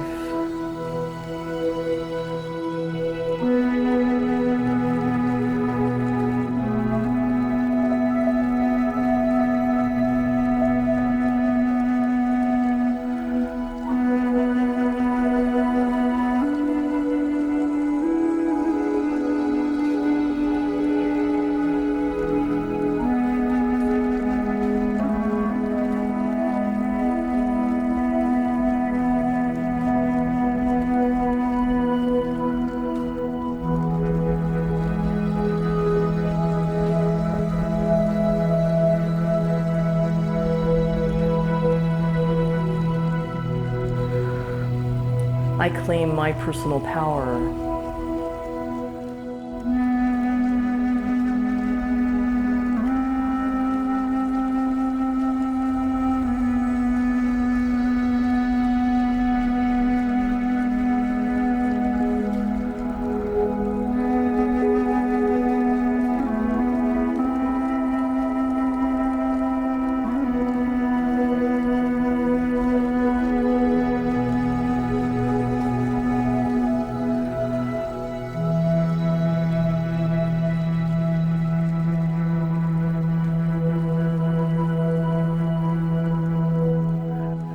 I am empowered.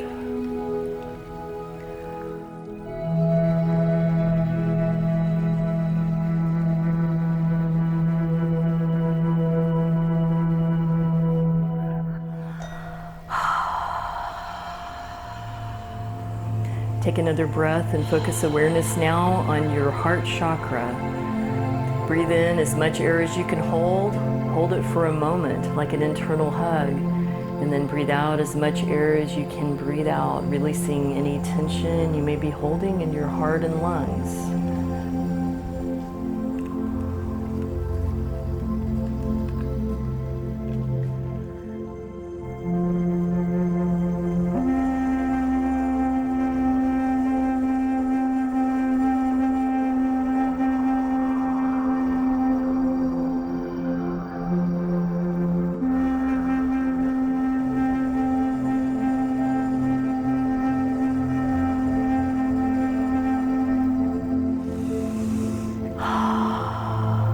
As you breathe in and out, you may imagine breathing in and out a very soothing, bright green light in through your heart and back out again, out into the room.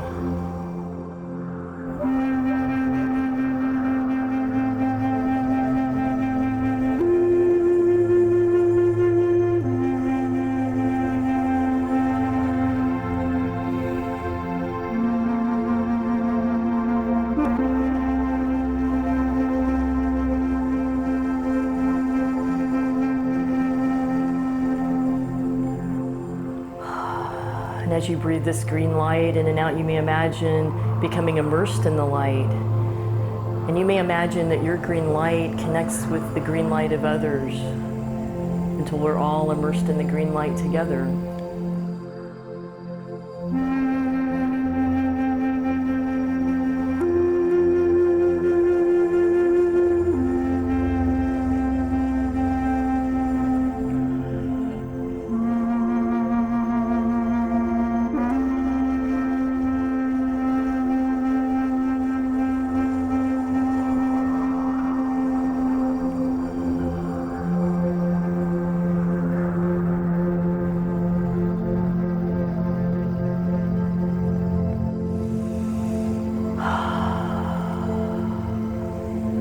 Right now, I allow myself to breathe in healing.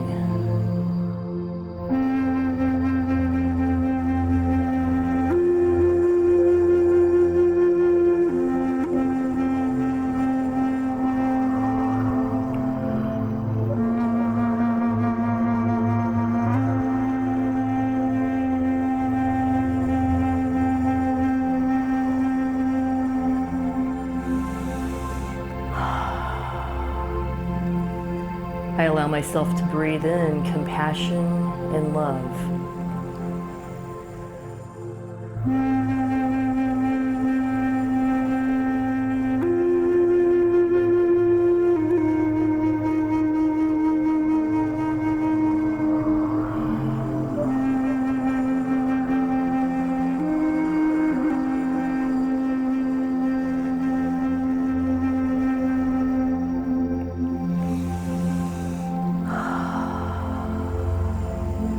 I give myself compassion and love.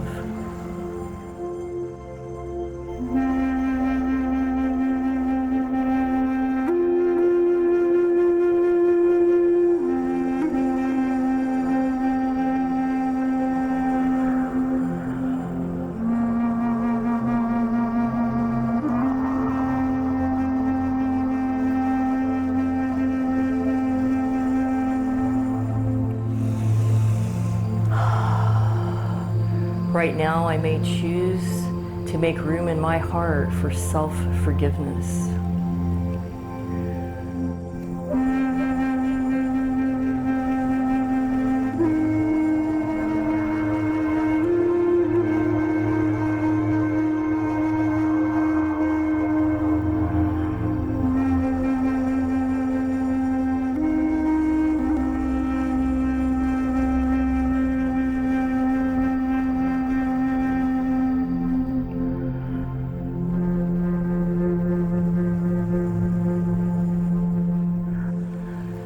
It feels good to receive healing, compassion, and love.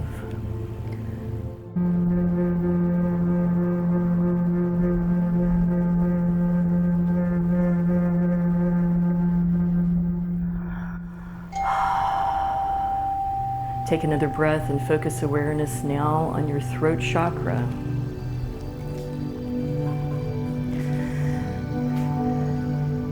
As you breathe in and out, allow yourself to release any tension that you may be holding in your mouth, your throat, or your jaw.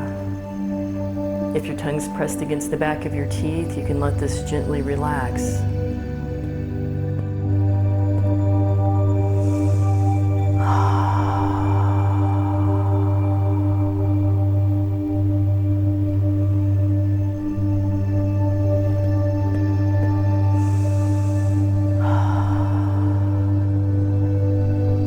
Imagine that you're breathing out through your throat a bright blue light that goes out through the room into the sky as you release tension in your mouth and throat.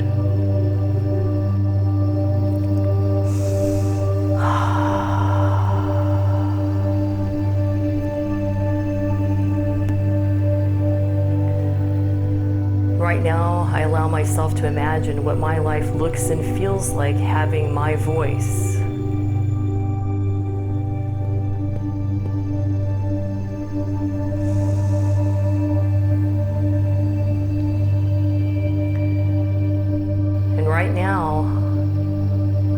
myself to say that thing, whatever that thing may be, maybe I haven't been able to say. Right now I say that thing, and I feel heard and validated.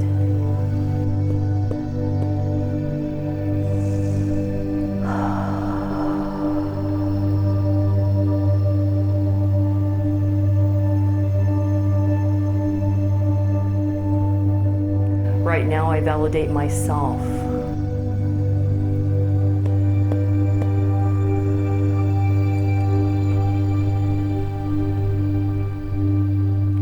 Now I may choose to imagine or have a memory of a time when I didn't have a voice. I wasn't able to have my voice for whatever reason, maybe in youth or childhood. Right now I imagine that child, and I imagine taking my hand and reaching back into the past and bringing that child that was me here to the present with me. And right now I give that child a voice. Whatever that child feels or needs, I allow that child to tell me right now, and I listen. I let that be safe.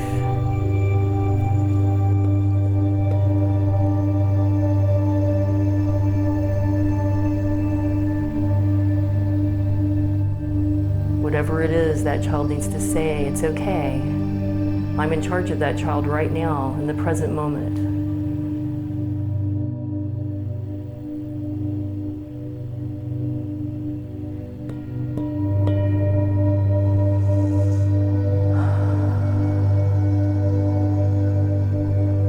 I know exactly what that child feels and needs.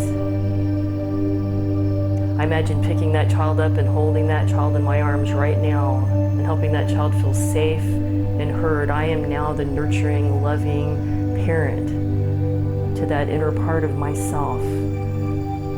What do I want to say back to that child right now? Say that thing right now.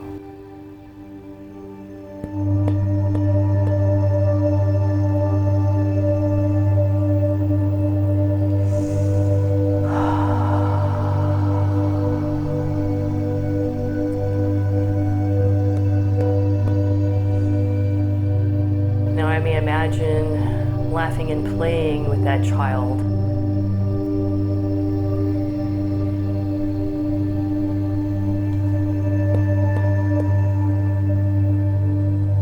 I claim my voice and I give my inner child a voice.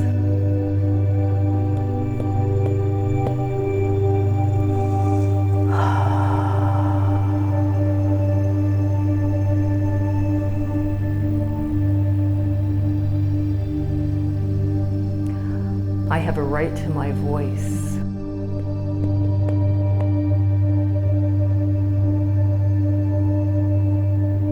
It feels good to claim my voice.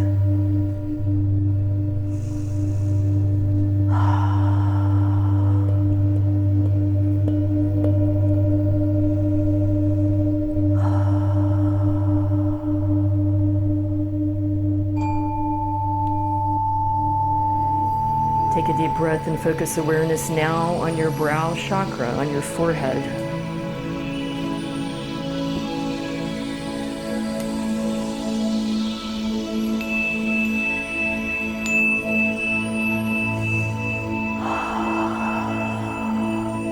As you breathe in and out, you may imagine breathing an indigo light out through your forehead, out through the sky and beyond as you release any tension you may be holding in your forehead or your eyes.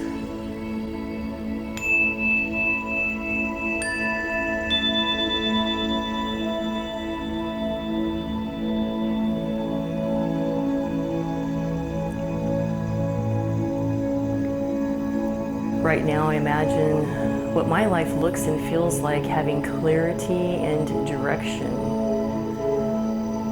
What do I see?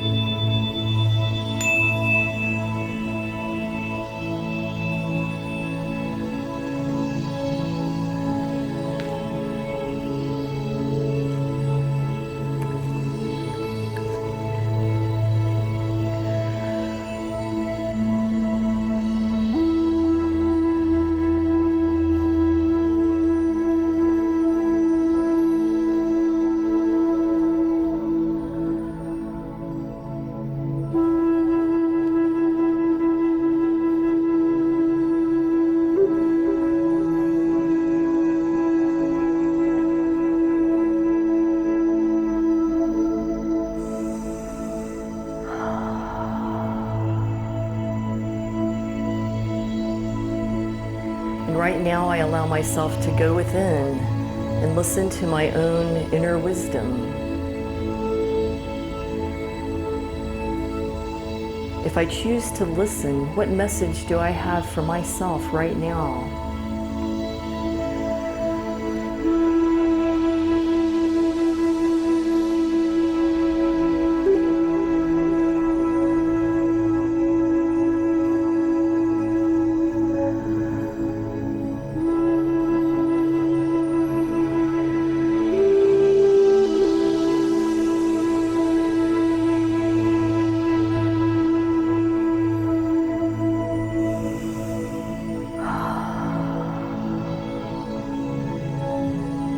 I claim my intuition.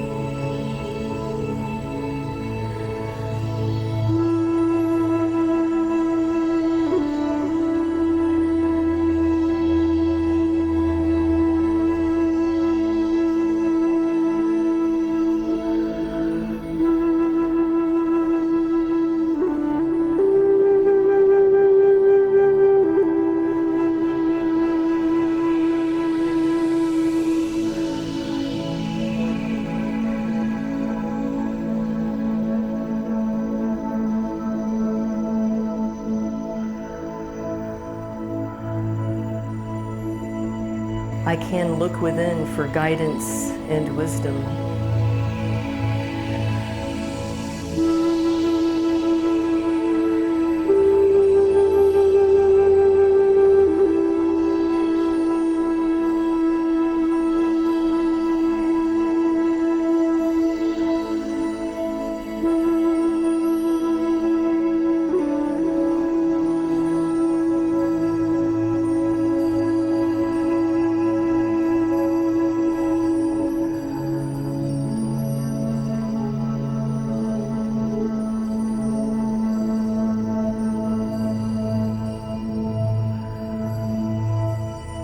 I can learn to trust my inner voice.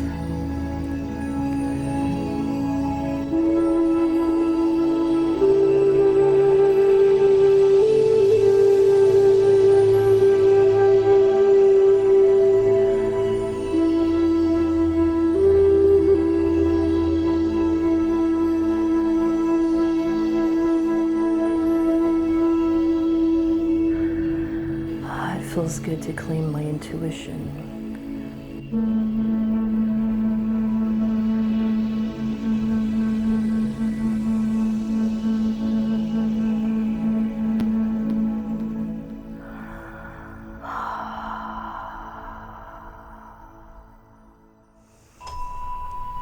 Take another breath and focus awareness now on your crown chakra at the top of your head.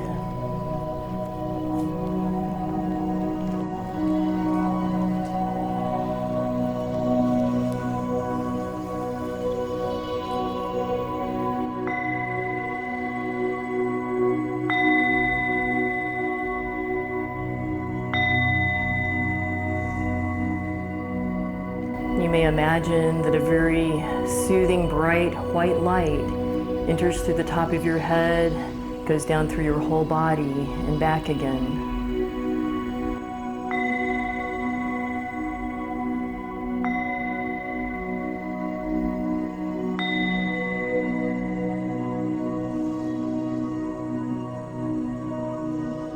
And as this white light moves through your body, you may imagine becoming weightless in the light, part of the light.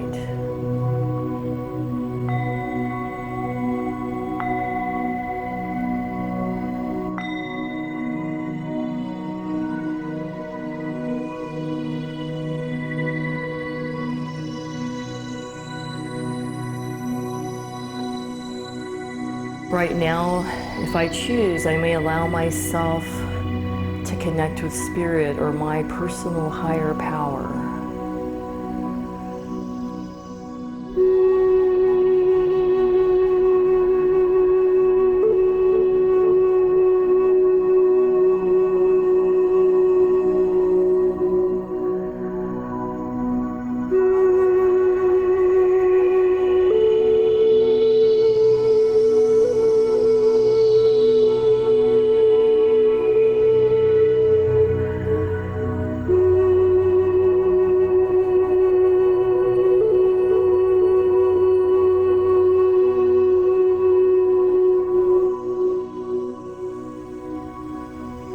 If I choose to listen, what gift of wisdom does my higher power have for me right now?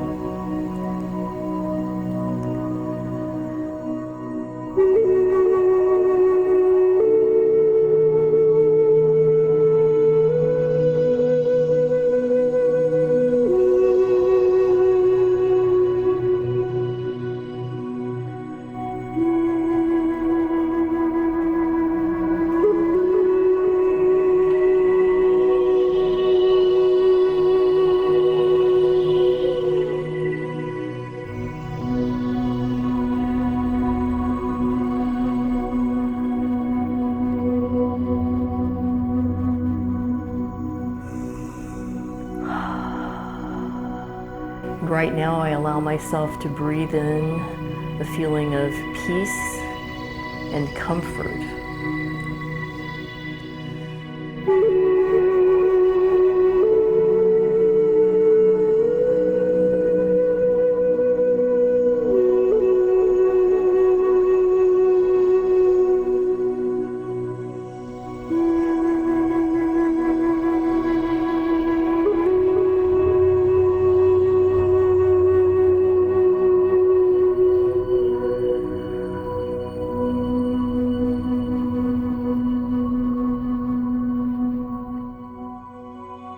I breathe in peace and comfort.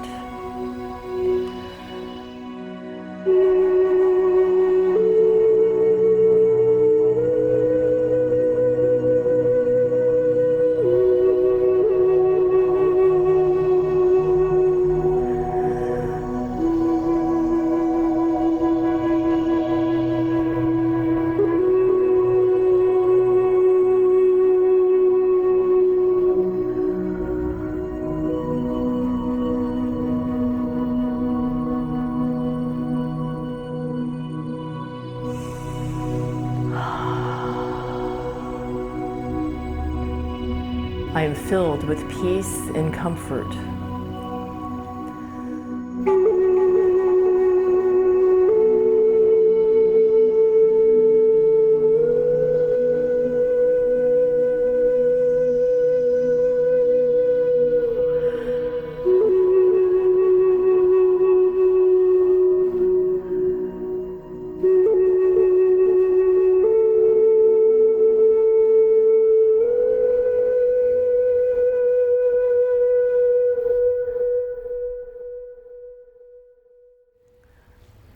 Take a deep breath and focus awareness now back down on your brow chakra, on your forehead.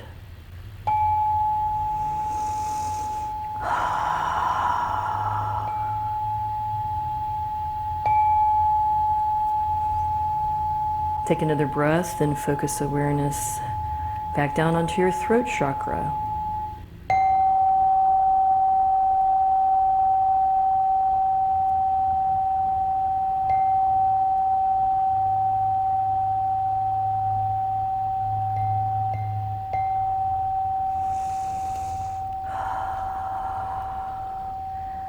Now focus awareness back down onto your heart chakra.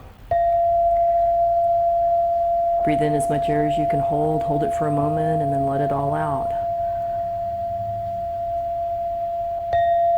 Allow yourself to be aware of the sensation of your breath.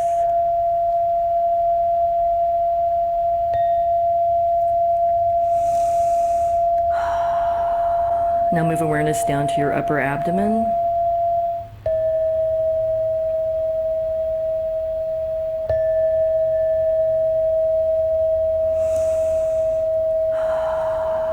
Down to your lower abdomen.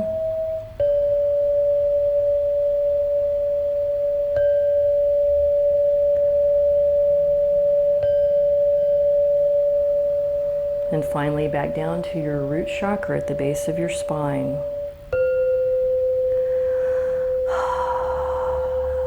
Be aware of the sensation of your breath and what it feels like to sit on the chair. Allow yourself to be here now.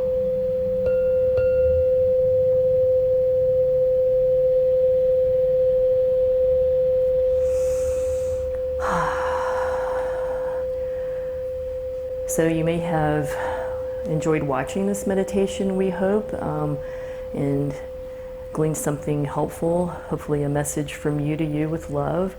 You may have closed your eyes and participated in the meditation, or you may want to try both and have very different experiences. But we do hope that you have taken a root to crown chakra meditation journey with us.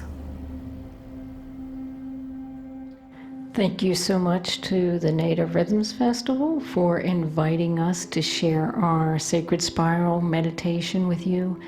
And thank you for your continued support of this wonderful community event. And as always, stay safe and stay tuned from Painted Raven.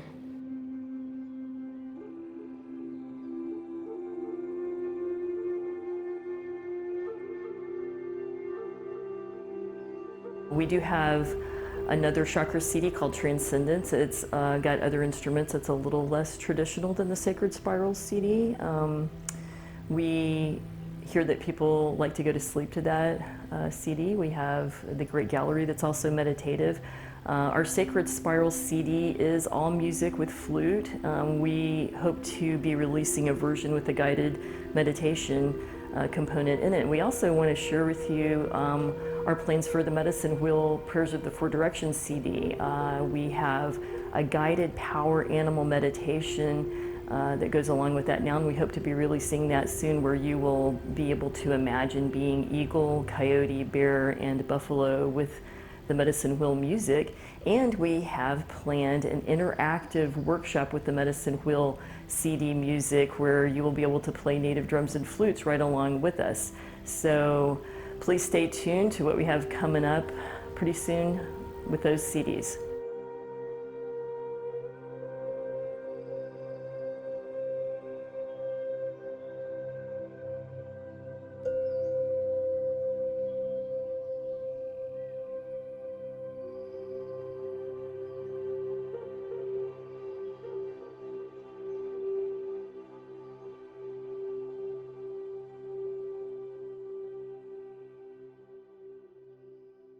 Once again, let's give it up for Painted Raven. That was awesome.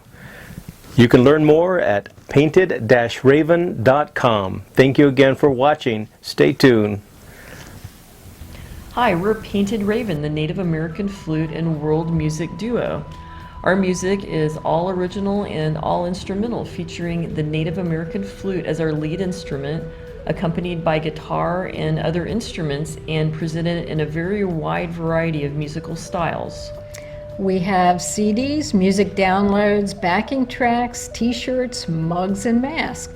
But for more detail, please check out our virtual vending booth, or to purchase any of these items, please check out our website at www.painted-raven.com.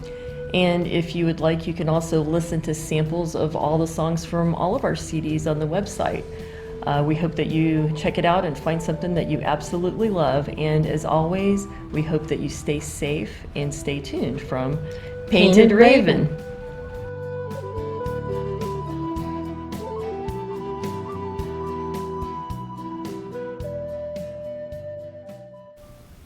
Well, that's it. Thank you for watching. Thank you for being here. We sincerely hope you've enjoyed our first virtual festival here at Native Rhythms for 2020. We enjoyed putting it together greatly. It took a lot of work. There are a lot of people that are behind the scenes tirelessly working to put this all together. It took a lot of work. It took tremendous learning curves, negotiating, and hours and hours and hours of looking at videos, arranging them to fit an entertaining program. So some of those people that are behind the scenes on our production team is Annette Abundanza, Michael Desabres, John Ellis, and Tom Ramson. These are the people behind the proverbial curtain and just doing a lot of work, and we appreciate them tremendously. We also like to thank our executive board, which is Claire Ellis, John Ellis, Susan Graves, Zeta Gibbs, and Martha Pissarro, of course, our event chair and treasurer. These people, they work year-round to get us funding, to to secure the grounds, to book the performers, the dancers and storytellers, to coordinate all of the vendors, and they're just great at what they do, and we certainly appreciate all their work, energy. And of course, a huge thank you to all of our performers and musicians and dancers and drummers, storytellers and vendors. They all worked very, very hard, rehearsed and recorded their programs for you, and a lot of us are having to learn new ways to share our music and to share our talents with the world. And indeed, there's a learning curve, and it'll only get better. But it's the best that we could do for you this year, and I'm just incredibly proud of each person and so honored to be a part of it. The way you can support all of these artists is, and the vendors, is go to their websites, look at their merchandise, look at their music, look at their beautiful crafts, and maybe get a couple of extra gifts for some people this year, since you might not be able to go do as much shopping as you normally would. Also, the Native Rhythms Festival t-shirts are available on the website. So get several for you and your friends, of course, too. I have a ton of them. And we thank you all for your support. We always aim not only to just entertain, but to educate about Native American culture and tradition and music. So this is Native American Heritage Month, and so we're just glad that we could share it all with you. So we thank our sponsors and our supporters at every level, and there's a list of our sponsors, of course, on the website too. The Native Rhythms Festival, it's a family, and we all look out for each other. We're all checking in on each other constantly, and some of us, we only get to see each other once a year. So we always look forward to that, and really just try to maximize it all too when we do get together. But every year it seems like we lose several people, and so we always take a time, at least on stage, we always take a minute of just silence to remember all of those people. And this year, unfortunately, we had to say a sad goodbye to our master of all things sound and lighting related, and also a very good friend of mine, Bruce Ivinsky, who passed away this year. So miss you, brother. May you rest in peace, and we know that you are now providing great sound and stage to the heavenly choir. You'll be in our hearts forever, Bruce, and your family too. Much love. So listen, everyone, please stay healthy so we can see you all next year. We appreciate you all. We value you all. We just thank you for spending part of your day with us.